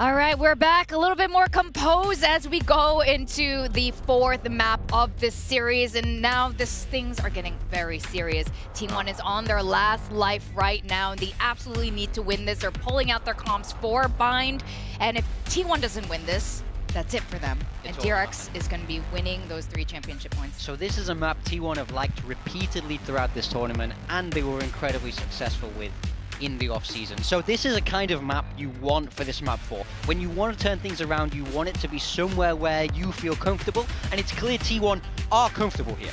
Yeah, for sure. I think you're going to see the same kind of style for DRX. I mean, we've seen double E-Net comps play a lot on this map, but this is a bit of a different flavor. This is not like Sky Gecko, like you see kind of T1 playing with the explosive executes through the Viper wall. You're going to have to rely a lot more on the hard executes of the Teo and hard underarm flashing your way through on the KO. I mean, the Teo-KO combo, what a classic. You love to see it. But yeah, I'd agree. T1 with a lot of reps on this. TRX most recently played Gen.G and struggled to beat them, barely beat them on this map. So if you're using Gen.G as a measuring stick here, I think that T1 was a little bit more convincing against them on this map, to be fair. All right, well, let's find out who's right after all that ruckus. We're going to go back to our casters, Achilleos and Paper Thin. Alrighty, here we go. DRX now at match point. T1 needing to persevere through this map, a bind to extend us all the way to split. Let us find out if they're going to be able to get it done, to hang in there, to still have a shot at their first ever trophy here in their first ever VCT Grand Final. It's going to be a really interesting one. I mean, DRX was able to beat Gen.G on this the last time they played it. A couple of spots there for Bane, but it went into OT. Meanwhile, T1 seemingly figuring out some of the problems that they were having, taking down Gen.G as well yesterday. It went a little bit deeper than maybe T1 wanted to there towards the end, but they were able to stabilize, come through with the win. It's not for T1 here on this defensive side. Trying to get a pistol to go. Something they could not do on Fracture. Stack's ready with the knife to try to stall up this attack. This looks like a pretty good preparation. Oh, Buzz, though, took a big chunk of damage. And he does flashback a Sheriff on the opposite side. Able to get that hit through. Pain Shell's going to be sent out, Gunman. Bouncing forward, trying to take some space, but a good hit comes in. Buzz able to find Bane with a Pain Shell. Mako similarly going to be taken down. Freeing is able to find one. Hyunmin fights back a little bit more, but now Izu arriving. Gets himself into showers. Spike in hand here for Hyunmin. 24 HP. Meteor wrapping around the back. Spots the head. Gets the kill. Spike will get planted, but the pistol goes to T1. Just a really good read on the pistol round here for T1. So prepared. It's a really good thing Buzz doesn't die in showers, because if he does, it could be a very, very different round. He's able to turn and throw that paint shells. They're able to reinforce that attempted A-short hit that DRX had set up. The knife as well, landing nicely for Stacks. Setting up to just be able to use these crossfires to kind of mow players down. DRX punches back, able to get through, get the plant down. That's about it. At that point, round was basically over. So now an outlaw for Buzz, Guardian for Meteor, Bulldog for Carpe, and 2 Sheriffs. So it looks like a bit of a save up there for T1. Hoping to come through, have a buy up towards that bonus. Meteor gonna get flushed out by the Taeho utility. So not able to put that Guardian to good use initially, but has a fallback spot towards Tube. Stack with Izu. Flash up over the top, does get the connection, forcing Meteor down, and Hyunmin's able to collect 1. Izu eliminated Meteor now. Trying to reposition. There's another flash. It's a full catch, and now they know exactly where he's at. Hyunmin able to find it, gets himself a 3rd. He comes with the Guardian, the Outlaw, the push forward. Buzz, barrel stuffing, able to find 1, but only has a classic in reverse. But now Carpe mows down 2, but freeing is there. Gets the final shot across in DRX. They win out the eco round. The successes of T1 from the pistol completely undone. These are just absolutely gorgeous flashes from Bane to set up his team. Disgusting. Absolutely disgusting. Gets a kill to boot. Woo, freeing up and over that tube. And that's a huge round for DRX. T1 now gonna have to just rely on some Sheriffs and a Guardian of their own. But my word, Bane has been really impactful today for DRX in a lot of different ways. That's the kind of round with these pressures, knowing that the enemy team is already at match point, that can very much work against you. Meteor pushing forward, trying to take some space, trying to catch him off guard, but DRX seemingly very well prepared for it. Stacks, however, was able to utilize a forced up weapon, come away with at least a kill. Flash forward, he's gonna look to try to play off the back of this one as the Dizzy also goes out, but it's a quick tuck back into the teleporter to stay safe. Izu re-swinging dead, Mako finding it, Buzz eventually able to put down his former comrade there. The weapon not gonna be recoverable. 3v3, still just the 2 Sheriffs and the Guardian, with the Spike now being brought back across towards this B site. Oh, and that knife is gonna get some good info. Catches onto 1. Still, it's gonna allow them to stick in this 2-man stack, this 2-1 split. Carpe hasn't seen a damn thing over on A. The slow creep out, Stacks. I think he's been noticed here, but oh, there's the elbow. 30 seconds left. There's the put down. Buzz now. Sheriff in hand here from Hookah. DRX should be able to read this reposition as they slowly sweep their way across. Tucked in just below the window here is Bane. Of the patience, wait for Carpe. Repositions. The plant, the elbow spotted. Buzz just trying to play it as quietly as he can. Now is going to be forced to make some noise. Spring will find the kill. All on Carpe. That staple Sheriff in his hand. Trusty in the past. Can he find it? Tracks the wide swing. Eventually is able to go ahead and clean one up. 4 bullets in the cylinder. Spring, does he swing the challenge? Couple shots over towards his legs. The reload through. Expecting the swing off the back. Eats quite a bit there from the salvo. Finds 1. Oh my. Carpe at least making it costly, if not getting them all 5 players dead. As Bane, he'll make plenty of noise. He knows that Carpe has no other recourse but to try to hold for it. So we'll be able to close out the round. We'll go 2-1 here, our DRX. But Carpe, he makes them suffer for it. Jeez. Never doubt Carpe when he's got a Sheriff in hand. I mean, the kill here for Stack, so impactful to take Hyunmin out. That slows up DRX, not really able to make it execute the way they'd like. So then they have to kind of just win some battles at range to break open the space. Good recognition there from Freeing. Somebody could still be Hookah. That's a great reaction, great understanding, great map awareness from him. He's got an Armageddon, they've got a showstopper. Orbital strike, though, for Carpe off the back of that play. So some dueling ultimates could be very, very impactful. Can absolutely help them tie things up here. Still full investment behind as Izu going to reposition, looks to send out the Dizzy. Quick clear. Buzz has got an op, so this is a very important round for T1's economy. Armageddon. Bring out the red carpet. The Monster try to hold them at bay there for a moment, but it dissipates and Hyunmin goes in on the entry. Izu figuring out here against it, but cannot win the fight. Hyunmin a fine victory. The rest of the team, however, going to be held back, but Hyunmin opens up the sight, seemingly on his lonesome. Shots here from Meteor, ends up falling. Stack's now dead, and Meteor trapped.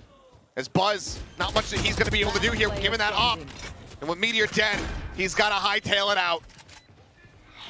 They get the orbital committed, they get the plant, they get the round. DRX 3-1. Oh, just phenomenal reactions again from Hyunmin. These entries today have at times been just jaw-dropping. The way that he's able to adjust and just clear players out. I mean, Izu tucks in behind the box, just hides himself and still able to be dealt with. And then he gets, I think it was Carpe coming in through the door at B. Toxin screen down. Absolutely ridiculous. Nothing else to say about it from Hyunmin. Still for Buzz. Needing to hit that shot. The only thing that they have left to their names going into this next round is this operator. Given the rest of the economy here for the team. Here's to see if there's a very early timeout call. Stay safe. If we just keep on rolling. Autumn has been a bit reserved with them, trying to allow for the team to make the adjustments themselves. Oh, God, that is nasty. Mako, steady as always there to reinforce, shut Stacks down. Looking good so far for DRX. Now, bit of a heavier lean in towards that B side, whereas DRX looking to maybe fan out a bit. See if there's any aggressive plays off of this lower buy. You do have 1 kill away from a showstopper as well for Buzz, or 1 orb. Meteor has a Marshall. We know that he can be an absolute nightmare. Has that wall and the Razor Vine to kind of back himself up. Stacks as well.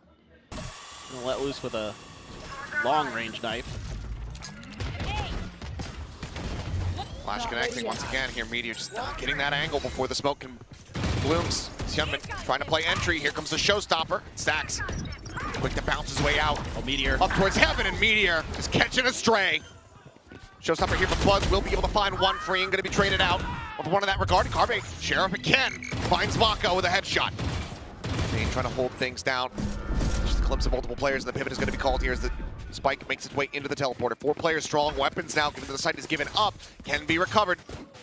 That's going to be that much more firepower here for T1 to try to turn the tides of this round. They have the man advantage, and now they've got weapons. Spike planted. I love this flank, though, from Buzz. This is going to be really tricky. But DRX trying to get ahead of it. Flashback playing elbow. But he needs for the rest of the team to still continue to be able to break through. So he's making his way forward. Hyunmin, the one tap, finding it. Bane! I thought he was blinded up. Still managing to find the kill. Buzz now here in hookah. But do they give him the opportunity at all? And Hyunmin, he's here in tube. And he's going to stay stuck there. Buzz just not going to have line of sight until this very moment. And with 23 HP, he doesn't know where Flashback is. He's been tucked here at elbow the entire time. Flashback considering the check, sees it, knows that he is not on it, knows that he can't take the op out of their hands, but knows that the round is won. Goodness. Hyunmin is really on point here on Bind. And now you start to worry that the gas in the tank for T1 may be running out. Just having to play so many brutal matches over these last 3 days. Oh my goodness. No, that was great backup from Bane. God, man. God.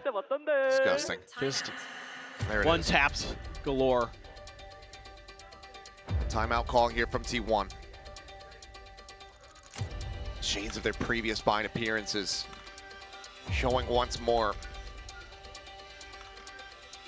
Needing to find some way to shut down this aggression from DRX. Well, this is tough, man, because I don't, you know, you got to find a way to keep Hyunmin in check. So, you know, early in the round, they commit some resources to B in that previous one. DRX goes A, isn't able to break through, and they're able to TP over, get that plant on to B like they like, and you know, everybody who watches Valorant or plays Valorant knows it is very tough to retake B on this map.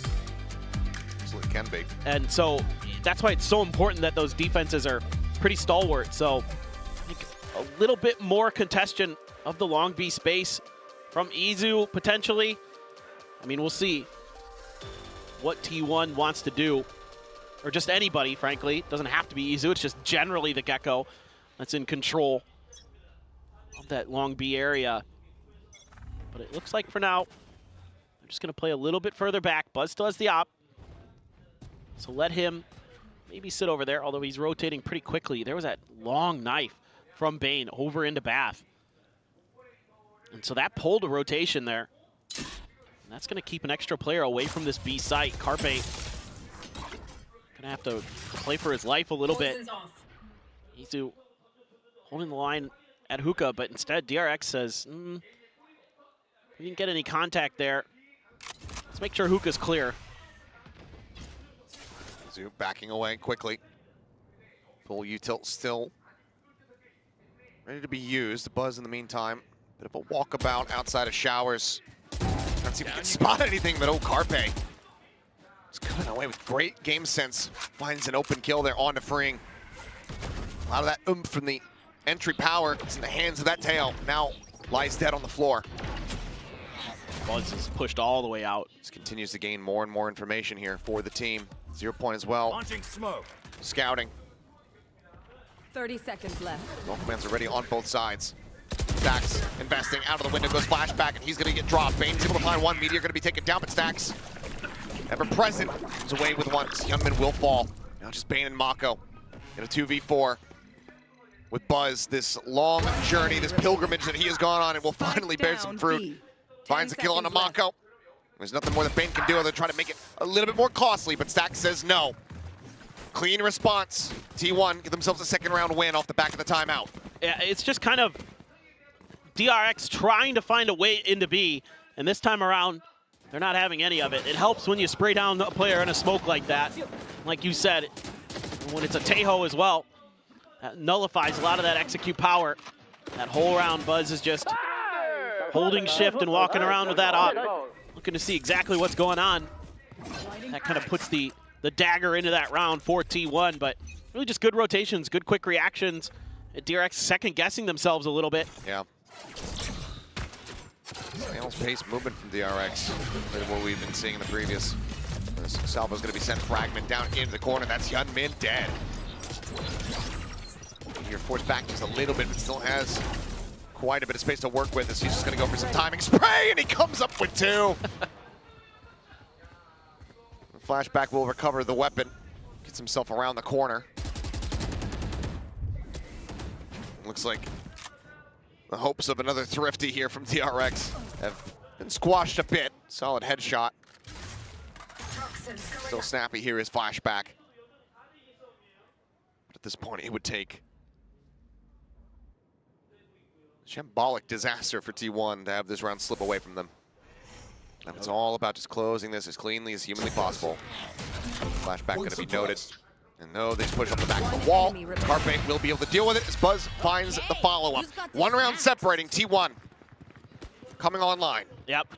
Okay, this time, none of the shenanigans from the eco are going to give you any difficulties. Just reading that short A hit pretty well. Again, this is part of the map that in the 2 rounds we've seen DRX try to go for it in the pistol, and in this round hasn't really been able to find anything to really claim as a prize off the back of it. So let's see, another timeout now. This time DRX doesn't like what he's seeing as Termi wants to have a discussion, and I don't blame him. I mean, I think obviously the B stuff got figured out quick enough. We didn't have a repeat. Who was that team? Holy Moly? Holy Moly, thank you. Exactly where you were going. Yep. Back in the day, we just ran it down the same site every time. But now you got to work the map a little bit more. Got to try to figure out where that op is, try to avoid that. That short A setup is going to be likely nasty no matter what. We've been seeing Meteor just hard commit to it with the wall and with the Razor Vine, so you might need some extra help from Flashback there using some of the Viper util. Try to bait some of that out, clear it, at least make T1 respect it. At least make them have to commit forces over to A every once in a while. Shower control has been non-existent as well for DRX, so let's see if that's something they consider, or it's just back to B lull. Just go B, go B. Buzz right now hovering. Oh, easy. Like they're just waiting for any kind of information they can get, and then we'll make the call for the rotate. But Carpe very far forward. The push out of the smoke into the spray down, but it's going to be Bane replying back. Down to 8 HP on the floor is going to be Resbull. Paint Shell to try to further delay here. We can pick him up. The rotation's now time bought. Orbital strike in towards backside. Buzz just alongside the blast radius. Safe for the moment. Does he get the pickup? Is it just a teleporter pivot? Is the question. Fight sent out, Flash connecting onto Stack, tucks back, re-swings, dead. Mako able to find the headshot. Meteor now joining here. Looks for a fight, tries a wide swing, but freeing. Breaks up the 1v1, comes up over the top. And once again, it's Buzz. Just stuck here, saddled with his operator.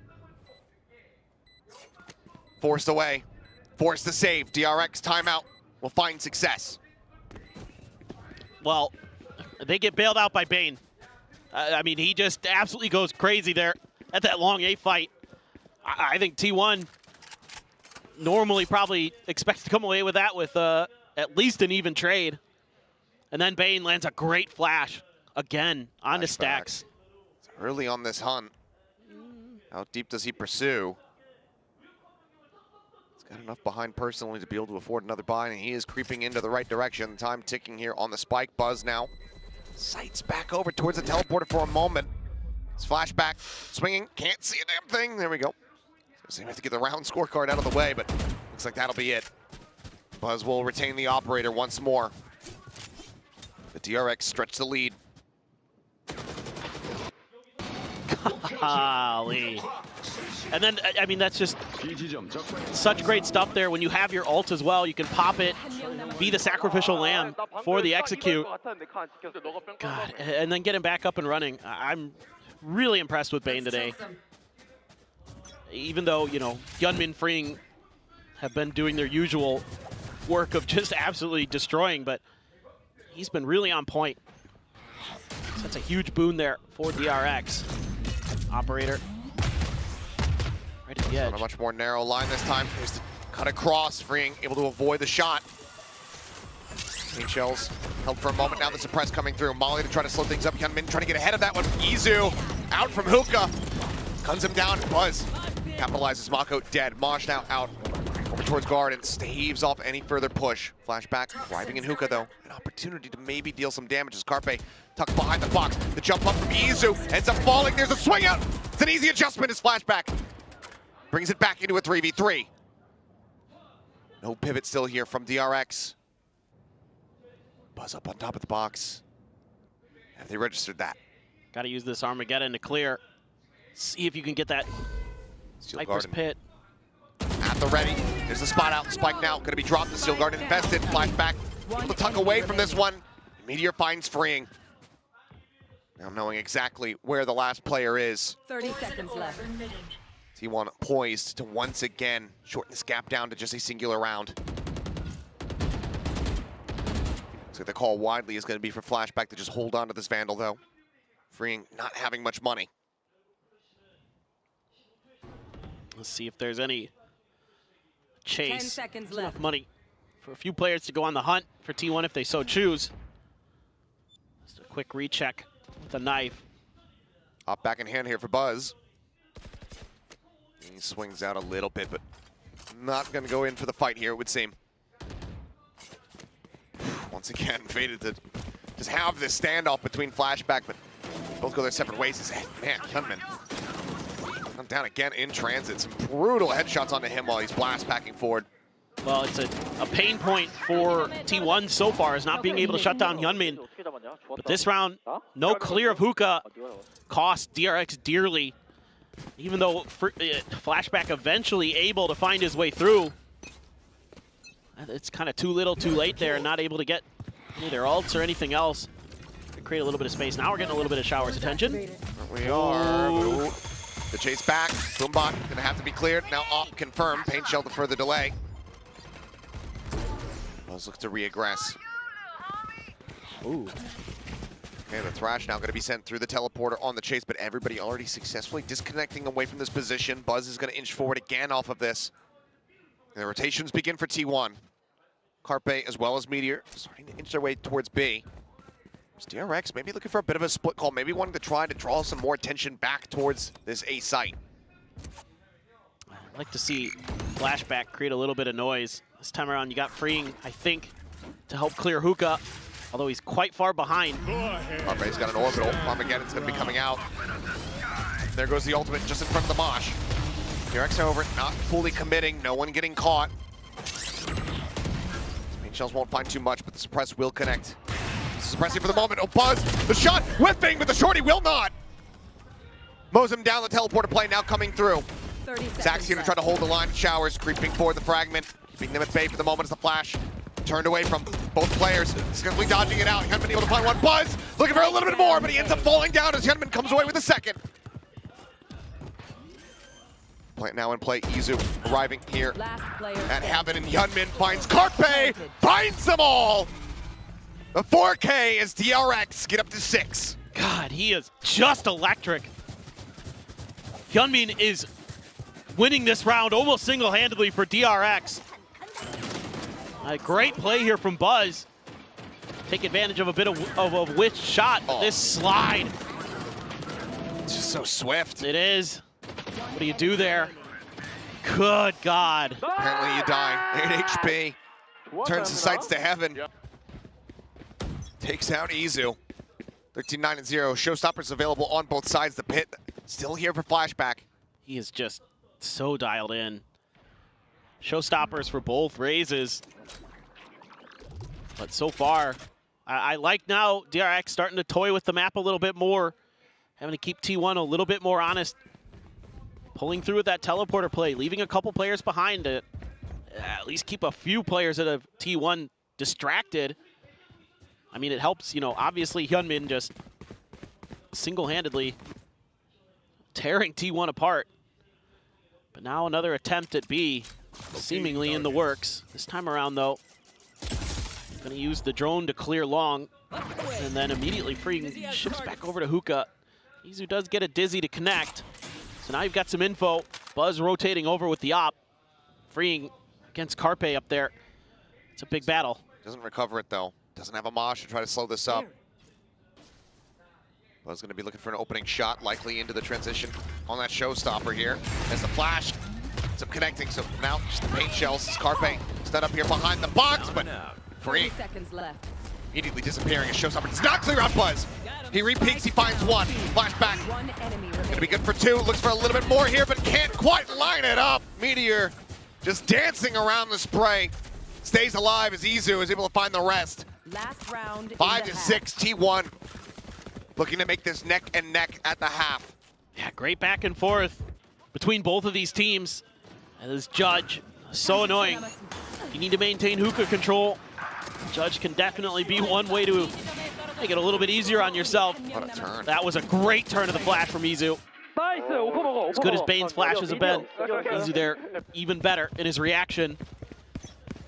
So now still Showstopper for Buzz. Couple stingers for DRX.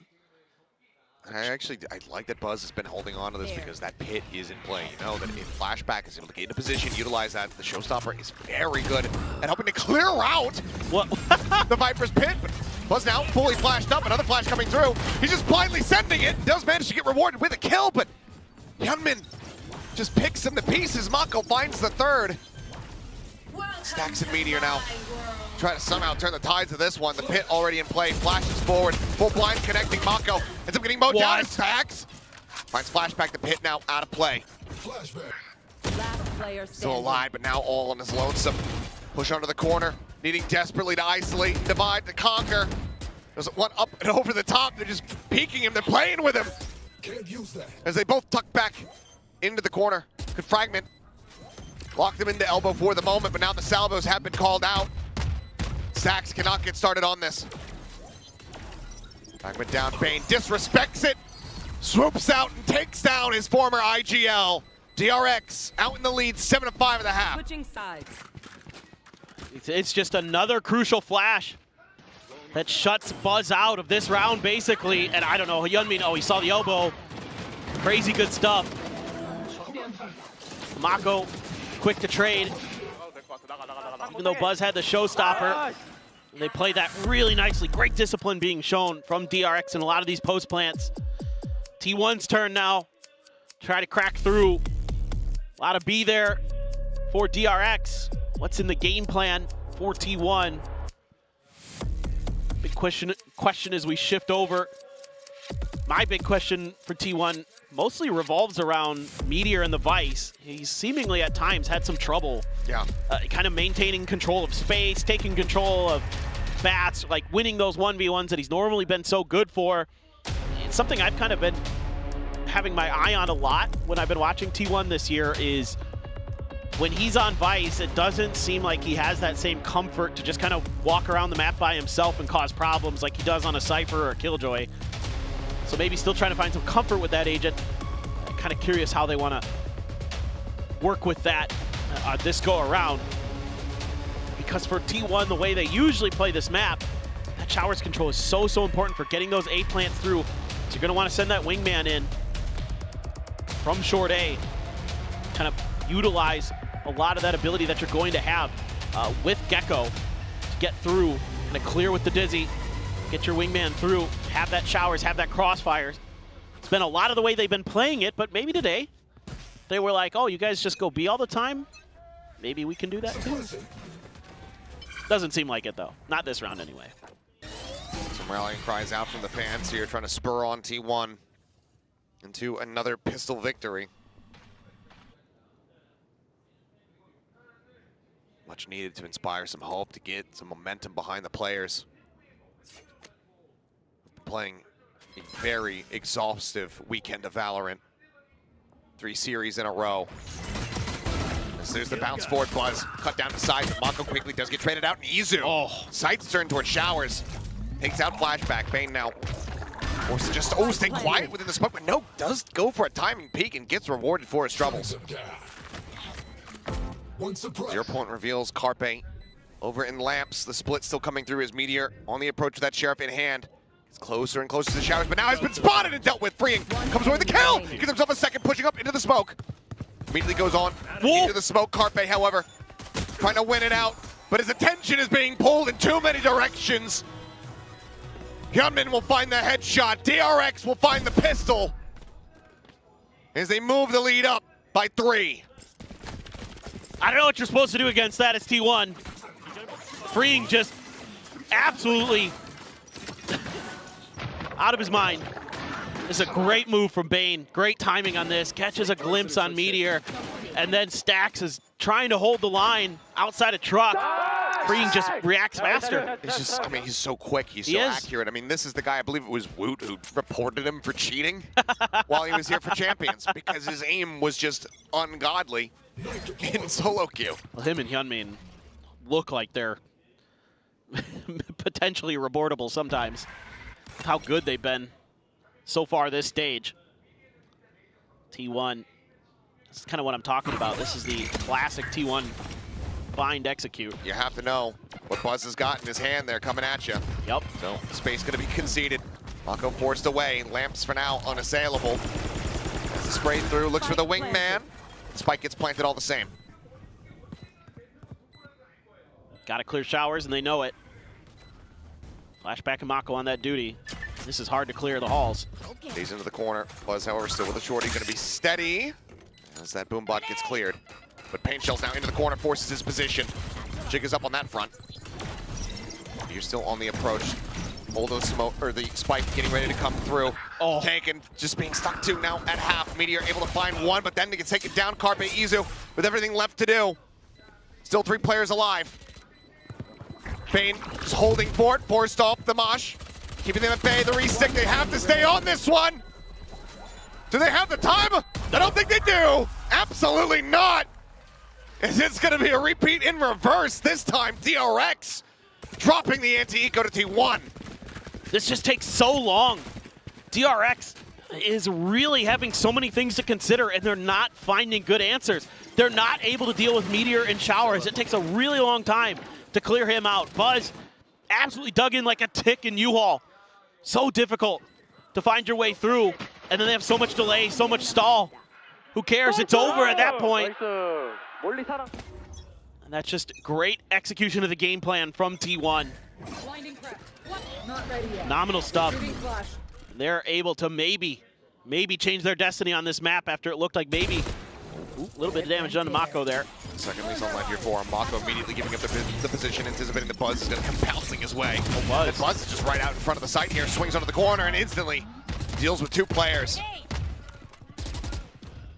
Shell to check, flashback, a nice shot. Will interrupt the plant for now. Carpe swinging out wider here, guaranteeing that they have him trapped in the showers. Gonna make his way around the corner. Stacks. Mowed down. Spike interrupted once again. There's the tap. In all likelihood, we might see T1 having to make a pivot here as Meteor does take the fight. Wins it out, and there's the teleporter play coming through.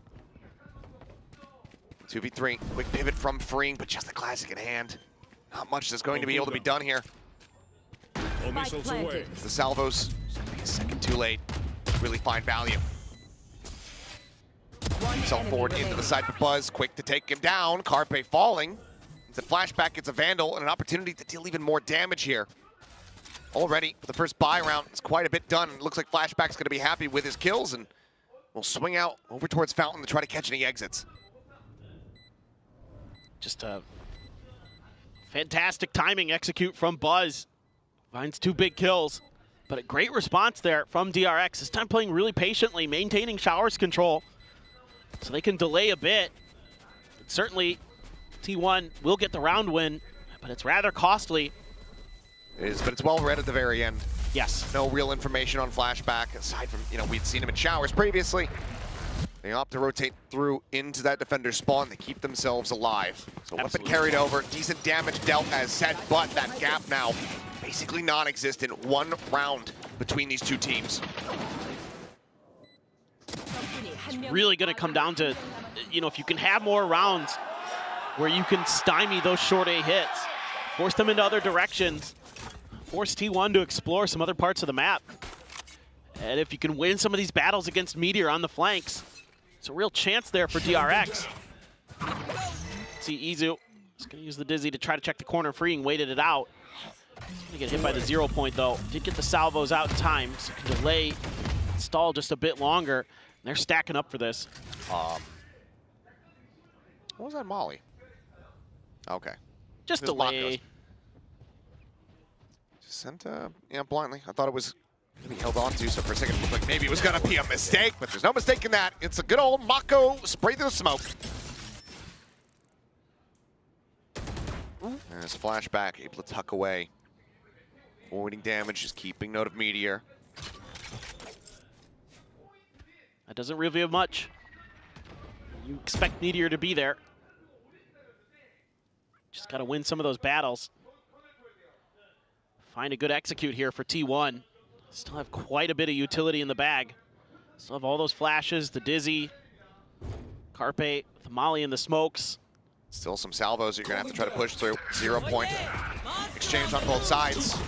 That's okay. The Teo does end up getting some price with Mako out in front, and he does it again! Looking for the 4th, cannot make it happen. Meteor will be able to get him down, and Freeing is right there. Ready to respond is Izu. 11 HP, nothing else to do, no recourse available.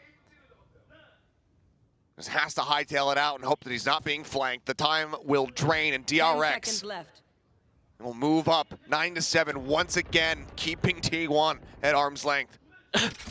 Mako is just a smoke thief, man. He's just stealing players from the smokes. I don't know how he does it. He just knows. He's just been playing for so long. He just knows. Absolutely incredible. I mean, he almost single-handedly shuts down this round. Oh, you gotta be kidding me, man. That third one. Just reads and anticipates players' positions as if he's just studying a chessboard.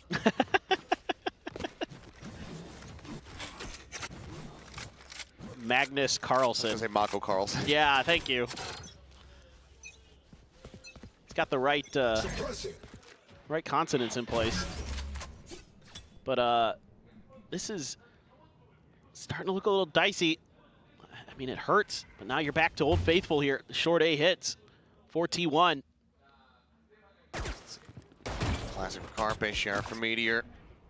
Reposition, Boombutt considered for a moment. Ooh, elbow's gonna be spotted on the swing out. But now gonna be set for the floodgates opened up as T1 try to push forward and take some space. Paint shells. It's a little bit there at Lamps. Buzz forced out of position, but Meteor finding one. Freeing gonna be taken down over on that B site, tucked into the cubby, and now this is a potential TP angle for T1. DRX, you can see them scratching their heads, wondering what the move is going to be and how they should respond. The plant gets ready to come through. Fragment on the bounce is going to be shallow, does not hit the wingman, it's just on the outskirts of it. The plant goes in, but flashback around the side here. He's able to get the flank off. Meteor ends up falling. Site opened up a little bit more. Stacks playing forward, dealt with. As Orbital comes through here on the short, Izu is forced out into the open, but he holds this round for two. Him and Bane both going to be eliminated. This comes down to Mako and flashback. Defuse being held, the blast pack sent, but it's a little bit too shallow. Tries to go for a follow-up, pushes him off, but Mako storms forward, finds one. Carpe swings out. The orbital strike gonna be sent. Mako desperately holding forward, but Carpe gets the Red Bull clutch. Scrapes by with the win, and suddenly we're back to 1 round separating. This is just outrageous stuff from T1, and it all starts on the back of that Meteor pick. That's why I'm so focused on Meteor when I think about this map and I think about T1, because if he can win that, it completely changes the dynamic of the map. All of a sudden, DRX has no defenses at B. They have to spread themselves thin because they have no idea. Is there going to be a rotate? Is there going to be a teleport pivot? And they kind of almost rebound from it, but Carpe comes up absolutely huge once again. Just monstrous from him. He has been so good these last couple of days. For the bounce, something spotted there, Genman. Does he go for a re-pick? No. Little bit of damage going to be suffered as Stacks does get whittled away at down to 70 over here. Playing alone at B. This is cool. This is a very different look. Like generally wherever Stacks is where T1 is. Oh, Mako pushing out, is able to find the punish, but this time it is Stacks on a lone mission. Flashback jiggling. Hasn't spotted it up until that very last one. Thought for a second there they were thinking about a TP crunch with flashback, but able to take control of Showers. Flashback contesting. Just holding it down here as best as he can, but wary about the pressure from the front over at short. Crazy Vine destroyed. This looks like Steel Garden going to be considered, going to be sent. Buzz, Showstopper as well, ready to go.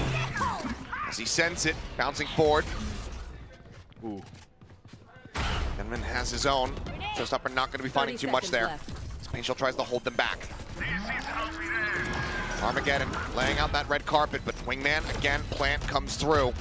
Players from T1 going to be zoned away here for the moment. Carpe still a molly at his disposal. Buzz swinging out of the smoke, able to find one, traded out by Hyunmin. Amash buying some time. Tap of the spike still not coming through. Dizzy over the top, quickly cleared, freeing, able to find one. The molly now in play, freeing down to a sliver, but still fighting back. Izu taken down. It's all on Carpe's shoulders once again. The defuse already held a half. Sprays frantically forward, takes them low, but cannot find the clutch this time around. DRX, they will continue to go blow for blow and maintain the lead. Yeah, I like the idea here from T1, sending Stacks out as a solo player to try to buy a little bit of extra attention, but Mako just wins out that battle, and the ruse is completely foiled. And T1 isn't in a place when Stacks dies that they can capitalize on it that well. Yes, they're able to get the plant down. Yes, they're able to get into position, but you're leaving 5 players up. You're having big ultimates to clear space for DRX, where they can set themselves up for a, not an easy retake, but a pretty efficient one. And they're able to capitalize quite nicely. Still maintaining some decent space control, and now T1 really wants Showers. Yeah. Multi face forward into him. Unable to find the punish, though. Flashback does drift away safely. Meteor poking and prodding around Hookah. Line share players, though, for DRX still here on this A site. Flashback about to make that first contact. Bane. In behind him. The flash at the ready. Sent. The swing. Snappy with it is Flashback as he mows down 3. The spike stranded. Oh! Flashback pushes out of the smoke and ends up falling. But Mako does not allow for any weapons to be grabbed, for any advantages to be gained. Meteor at 28 health, being encroached upon. As the stealth drone is there, draws the attention, Mako gets the kill, and DRX are 2 rounds away from claiming the trophy. Just love the call here from Flashback and Bane.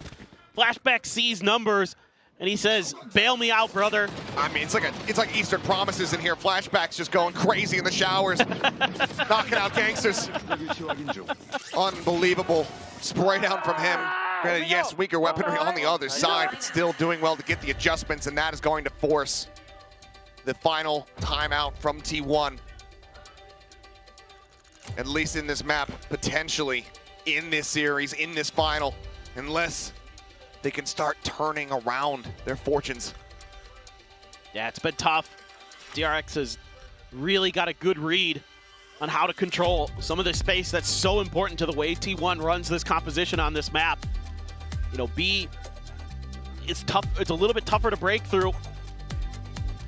And even though DRX made it look somewhat doable, T1 has been back to trying to make these short A hits work, trying to get that plant down early and then rely on some of that deep post-plant utility. But DRX is really starting to pick it apart, finding those big kills early and then snowballing those into victories. See what T1 wants to do. I was going to say, I wouldn't be surprised if this is some kind of setup for B. You know, you've got Izu, you've got the Thrash, you've got the No Command. Can clear space, at least get the plant down. Make this a tricky retake for DRX potentially. Let loose with that knife early. So it's going to be a Thrash off the rib. Yep. Going Mako's way, but he's immediately backpedaled. Salvos stopping anybody chasing him off the back of this ultimate. It will be recoverable. Paint shells as well, sent by Hyunmin. Just trying to get any kind of catch that they can. I like the layering there, but T1 not falling for it. T1 now knows that they can't really make this go the way they wanted. They got stalled up by the utility outside of Hookah, so they weren't able to scale the way they would have preferred. Instead, it's a change of directions. Back to reliable, but everybody's already rotating over here for DRX, man. Yeah, tuck back to get a slight little rejoin here from Bane. No Command at the ready. If he finds the timing, could interrupt. Potential Thrash coming through as the 0 point gets a catch on the 2 players. Those are 2 critical ones as well found. Freeing the jiggle. This could be deadly. Oh my God. He is right here on the edge, and there's the jump out. The concuss is going to be sent plus into the corner. Assassinated is Freeing. Holds down Gardens. Mako mows down the other 2. Can't see a damn thing.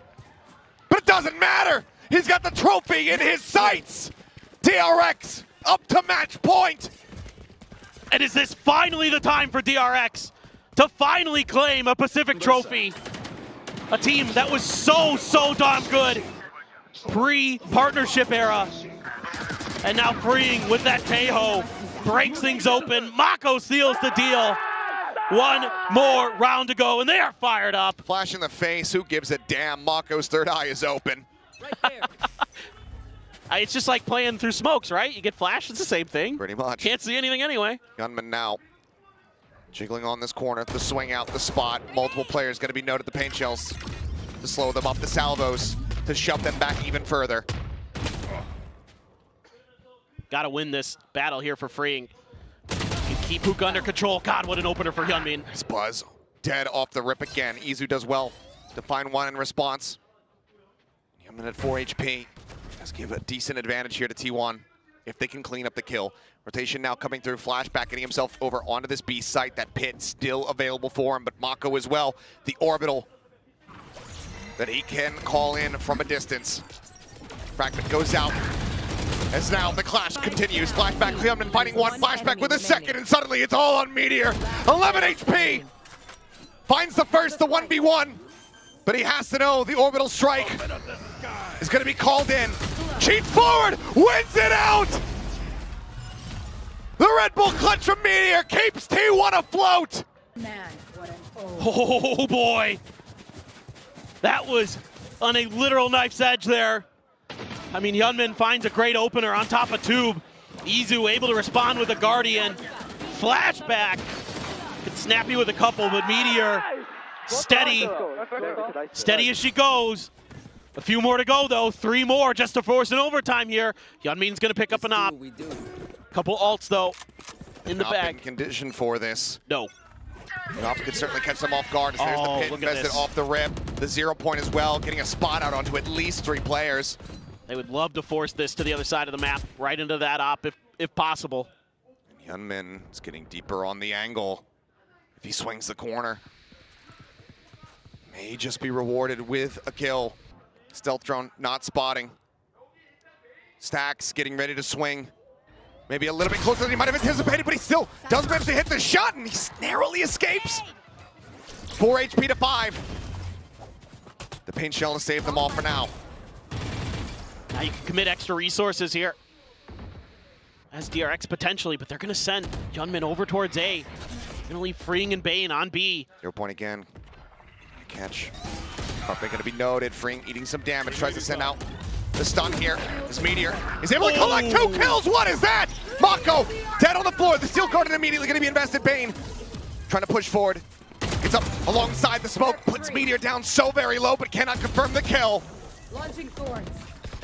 3K thus far here from the superstar, and given the operator, given the health, Hyunmin is not interested in playing this out. T1 looking like they will somehow get themselves a flawless potentially to keep this going.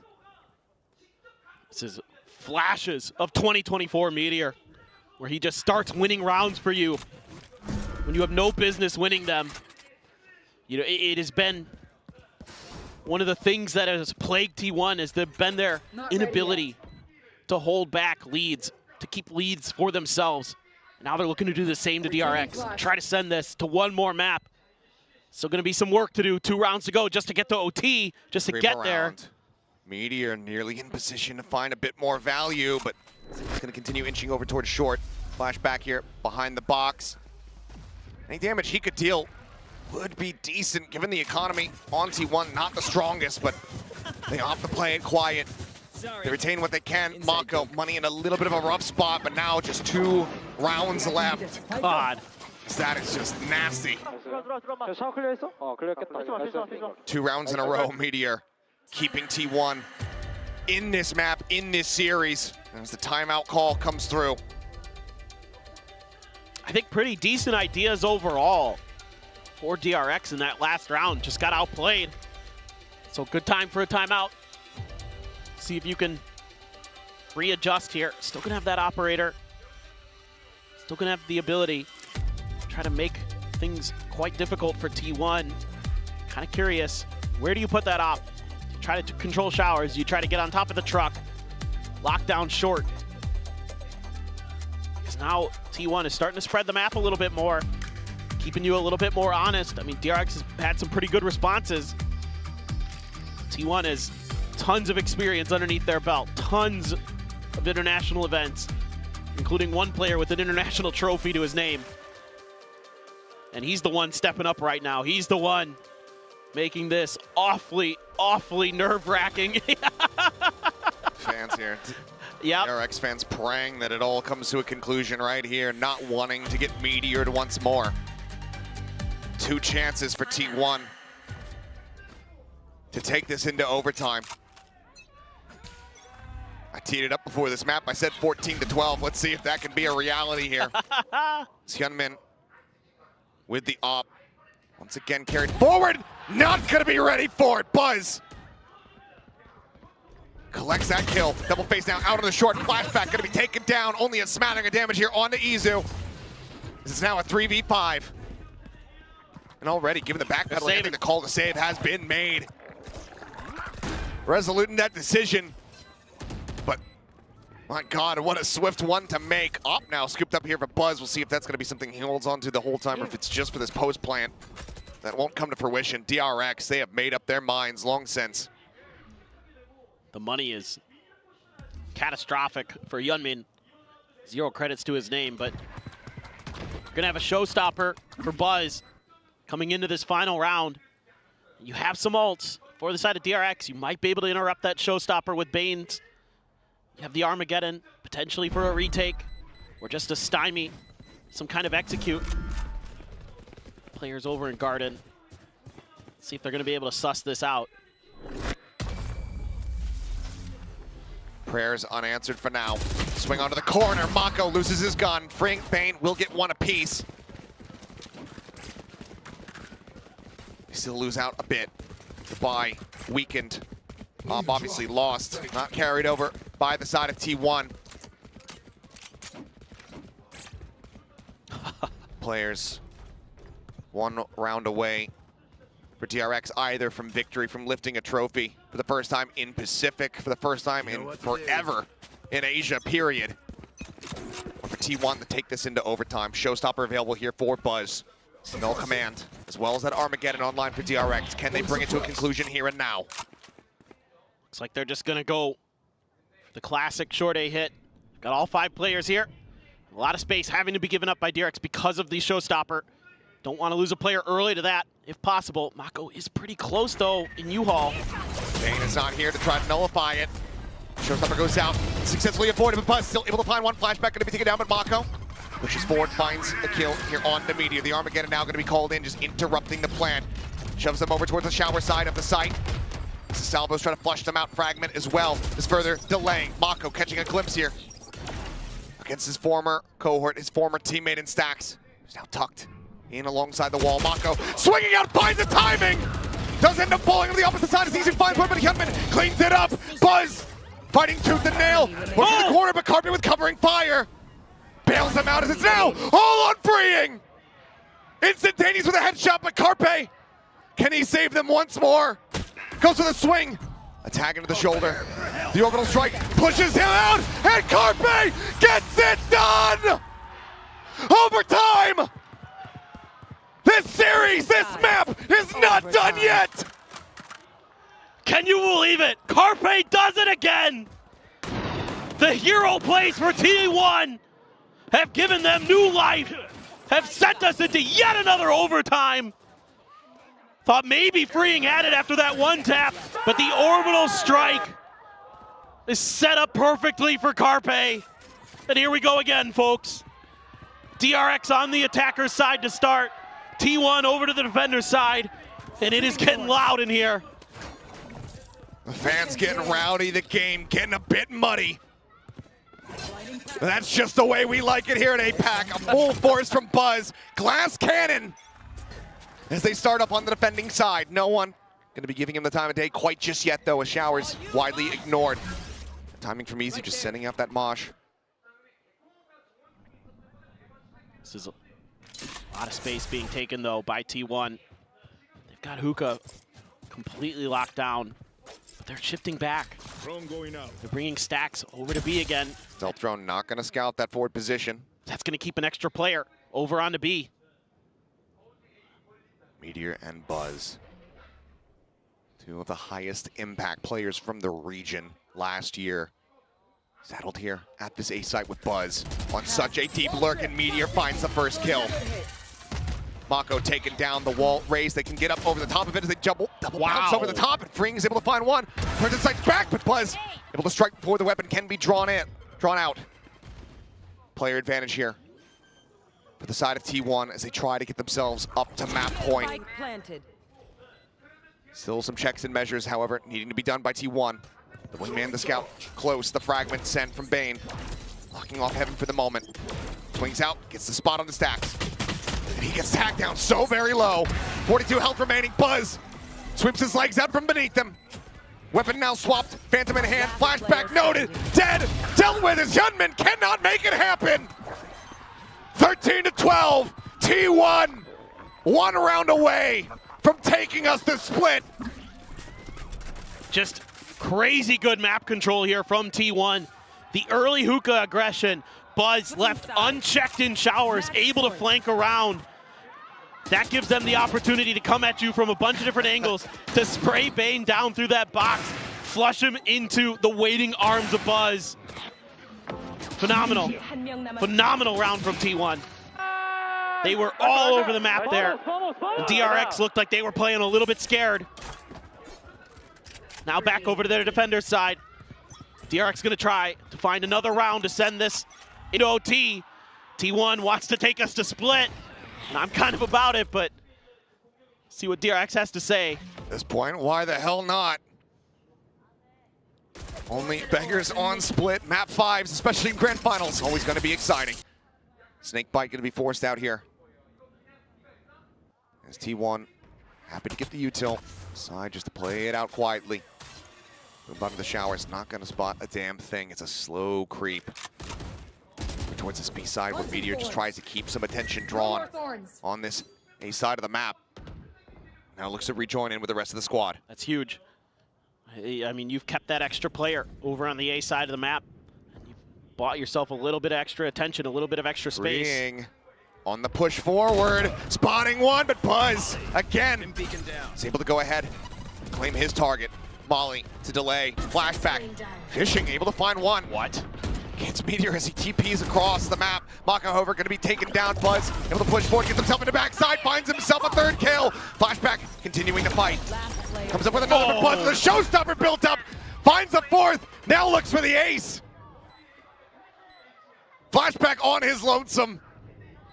The 1v3 versus 2 of his former teammates. Can he find it? He cannot! Ace be damned, 14-12. T1 make it happen. This series, this final is not over. We go the distance. We go to split. And you wouldn't have it any other way. The tenacity of this T1 team shows through again. So many times they have been pushed to the brink this kickoff. So many times they have been back down to the point where you feel like it may be over, and they fight and they claw their way right back in. 13 maps will be played by this T1 squad this weekend. And if they can take the trophy, take the #1 seed going into Masters Bangkok after playing that many maps, and by God, they well and truly have inherited Gen G's fortunes from last year. I mean, got to give some credit to the T1 training staff for giving these boys the endurance to get through like this, because they are absolutely looking just fine right now, despite a grueling 3 days. My word. And it just looked like DRX had it, and it was that one round, those 2 rounds from Meteor. Those back-to-back. Those 2 rounds from Meteor, man. He's had a quiet day today, but when he has those moments, oh boy, they are so damn important. They are. Without those plays from Meteor, this is probably a wash. This is DRX breezing their way through this map and lifting that trophy. The efforts here of Meteor, of the rest of T1, now mean that we are all treated to a map 5 split. Gonna be coming up in just a bit, but for now, we will send it back over to the analyst desk, who I'm sure have plenty of thoughts on that bind. Wake up, Pacific! We've got ourselves a full 5-mapper grand final series here today. T1, their very first grand finals ever in VCT history, and they're not gonna let you forget it, and they're keeping themselves in the game, and just when you thought it was all over for T1, they said, Personally, overtime. I'd like to thank Chobra for the energy he provided. He's clearly inspired T1 during what was a sizable comeback. I mean, we were doubting at times back in the green room, but so many clutches, so many huge moments from these individuals kept this team alive, Pilski. For sure, and T1, it's a huge comeback on the attacking side, and they just had so many big plays being made by so many key players, you know, the contact plays as well over on Bathroom side. To be able to bring it across the line. Like, they were not afraid to take risks, to make plays, and that was kind of the difference for me. For DRX, I mean, they struggled to close that game out, unfortunately. I've been kind of criticizing T1 a little bit, some of these attacking sides at times where it feels a little bit janky, but they tend to just be able to have that nerve, and clearly the class of these players is a different level compared to a lot of a lot of the players in this tournament. Like Carpe in particular, some of those moments, some of those clutches were absolutely huge. They mentioned Meteor on the desk as well, like just such a difference maker. And Buzz revitalized form today.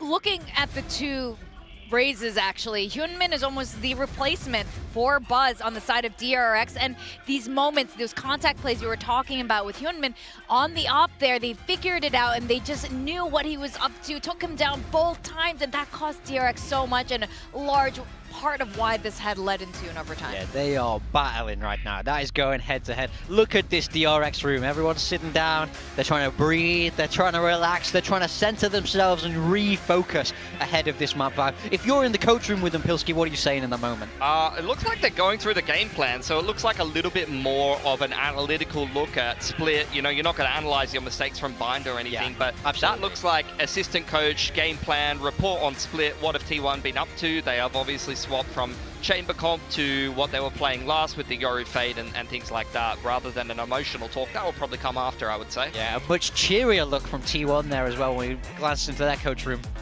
I mean, like, you're going to see so many key plays. I mean, this was an interesting one where you had the Teo ult right across the front side with the double salvos, the flash up over the top. Some of the attacking stuff from DRX looked very nice, but a lot of the time it felt like they were throwing executes and T1 was just playing very hands-off and giving them that space and then being able to come back in and complete the retakes regardless. But this eco win was huge. I mean, we've talked about bonuses, we've talked about eco wins and clutches. There were a couple of key moments in this game that made the difference for T1, but winning this eco really turned the momentum back in their favor for sure.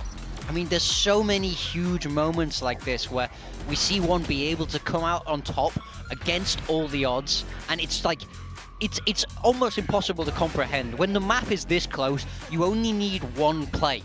You only need one thing to go wrong and it's over when you're pushing it this far into OT. And I felt like the cards were just falling so well for T1 when push came to shove. I mean, Vic said it. Buzz was going to show us today. He was going to show up in this final yesterday.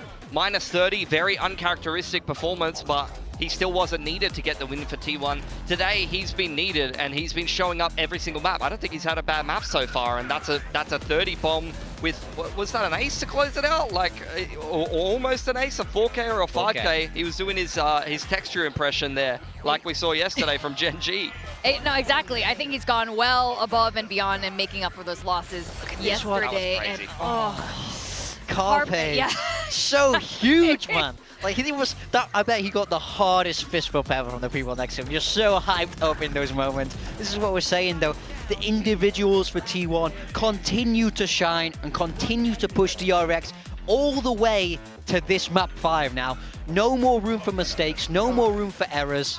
You have to be Swiss. This was... I can't believe Mako didn't win this! Meteor clutch, yeah, Mako, he ults him out of position and whiffs 4 to 6 bullets insane. on one player with 1 HP. Uncharacteristic. This is DRX on map point, dumping the kitchen sink across the site. You thought that they were going to be able to get away with it, and we still end up in a 3-on-2. Like DRX, it's not like they weren't putting themselves in favorable situations. It's got to be so frustrating as a DRX fan. You saw them in the stands with their heads in their hands, like, surely we're to close this out, guys. Yeah. This is our grand final, right? Whoa. No, says Carpe. Ult gets picked up right at the end of the round, ults him out of U-Haul and wins the game, or pushes them to OT rather. This feels like some voodoo stuff, man. Like, I don't understand. There was so many rounds where DRX could have won that game. So many times, T1 came up with the clutch play, the hero moment, and the hero of the day so far has been Buzz. We've been seeing his picture a lot on the screen today. Yeah. And pure revenge. He's motivated by only hatred, by only anger from losing against DRX. You can tell he's fired up. He does not want to lose. Can you imagine, though, this would be DRX's very first trophy. Obviously, for both of these teams, DRX has been on this grand final stage so many times now with Buzz on that team. Yeah. Can you imagine going to T1 and then losing the trophy again, but to your old org? Buzz is here to fight. Carpe has been totally showing up, and at this point, we've been looking a lot of hard data, especially for those of us who picked the side of DRX. A lot of things were in their favor, but now that we're going into the 5th map, I'm just throwing out all that paperwork. At this point, there's the other intangible that really comes into play, and that's heart. So we have Split going on, and you know what they say about Split? Only bangers, and is the best way, I think. All, like, everything we could ask for in this grand finals. DRX is a complete unknown. They've not played it yet this kickoff, so we have no idea what they're going to pick. I would assume Teo. I mean, DRX has played one game of Split since last stage of Pacific, and that was in the off-season, and they lost against Trace, who Trace are pretty decent in the Chinese scene. Like, they are a team that a lot of people have their eyes on. For T1, they comp swapped since the off-season. They came into Kickoff here with the same comp they were running in the off-season, which was the Meteor Chamber with the Sky Rays comp that a lot of people play, double controller. Now they're swapping into Yoru Fade and keeping the core of the comp the same. So they are playing the double duelist, but Yoru, as a lot of people will know and understand, is a bit of a pseudo-initiator, a space maker, and they're very active in the mid-round. So honestly, I really agree. I expect to see freeing on Teo, and I expect, honestly, to see a similar game to what we saw yesterday between Gen G and T1, and a similar interaction. I think it's going to be a similar comp coming out for DRX.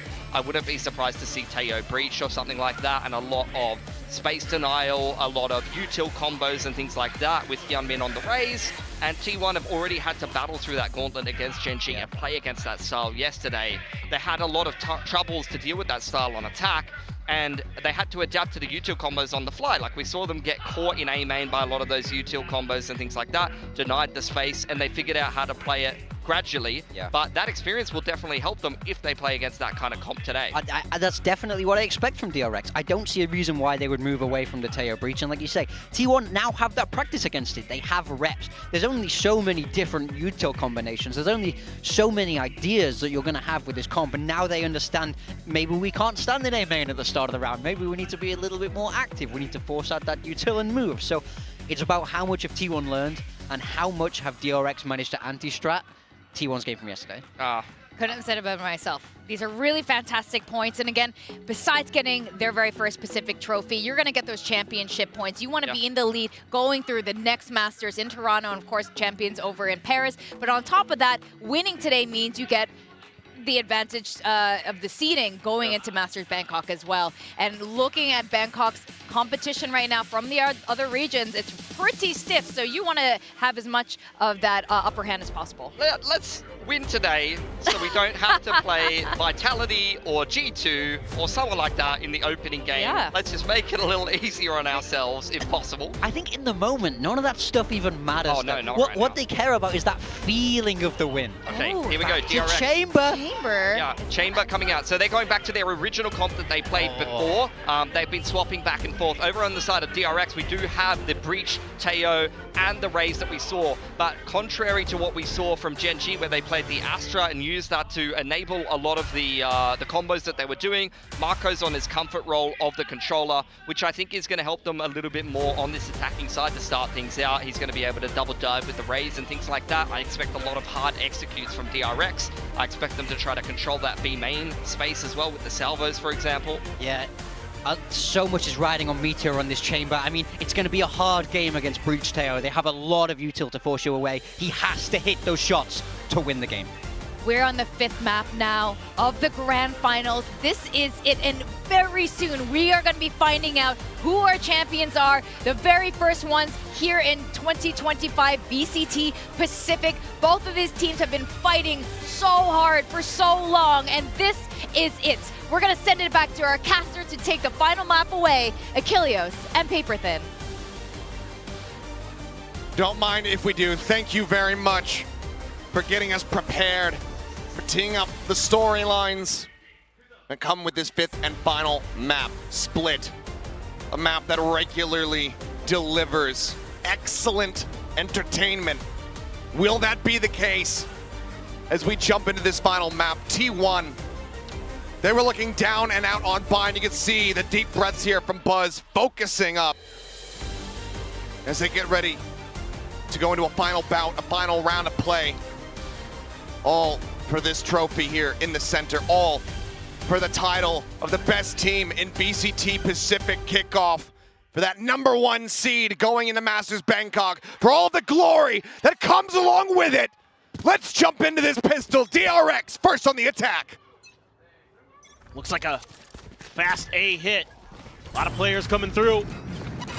Carpe and Buzz gets the opening kill. Huge stand for him there in heaven. Not skipping a beat after that last round. The previous map, Buzz. Shadows traveling. Regularly suffering those first deaths now. Paranoia though, Carpe just pushing forward. Barrel stuffing with the classic and comes up with 2. Just like that. Ooh. Pressure, push back here against DRX's Buzz, finds a second. Bane now to try to bail them out, is able to find one, swaps over onto the Ghost. Damage not going to be suffered, but still has his work cut out for him. The linger in the smoke.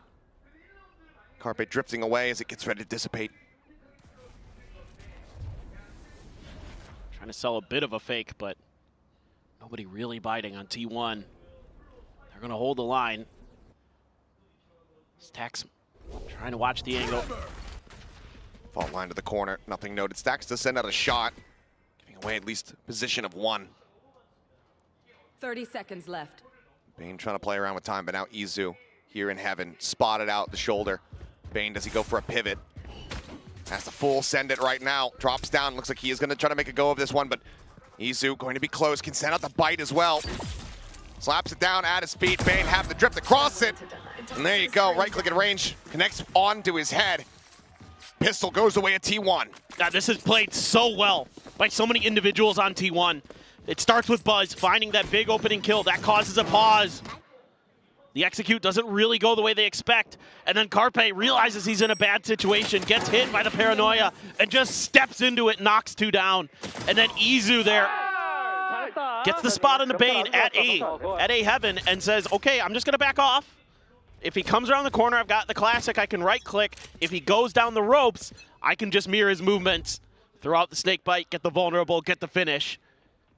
Good start for T1. Meteor watching mid here. Sniper gets the first kill at the Marshall. Immediately TP's back. Gets in, gets out. Now looks to the re-peek. Really hold down mid. Chest shot connecting. Headhunter bullets, however, not quite flying straight as they would like. As Buzz from a hot start into a bit of a whiff. Ends up getting taken down, and that's going to be a player advantage. As well as this Guardian now scooped up. Flashback likely would love to pass this over, and does so.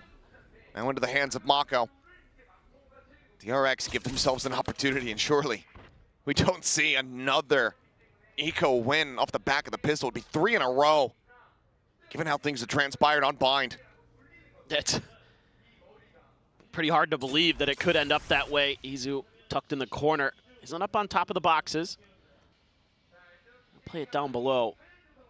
Now going to shift back over behind the screen area. Just waiting. 30 See what seconds this execute looks like for DRX. Still have all this breach util. Line not connecting. Izu's shots do. Turns on the flash. Mako able to find one with the Guardian. Finds a second, and already this is catastrophe here. Even if Carpe can win this out in the 1v3, the economy will have crumbled, in the cam around the back tells all.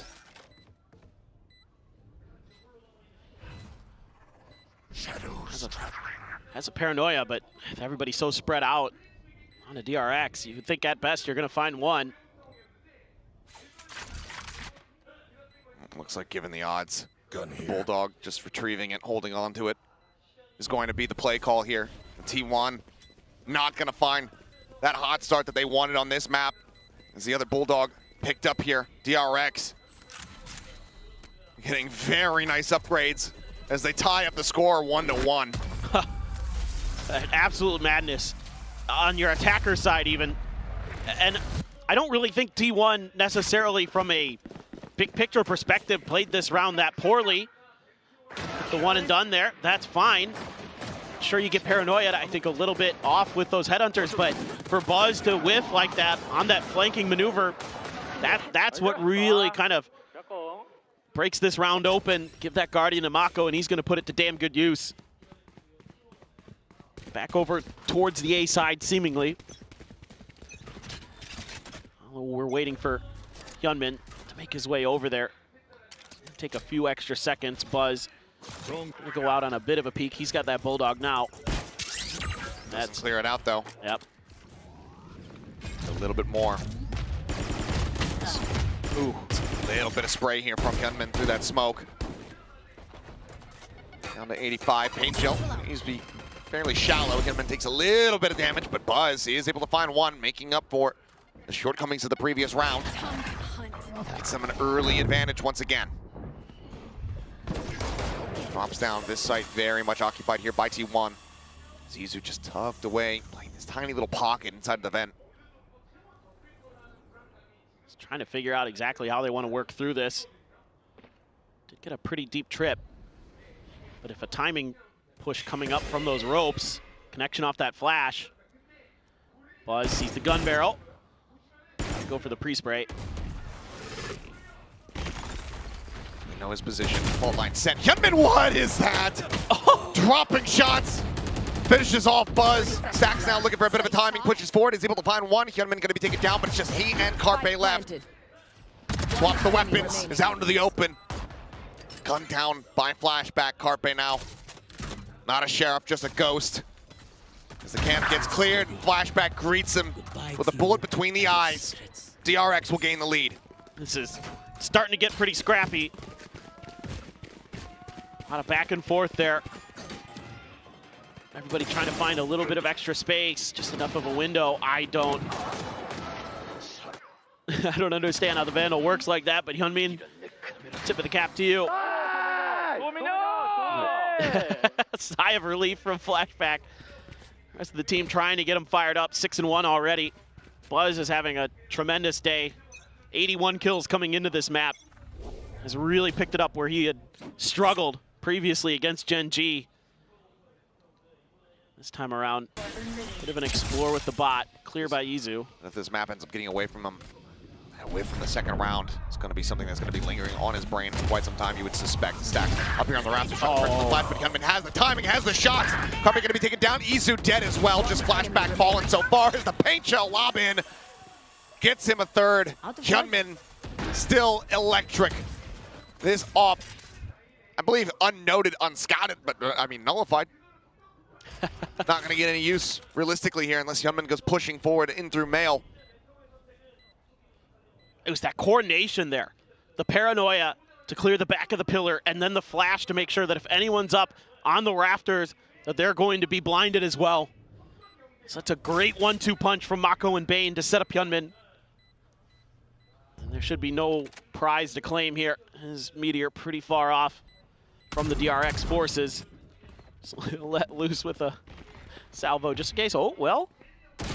Oh, he's been spotted. Oh, my goodness. 9 HP, tries to retreat, the re-peek, and the shorty. Meteor not going to be carrying over anything. A 4K for Hyunmin, the showstopper online. And T1, economy broken down. Well, Desk was talking about it, that Meteor's got a frag on this chamber. And that's one of those moments, those mistakes that you can't afford to have. That is unbelievably costly. Great recognition, though, by Hyunmin. He is really on point today. The DRX is starting to run away with this. A Bucky, a Stinger, a smattering of guns for the side of T1 to try to see if they can thrifty their way back into this match. The Chamber locking down the A side this time. Flash with some confirm. Oh, that's spotted Izu. That's the reveal onto Izu, swinging on the corner, Stacks dead. Hyunmin is just absolutely on one. It's Buzz, noted here in mid, sends the boom bot. I don't think he knows about flashback on this position. Maybe he did see him in transit across into mail. Either way, with just a Stinger. Doesn't want anything to do with this side of the map, so he's going to counter-rotate back across to try to reinforce Meteor's position.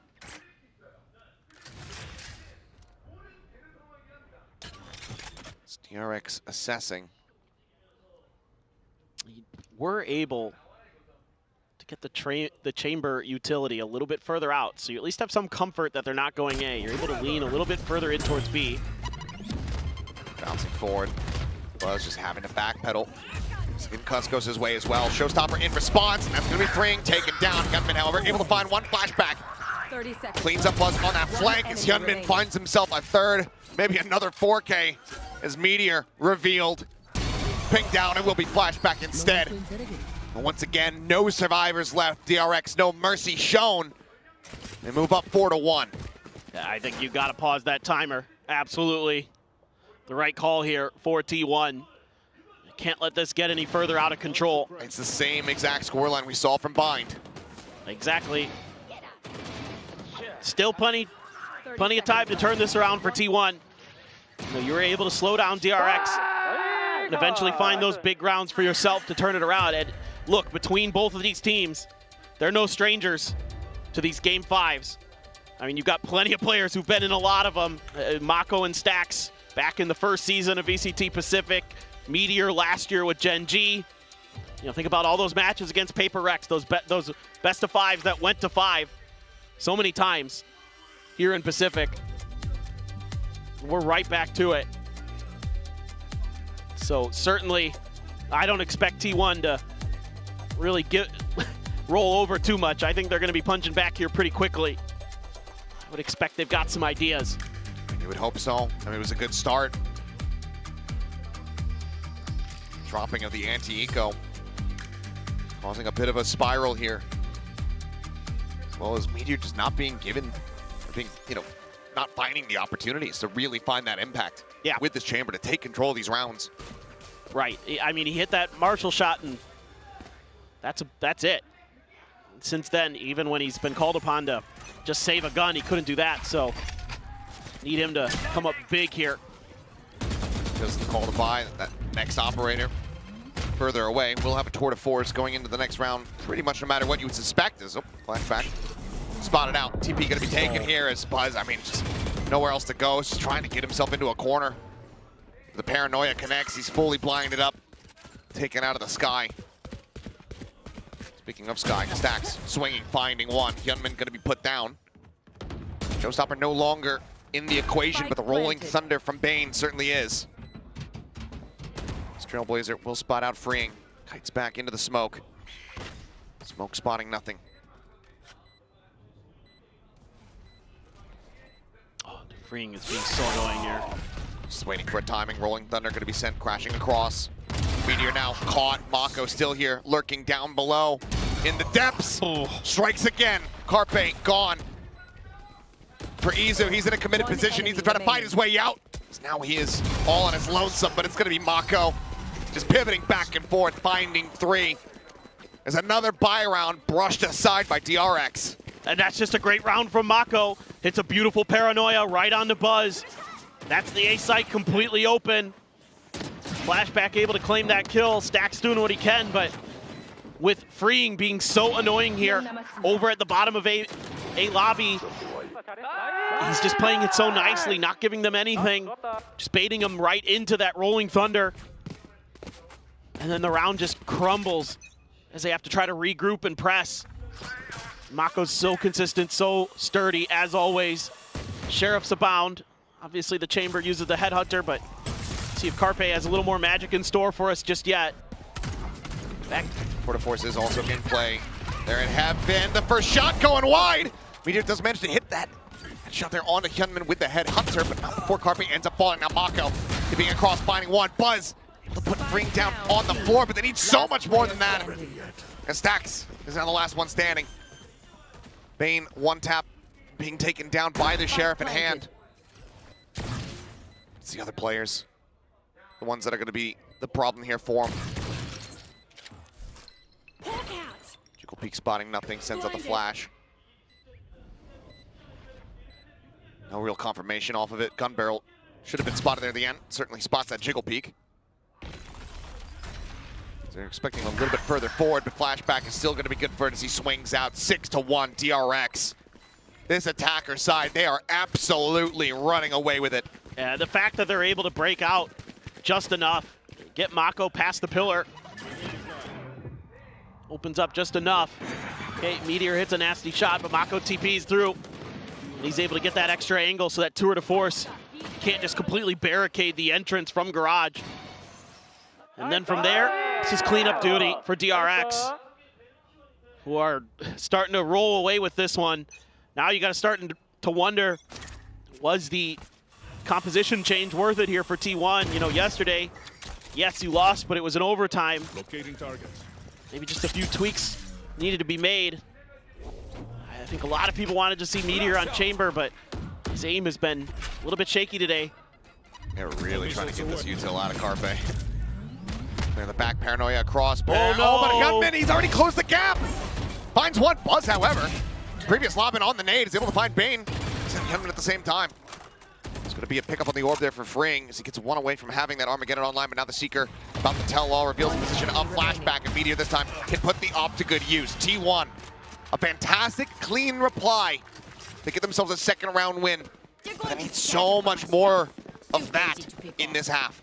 No doubt about it. And Buzz is Johnny on the spot here to bail out a bit of a miscalculation from Carpe. I saw this yesterday on Split that Carpe still has a few awkward timings with when he thinks he's safe to teleport, when he's actually not. A few weird smokes that I saw. But overall today he's looked quite good. I haven't seen too many utility mistakes, but that one right there, able to be bailed out by Buzz. Let's see how much more T1 can get in this half. Right now they're down by 4, and that's with Freeing having 0 kills, 0 assists. The impact from the Tejo that we've been seeing in the previous maps not being found at the moment, but despite that, the efforts of Hyunmin as well as Flashback have been enough to keep DRX in a very solid position. He was plus 22. Oh, goodness. Oh, Buzz getting around the back. This time, shots to connect. Was not going to be found, but still unable to find the kill. Up again, crashing across. Hyunmin swings out of the smoke, able to find one, but they go unscouted here. At the bottom is Izu. Comes up with 2, gets himself a 3rd. As it's now on Mako. Up in hand, the flick not connecting. Mako trying to force him out of the corner, cannot make it happen. The nade from Buzz will take him down, and T1 get 2 rounds in a row. Yeah, this is what we were seeing from Izu yesterday on this Viper. He is so freaking difficult to deal with on B. He is so smart and he's so clean with his aim. Doesn't really need too much Viper util here to do this. Just shutting him down from below the rope. He gets 3 before he's finally cleaned up. Nothing Mako can do there, just a shake of the head. Now the T1 fans have something to cheer about.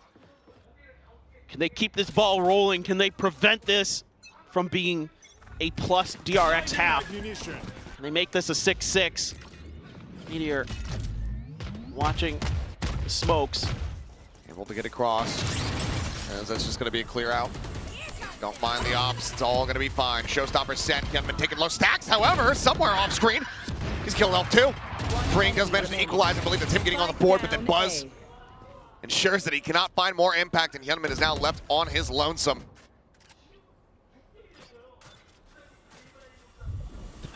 What do you do if you are Hyunmin in this position?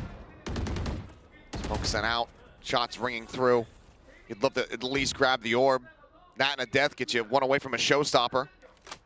Yeah, certainly not going to be given the opportunity to get that orb for free. He might just have to wait this out. All of that money that DRX had accumulated during that 6-run streak has run dry almost. A few players have some left in the tank, but a couple players completely out of cash. Now you just wait this out. 30 seconds left. A lot of time left on the clock, so for Hyunmin and DRX, some time to talk about it now.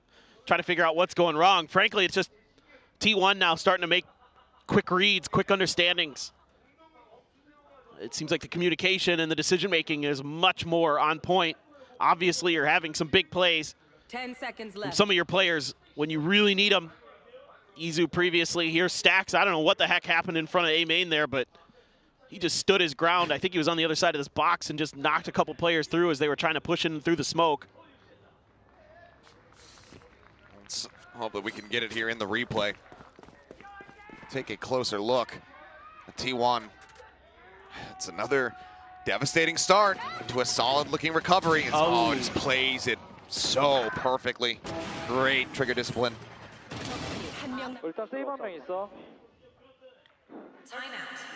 There you go. It's going to be the timeout call now from Termi. Not wanting for a repeat of that bind. Let's see what they want to do now. I think, again, maybe a little bit more mid-pressure. A lot of the rounds where they were finding success, the ones where they were able to best, you know, be it Meteor or Buzz or whoever is trying to maintain mid-top control. And when that was seeded over, when it had to be given, That's when they were really able to break through, knock a few players down, get into post plants, and execute those really effectively. So for T1, just continue to make sure these comms are looking good. Make sure that mid control is stable. I think you could be A-okay. Everybody seems to be back into the server for them. Looked a little bit off for a few rounds there. Got a couple ults as well. You know, do you want to just pop the Viper's Pit early here? Although with Izu way in spawn, still trying to make his way over. Why not get the opportunity? Flashback has the neural theft if there's a kill that can be found. Judge for stacks, and they're stacking in towards mid. I like this from T1. I think this is good anticipation of a possible change of play from DRX. Nothing coming out of it. DRX for now. Pressuring B, but man, Flashback. Yep. It's around this corner. He's got the camp set up. Goes for it. Ooh, just commits to the strafe. Void's getting taken down.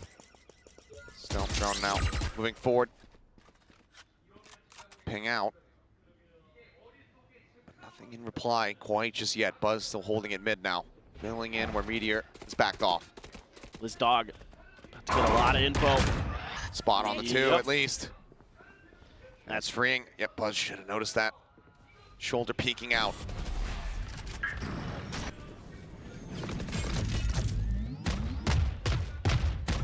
Zoo force forward. Poison's off. Timings on these smokes are so good. Buzz is eating quite a bit of damage. You can see that right now. As there's the jump in, Hyunmin planting his speed, and Izu this time cannot make it happen. Stacked over here around the corner. An easy spray down to find the first. Can he get the second? The answer is going to be no. Bane pushes up, finds him with a stinger, but now Carpe looks to refill that space. Mako trades it out from back sight. I know exactly. Spike now going to be picked up as the neural theft gets invested. Buzz immediately having to back away. 33 health remaining on him. The op in hand. Found my wire. He actually going to try to go for this peek. He does. The flashback just takes his head off. Op now on the floor, and Meteor asked to do it all. Seems like the timeout call here from DRX is going to be working a treat. Swing out. It's freeing from behind to find it as the team ace rings out. DRX guarantee themselves a lead at the half. Last round before the switch. This is just a little bit of trigger discipline issue for Izu. Probably cost him a free kill there. Pull it while he was jumping in. Not sure what the panic was there. Meteor missed a big op shot up in heaven as well. And that gave DRX the ability to scale into sight quite nicely. And again, once they get into these post plants, it's basically GG. T1 really hasn't been able to find a way to break through there. It's mostly just been about getting them ahead of even getting to a position where they can really get into anything resembling a post plant. Everybody being pushed back. It's T1 now circling the wagons, trying to figure out what they can do to recontest this space into mid. But DRX not really interested in messing around with it too much. Just trying to pull a little bit of attention. Just going to use the boom bot as well to keep an extra player. Angle it over towards Male. See if you can get them to sit over there. And then try to break through onto Meteor and Stacks. I'd be trying to attack towards Meteor. Had a little bit of trouble on this chamber. They're going to try to do, that's the suppress and the stun connecting with Stacks. Single sight Hyunmin out of the sky, coming to his rescue. Finds himself a second before Mako takes him down. Meteor jumping back over into the corner. Cuts down Mako, looks for a little bit more. They nearly line up for him, but he cannot capitalize. Aftershock now to try and delay, but Buzz just pushing past this one, and Bane clearly not registering it. It's up along to the wayside as Spring forced out of the smoke, forced to look every which way, and Buzz will take him down. 7-5, DRX in the lead. The T1, they keep it close, they keep it competitive as they now move over onto the attack. Man, and once again, Stacks is so good at this map. That is ridiculous, Stacks. Shot Hyunmin right out of the air. Absolutely nasty. Nice reposition from Meteor to give himself a chance. Get a couple big kills. And then Buzz swoops in to finish the job, but that all came down to Stacks there with that positioning and that timing. Finding those 2 kills to really stymie that execute. That was 7 rounds on the attacker side for DRX. Most of the time you consider that very, very successful, but with the way this match has been going, I have no idea if that's good enough. Things have been so wild here these last couple of maps. So it could definitely go either way. I mean, you and I were talking between the maps here, Achilleos. Seems like if the numbers keep adding up, should be a 17-15 scoreline at the end of this. Would be a great way to cap this off, regardless of who would end up being victorious in it. I won't claim to be Nostradamus, but pretty happy with the 14-12 prediction. Not bad on that one. Both of these teams, they're going to be looking to avoid that. Neither wanting an overtime. DRX narrowly in the lead when it comes to pistols. The anti-ecos, the last three, that has been the problem for both sides. See if T1 can get another pistol, go 2 for 2 on the map in that regard. And then win that anti-eco to tie it up. Buzz out in front, 13-8-2, despite some of the early issues that we had seen. Still has been an absolute force for T1. Yeah, whatever happens today, Buzz has really stepped it up. Had a tremendous day as that primary duelist. It's been topping the charts for them. Meteor trying to play up that flash. The flash coming through, Meteor does get dinked, but he does manage to find Hyunmin. Solid amount of damage dealt there. And Stax has the heals bought. The selfless leader. Puts Meteor back up to full HP. Just a single bullet remaining in that headhunter. Ooh, that right click does so much. Scoops up the ghost. Right there. Back right off, but now he's kind of trapped. He's gonna need a little help. Fight his way out of it. Mako, quick to punish. Rotates across, grabs the ghost for himself. Carpe sends out a couple shots his way, but now the creep forward, down in towards the sewers here. There's a smoke on a mid, just flashback. Sitting here for the moment, the cam still toggled. The stealth drone checking over towards Ramen, nothing noted. There's a spot out, Buzz, gonna be tagged. Zizou clears the cam. Spring waiting the salvos, holding them back. The dart now removed. Buzz looking for the fast sentry, but freeing! What is that hit? Finds him in transit. Mako, however, going to be forced away. Paranoia a little bit shallow, but only 12 seconds remaining as they bring the spike forward through Mail in towards Heaven. Time is ticking. Mako, if he can win that fight, maybe he can delay, but he cannot. And Bane is just stuck here into the corner. I don't believe they have it. Do they have it in time?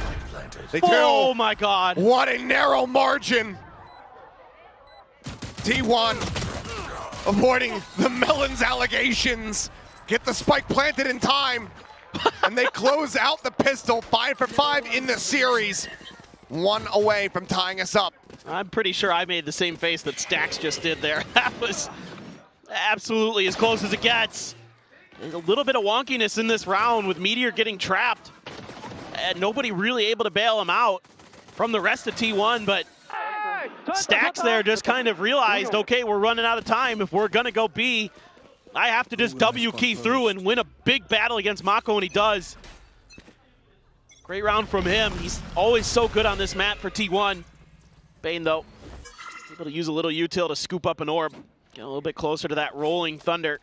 Nothing T1 feels like they can do to contest. They are way out. Expecting maybe some kind of crunch towards A main, but for now, DRX is happy to spread across the middle of the map a little bit. Try to see if they can find some room to maneuver. Camera here will give a lot away. Flashback, oh boy. Just desperately needs to clear the dog, and he cannot. Still just, he's actually still playing around that. This is not going to be able to find anything on the back end. Flashback, Hyunmin both get taken down. Tiny bit of damage dealt here to Stax. What Carpe suffered is going to be shrugged off as Stax gets the heals through. Salvo for the delay, the spray into Heaven. Meteor takes out freeing. As Mako and Bane find themselves tucked alongside the ramp. Play options, the playbook. Looking a bit empty here at the moment, given their position, given the classics. Seems like T1 will successfully be able to win out an anti-eco. Potentially in flawless fashion. Just looking for exits. Nobody comes your way. Side of the spike. I was looking for some kills, but there you go. Okay, flawless going to be denied away. There's a little bit of a stun, but everybody tucked back around the corner. Spike death here for the side of DRX. We're tied up at 7-7. been quite a match so far, but that round there, just T1 taking their time in the beginning of the round, barreling through, playing off each other pretty nicely here, TPing up into rafters to cause a little bit of a decoy as Carpe. You mentioned his name. He's got 15 assists. Carpe does? 3, 9, and 15. Yeah, he's an assist machine today. What, he had 18 on the first map? Something like that. Around Lotus, it was, yeah. And we're here basically at the midway point. First buy for the side of DRX. Plenty of firepower, however, in the hands of T1 as Hyunmin just going to be forced away for the moment. Now you're throwing some different looks here at DRX. I mean, Stax sent the dog out towards A Heaven, making a bit of a noise towards mid. All missiles away. Bombs exchanged. Salvo to try to slow up the approach. Forced out the TP, but maybe a re-clear of space here for T1. Stax maybe dueling freeing. Oh, Human. Gunman. Hyunmin! What is going on there? What? 3 kills found. Because that is an explosive way to just open up this anti-bonus.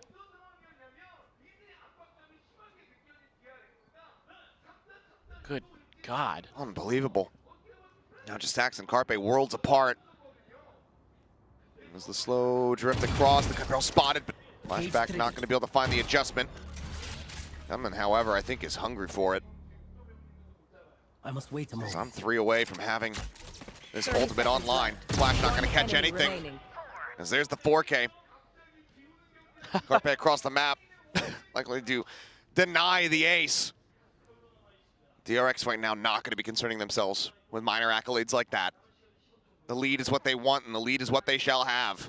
8-7. 10 seconds left. And barring a death from onto Mako here, it's looking like a flawless as well. I mean, what do you do? Gunman and hitting shots like that. Sometimes that's just rounds over. Oh, if he swung a little faster, maybe. Either way, let's see the replay on that. Yeah, please, and thank you.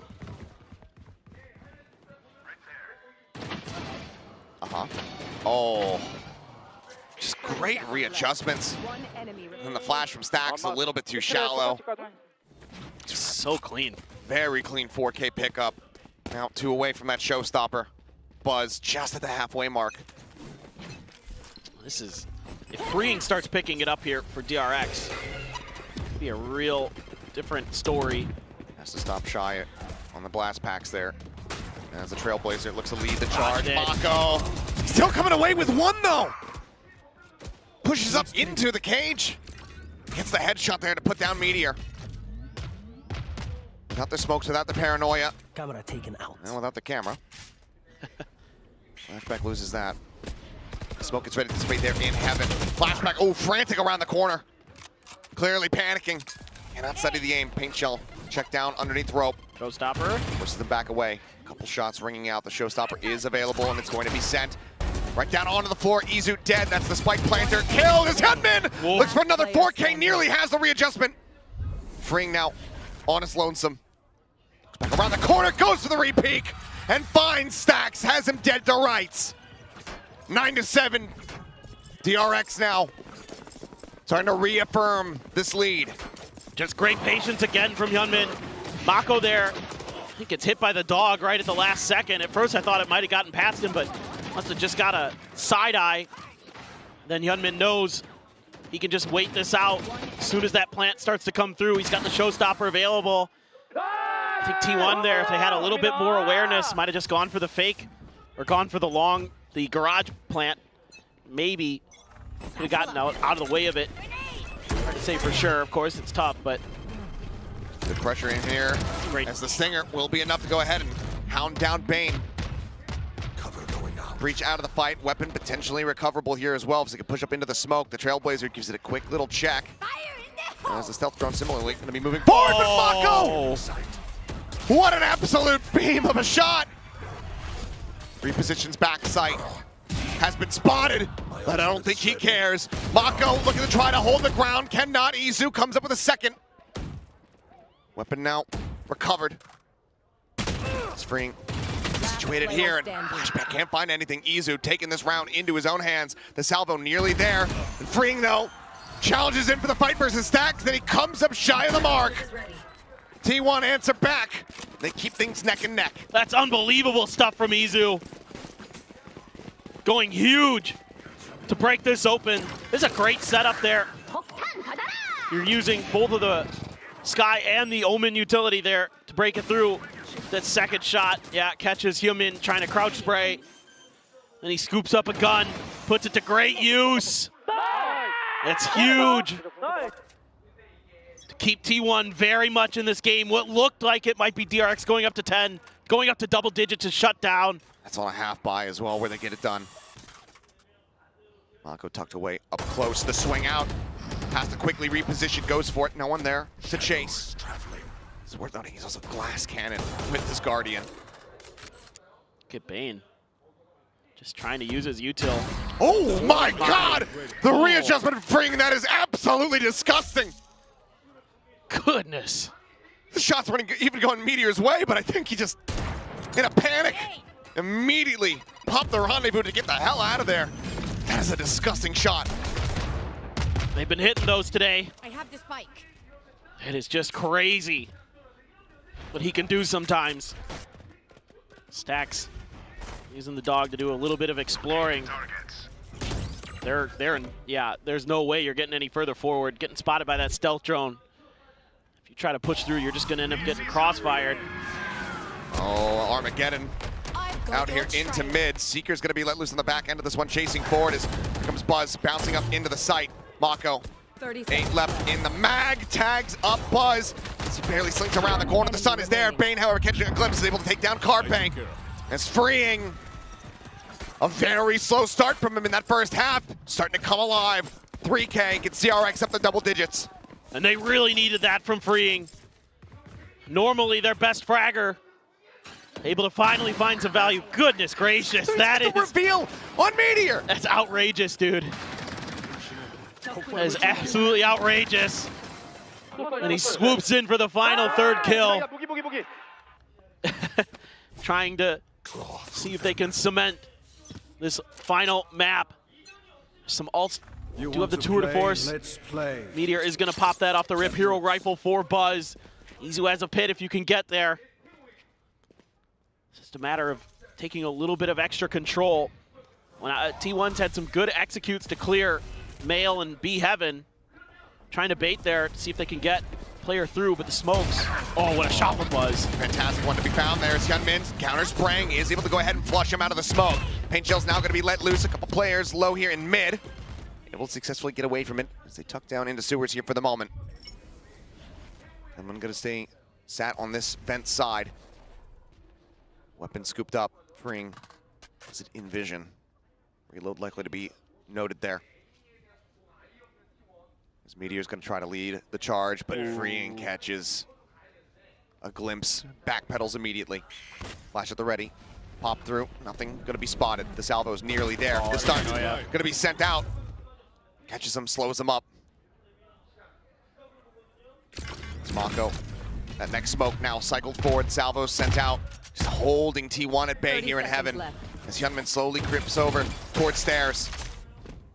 Smattering of damage going to be found there. Freeing, going to be good for one. Mako displaced, taken down. Hyunmin misses the opening shot, spots the gun barrel of Meteor, can relay to it to his team. Carpe, he's across. Everybody now collected together in that pit, as you mentioned, is now in play. And you don't have great options unless you can get a neural theft to clear this. And this trademark previously set up ends up giving them some cover, making for an easy shot. Meteor takes him down. Everything now on Hyunmin. Just giving the money, 150 behind on this raise. He's gonna have to just rotate out away from this side, allow for the spike to detonate. T1 not going down without a fight. They are fighting tooth and nail to keep this as close as possible. One round separating as this gets ready to erupt. Can they tie it? I just love this from T1. This protect the chamber. Well, I don't know. But anyway, the protect the chamber here. Just kind of group up around Meteor and just slow creep your way around these angles. You know, Buzz finds that great opener. Sure, you can see the flashes of the barrel through that smoke. It's a little bit easier, but then you're able to get this tour de force into some spots where it can connect, where it can do some damage. And the whole time, DRX is having to respect it. They can't really challenge that stacked push until it's too late. Nice idea. Like that play call from T1. Now, a little bit more of a spread of the map. Set the trademark outside of B, but I think it got noted. It got heard. Anyway, Mako has a sense of it. He put a ping right on top of it. Now again, a similar idea with the operator in Meteor's hands. 4-player cluster here into mid. Heavy presence as the trip gets cleared. Fault line sent, salvos out. Damage not going to be found. We could see the adjustment from DRX. They knew what caused them problems last time was giving up this space, so now they're throwing a lot of util at it. The salvos, the grenades, but still space cleared for T1. They back off, maybe anticipating that the paint shell's going to come their way, but it's held on to. As gun barrel spotted, Carpe able to find one, but do they read that Hyunmin's gotten across? Given the line that Meteor's operating on, though, it's expected to be maybe a little bit of an easier shot here for him, but Hyunmin does manage to take him down. Blast Packs into the corner, Blast Pack to try to offset. Carpe stack, desperately want this guy dead, but it costs him another life. Opportunity, perhaps, a chance. The swing out, a timing! Blast Pack finds the kill, gets a neural theft reveal. Stacks, Izu, both going to be spotted, sprinting their way over towards this A site. Flashback's gotten ahead of it. The cam setup instantly cleared. They know his position, the bite holds him back for now. Paranoia available for the retake. As Izu caught in the trap, the spray down! Flashback finds him! Spike now planted in Stacks, needs to be the hero, but his position has been encroached upon. Mako will take him out. DRX reestablish a 2-round lead. This is just crazy. It looks like T1 has got this in the bag. They're doing such a good job of dodging the utility, understanding the response that DRX is going to throw their way. They get up, they get the kill at B Heaven, and then they pause because Hyunmin steps out, finds a kill. They have to go deal with him. He finds a second. It takes 2 players to dislodge them, and as they're trying to get their bearings, they're trying to re-clear the B site space that they had originally claimed. Flashback, a thief in the night, takes a kill and gets the neural theft, and then they can just track him, trace him. Falls into the Cypher utility, and it's round over. The Paranoia to clinch it, and T1 is going to take a timeout. Last timeout of this final for T1. DRX, one more here in the back pocket, but this has to be for everything. T1 need to turn the tide. Down by 2. 2 rounds is exactly what DRX needs to take this over the line and get themselves the trophy. Our Korean analysts just cheering on the action. Once again. And no one's been able to win back-to-back rounds since 15-16. Yeah. We have just been trading blows. We're making a checkerboard here. It's been just what a treat this entire Grand Finals weekend has been. Friday, Saturday, Sunday here in Seoul, South Korea at the Sangam Coliseum has been max maps, brilliant, multiple OTs, so many great plays. Just what a performance these teams in Pacific have put on for us so far in just the kickoff alone. The future is bright for this region. So many great players, so many great moments already. And we still have 2 more stages to go after this. And we do. Another little bit of an investment here from the side of T1. 2 rifles, some sheriffs, a classic behind. And as for now, held at bay within the garage. Flashback here at backside. Mako playing forward. Decides to cut back to the opposite side of the pillar. Safer position to try to set up for the Paranoia play. Stacks could send a deep flash here to try to set up this execute. He's already taken nail. Just narrowly missing. Buzz, there's the blast pack forward. He goes to the front side of the pillar. The spray opened up between the squad. And Buzz just gets him around the back, and they flushed him out. Somehow they keep getting away with this when the investment isn't there. The heroics absolutely are. The plan from Buzz gives him a showstopper. I think Hyunmin Bane realizing this, say, oh yeah, we cannot try to pull off a 2v5. Not in this situation. Mako freeing. Not that much money behind. I would just love to watch that round from Stax' perspective, because he just pushed up mid, got into Mail somehow for free, completely unaccounted for, and when the execute was going through, he sprung into action and found a kill up in heaven. But this is what he did yesterday versus Gen G, except it was over onto the B site. He got himself squeezed in. Yes, he's got great senses on this map in particular. He just always shows up on split. He's doing it again, this time on the sky. I just awesome stuff from him. And I mean, Buzz as well has been really, really on point. Gets hit by the paranoia and is just so ready. You know, Flashback trying to hold the line, trying to stop the entrance from the garage. That's another round. The fans over there starting to get on their feet. Excitement building. It's been back and forth the whole way throughout. If that continues, DRX are gonna get themselves up to map point. Got both showstoppers. Got a rolling thunder for Bane. Stacks one away from his Seekers. Lot to work with here for both sides. Likely to be a very explosive round here. You gotta be so careful. As T1, gotta be diligent, trying to find out where Hyunmin is. No place to declare. Oh. Out into the middle, and Hyunmin sits Meteor down. The Jiggle Peak getting a spot out. He goes for another one, but goes relatively unpunished. Stax, however, pushes up, catches line of sight. Bane flushed out. Showstopper now in play, set. The smattering of damage here on to Stax, but kill cannot be found. As the Seeker goes chasing down through the vent, Stax continuing to try to push up, and Mako does not react in time. Stax putting the team around on his back, comes away with two, is freeing, straightening forward, cannot find Izu. TP into the site, Flashback arriving, able to find one. But the crucial tools that they were looking to utilize here, the Rolling Thunder, he's dead on the floor. Carpe with the jiggle out, Paranoia sent towards heaven as Stax gets ready to strike. This time, however, a little bit whiffy, a fadeaway on the guiding light, just trying to keep their interest, trying to keep them tied off of the site. The time is ticking, and Hyunmin still snappy with that Guardian in hand. Can Flashback deliver anything? No. Hyunmin now with everything to do.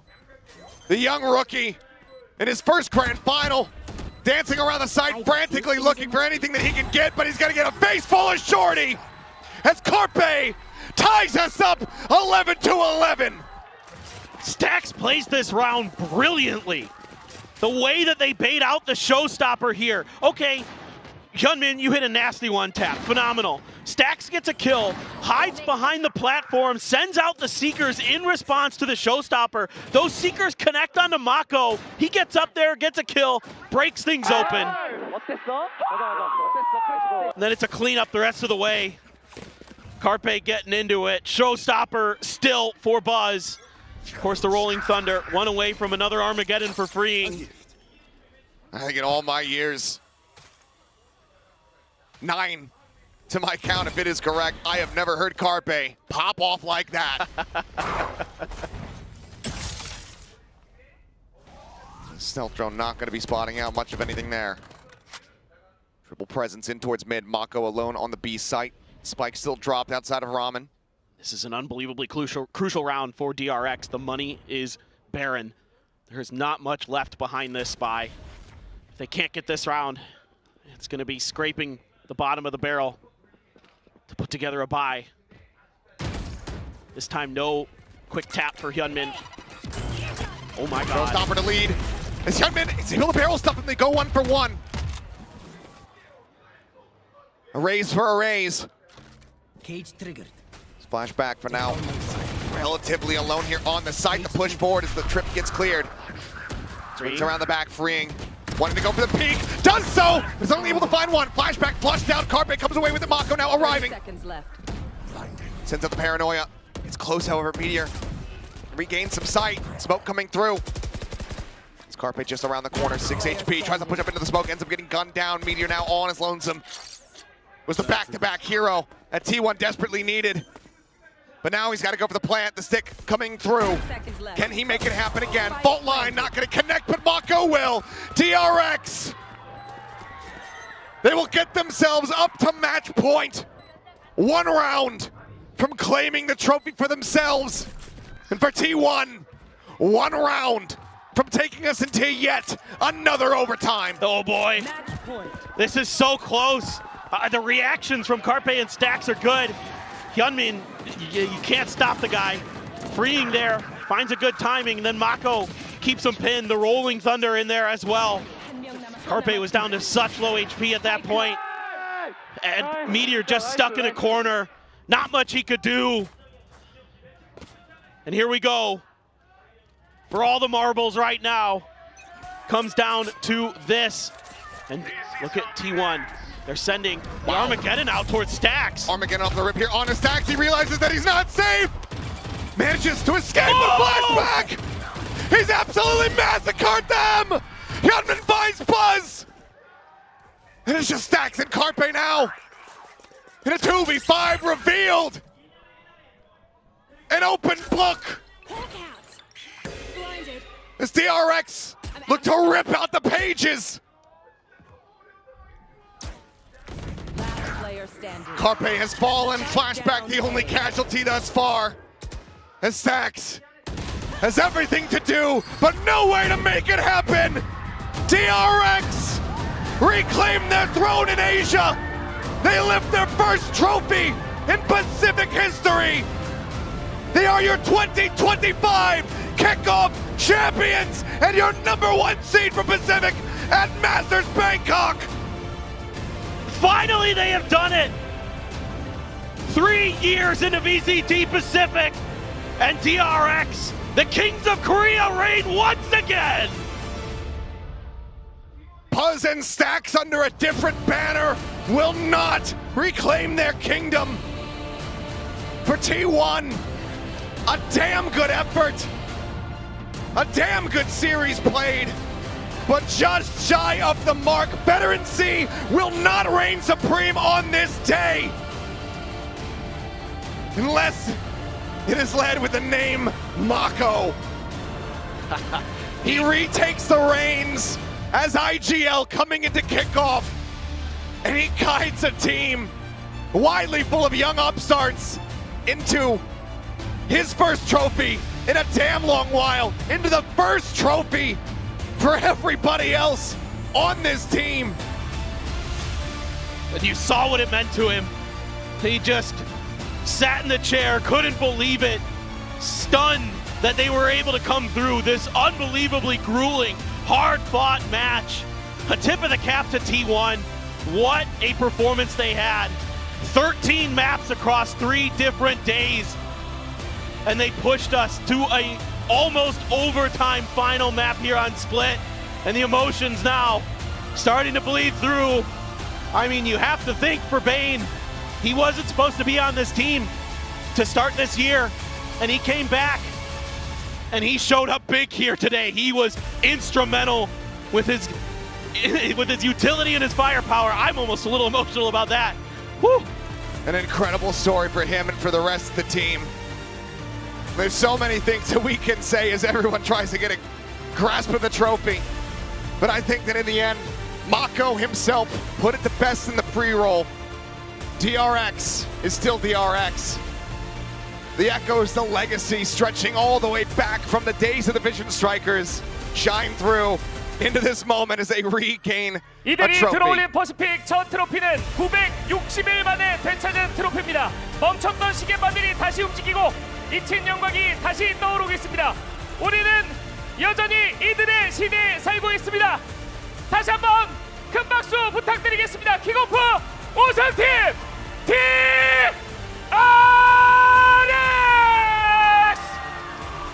After 960 days, the clock has been reset, glory regained, and legend rekindled. Welcome back to the era of DRX! 네, 다시 한번 큰 박수 부탁드리겠습니다. 자, 우승을 차지한 DRX 선수들과 차근차근 이야기를 나눠볼 텐데요. 이정현 아나운서 마이크 하나 전달해 주시고요. 네, 자 먼저 자 마코 선수에게 큰 박수 부탁드립니다. 우승을 확정짓고 기뻐할 새도 없었습니다. 의자에 앉아 있었던 이유가 무엇이었나요? 마코. 이유가 있겠나요? 네 번째 맵 이기는 건데 또 져가지고 그거 생각하면서 다섯 번째 맵 했는데 결국엔 해주네요, 저희 팀원들이. The question was, Mako, what were you doing in your chair instead of celebrating after you closed out the 5th map? And Mako said, I don't know, man. It was just like we could have closed it out on the 4th map, so I was kind of thinking about it, but I am super grateful that my teammates really pulled through. 네, 그리고 원년 멤버들이 많이 떠났습니다. 혼자 남아 있었고 새로운 멤버들과 함께 그리고 코칭 스태프들과 함께 우승을 일궈냈는데요. 우승하신 소감 이야기해 주시죠. 마지막으로 우승했던 게 챌린저스 코리아였었는데 사실 그때도 이 자리였거든요. 이제 또 두 번 다시 뭔가 못 올릴 것 같았는데 오늘로서야 이제 다시 한번 우승을 하게 되어가지고 지금 너무 심장이 아파요. Well, the question was, Mako, as the only sole remaining original member of DRX, you were able to hoist the Pacific Trophy for the first time for the team. But, you know, being the only original member, being able to lead the new roster into this glory, what does it feel like? And Mako's answer was, well, I think the last time we actually won the trophy was back in 2023, 2022 even, when it was the Challengers. And I didn't think that I would ever be able to lift the trophy again, but I am just beyond happy. I am very elated, and it just hurts my heart today to say that because the series was so tight, but I am very, very grateful. 자 마지막으로 스택스 선수와 버즈 선수와 또 진한 포옹을 나눴는데 명승부를 펼친 스택스 버즈에게도 한 말씀 해주시죠. 일단은 이정현 아나운서의 통역부터 네. 듣고 넘어가도록 하겠습니다. 마음이 급하시지만, 네. Anything you would like to say to Buzz and Stax on the other side? 일단은 옛 동료로서 이제 적으로 한번 상대해봤는데요. 근데 사실 그 전부터 계속 궁금했어요. 상대로 만나면 어떨까. 근데 확실히 잘 하더라고요. 그러니까 생각했던 것보다 더 까다롭기도 했고, 그러니까 팀원이었어가지고 얘네 별로다라고 생각했는데. 근데 이제 적팀으로 만나보니까 와 진짜 까다롭구나. 결국에 베테랑들이니까 너무 잘해가지고 좀 놀랬었고요. 확실히 같은 팀이었을 때 좀 우승하고 나서 많은 생각이 들었던 것 같아요. Well, yeah, I've always wondered what it would be like to have them on the other side and compete against them. And I used to think, as the DRX teammates, oh, they're so mid. But you know, having played them today, especially in the grand finals, I got to see why they're the vets with so much experience, and also making it really tricky and tough for us to beat them. And it just, you know, I'm just very overwhelmed at what happened tonight against them and how we were able to take this win. 자 이어서 우승을 했지만 무표정인 베인 선수와 이야기를 좀 나눠볼 텐데요. 베인 선수가 눈물을 뚝뚝 흘려서 뭔가 마음이 짠했습니다. 식스맨으로 시작해서 항상 형들의 빛나는 우승을 뒤에서 지켜봤는데 이제 직접 본인의 손으로 우승 트로피를 들어 올렸습니다. 소감이 어떠신지 이정현 아나운서의 통역 듣고 네. 넘어가도록 하겠습니다. Bain, obviously we saw you getting very emotional tonight. You started out as a stand-in for the team, and when DRX was lifting the trophy, having so much success, you were at the back seat watching them and rooting for them. But tonight, you deserve it. This is your trophy. What does it feel like to be able to do that? 네, 일단 22년에 식스맨으로 하면서 이제 DRX 형들이 딱 이 경기장에서 우승을 많이 했었고 그거를 옆에서만 바라보면서 동기부여가 처음으로 됐는데 그때 이제 DRX였던 병철이랑 구태기 형을 상대로 이기고 제가 할 수 있다는 거에 너무 행복하고, 근데 행복한 눈물보다는 제가 너무 팀원들한테 미안해서 나왔던 것 같아요. 제가 저번 T1 경기를 못해서 이번엔 무조건 내가 이겨주겠다, 그리고 1맵에서도 또 게임이 잘 돼서 오늘 내가 무조건 해주겠다 했는데 그 이후로 점점 안 되고 급해지고 말려서 팀원들한테도 미안했던 것 같고요. 못했으니까 방콕 가서 더 잘하겠습니다. 감사합니다. Well, when I joined the team, it was back in 2022, and I saw the former DRX members, Stags, Buzz, whom I faced today, kind of, that was my source of motivation, having them so much success and being able to perform their hearts out on the stage. And to be able to beat them tonight, it means a lot. But the tears are not because of the trophy today. It's because I feel almost grateful and sorry for my teammates, because the last T1 series I didn't perform, I didn't pull my weight.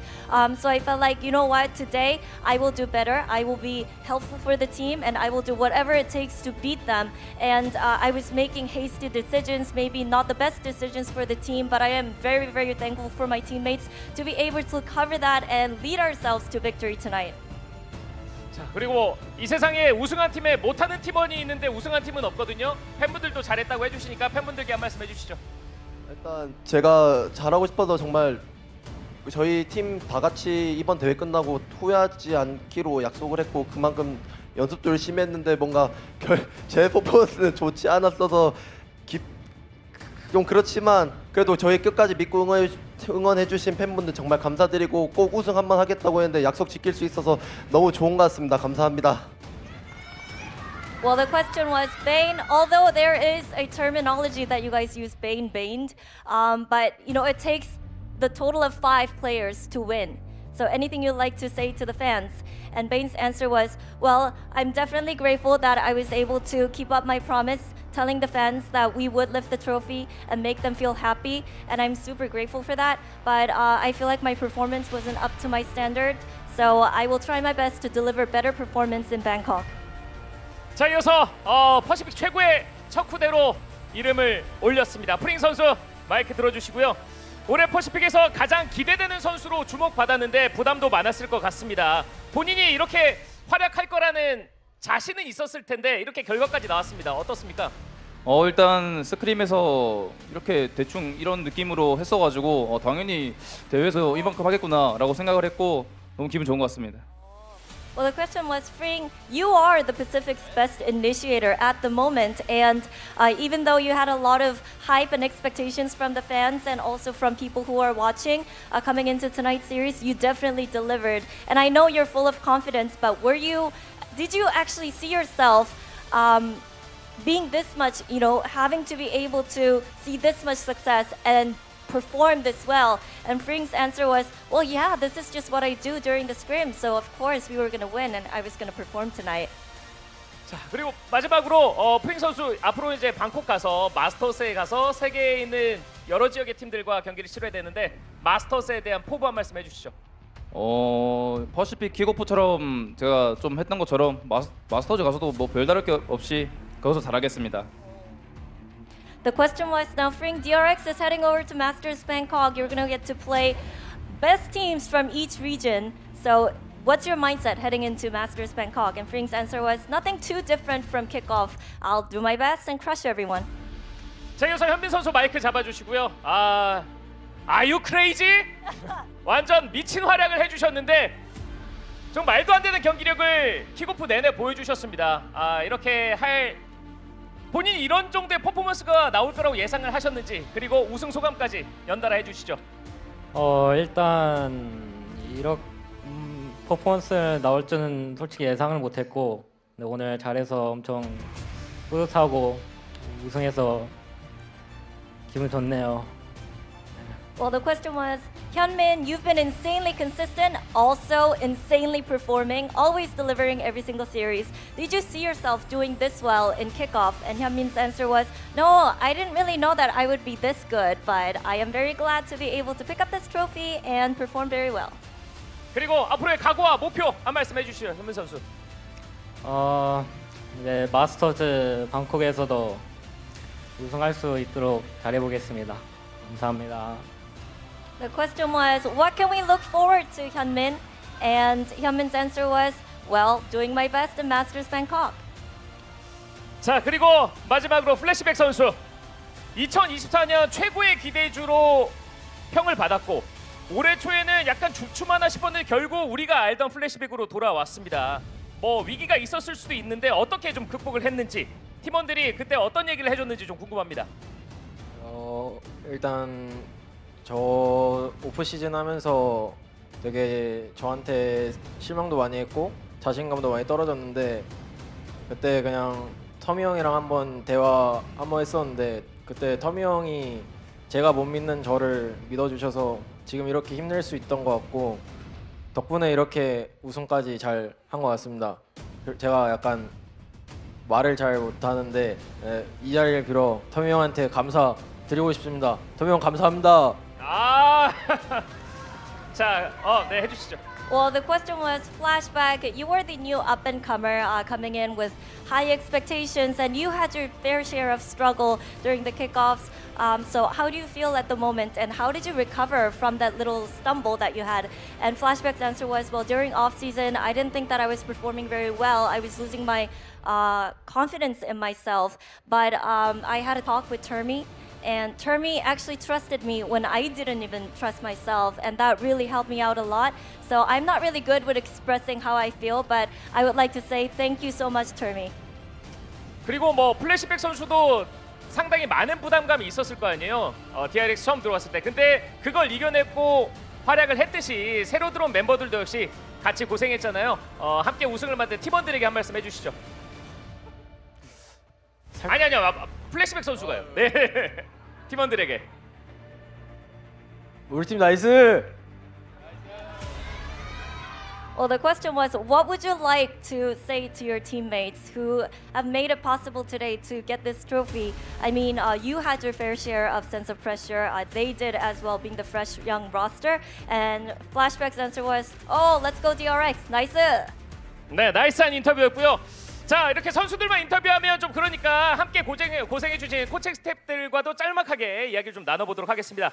RGC 코치님, 오늘 또 굉장히 치열한 경기가 펼쳐졌는데 백스테이지 지켜보면서 언제 DRX의 우승을 확신하셨나요?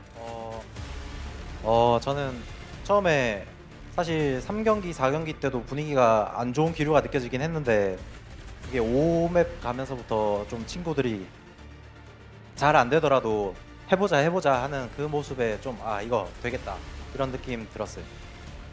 Well, the question was urgency. Looking from the coaching room, at what point were you sure that DRX was going to win tonight? And urgency's answer was, well, third map, fourth map, things were looking pretty down for us. But going into the last map, I saw my boys going, hey, we can do this. Let's have the energy up. We can definitely do this. Let's make it happen. And that's when I knew that this was going to happen tonight. 네.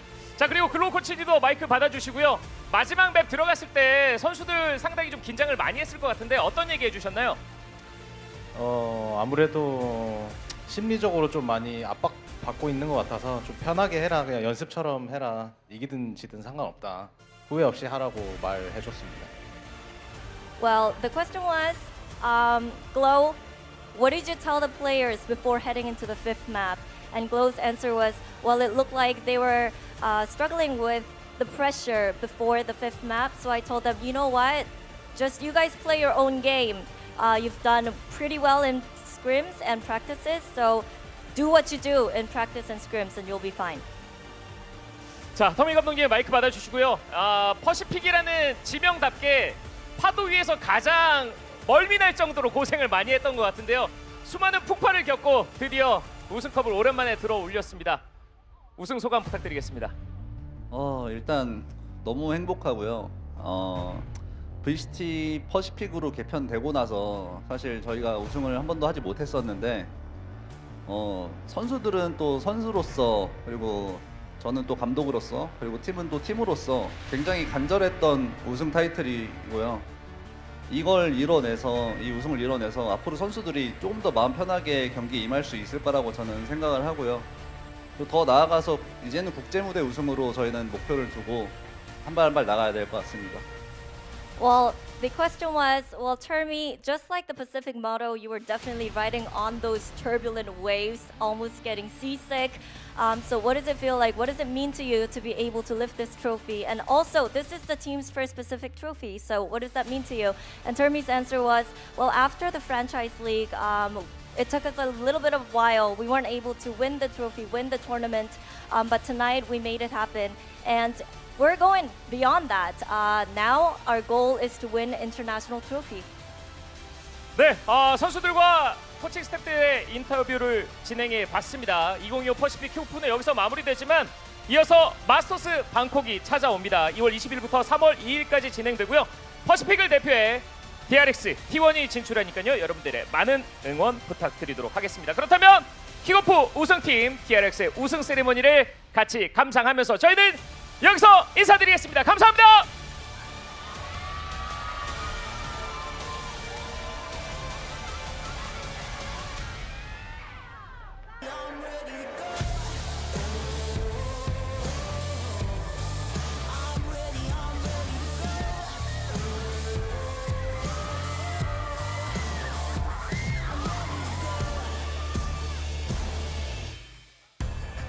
Something's in the air, I couldn't find you there. Been caught in the tension. Climbing up the stairs, this feeling is so rare. Didn't think I could mention. Whoa, I'm lost in this feeling. Whoa, I can't stop winning.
Bit of a scan here. Spring tries to stay tucked away. Buzz out for blood. Carpe building some space, pushing forward, but freeing. A quick peek out of the nebula, able to find that headshot. Takes him down. Finds himself a third, a fourth. Now suddenly the last one standing and freeing will get an ace. One rolling thunder goes into the back. Flashback just shallow enough to not get caught by that. Can't have it here. Storm his way into backside. Just a great read on how this execute was going to look.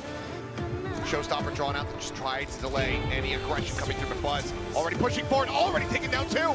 The call comes in. Flashback now once again, last one standing. The plant not for him. 나이스. 아니 병철아 길이잖아요. 길이는데? Insane dominance from T1. It's another war 3 away from having the ult online.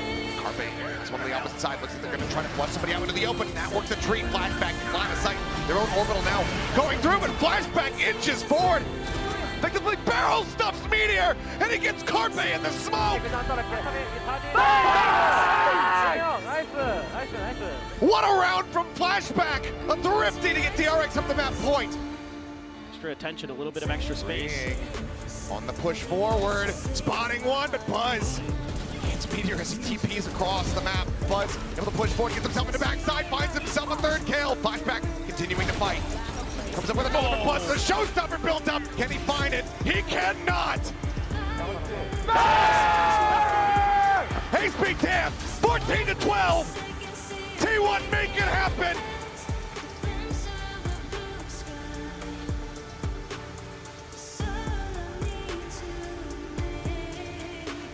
Able to find one, but do they read that Hyunmin's gotten across? Given the line that Meteor's operating on. No! Set Carpe stack. Desperately want this guy dead. Could be perhaps a chance. The swing out, a timing. Needs to be the hero, but his position has been encroached upon. Mako will take him out. Armageddon off the rip here on his stacks. He realizes that he's not safe. Manages to escape the flashback. He's absolutely massacred them. Carpe has fallen. Flashback the only casualty thus far.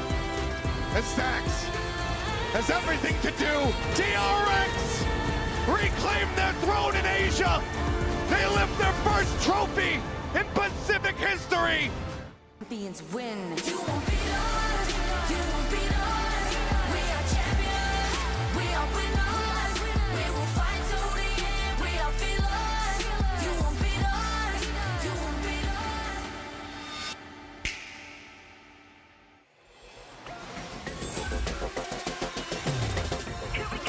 Here I am now. What you waiting for? Got the bling, got the rings, yeah, we on the floor.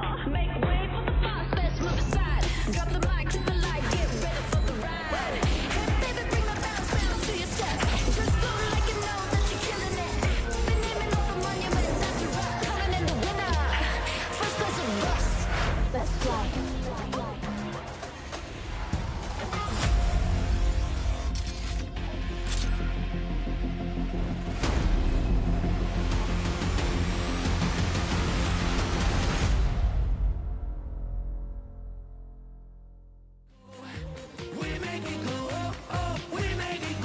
VCT Pacific. The future of Valorant starts here.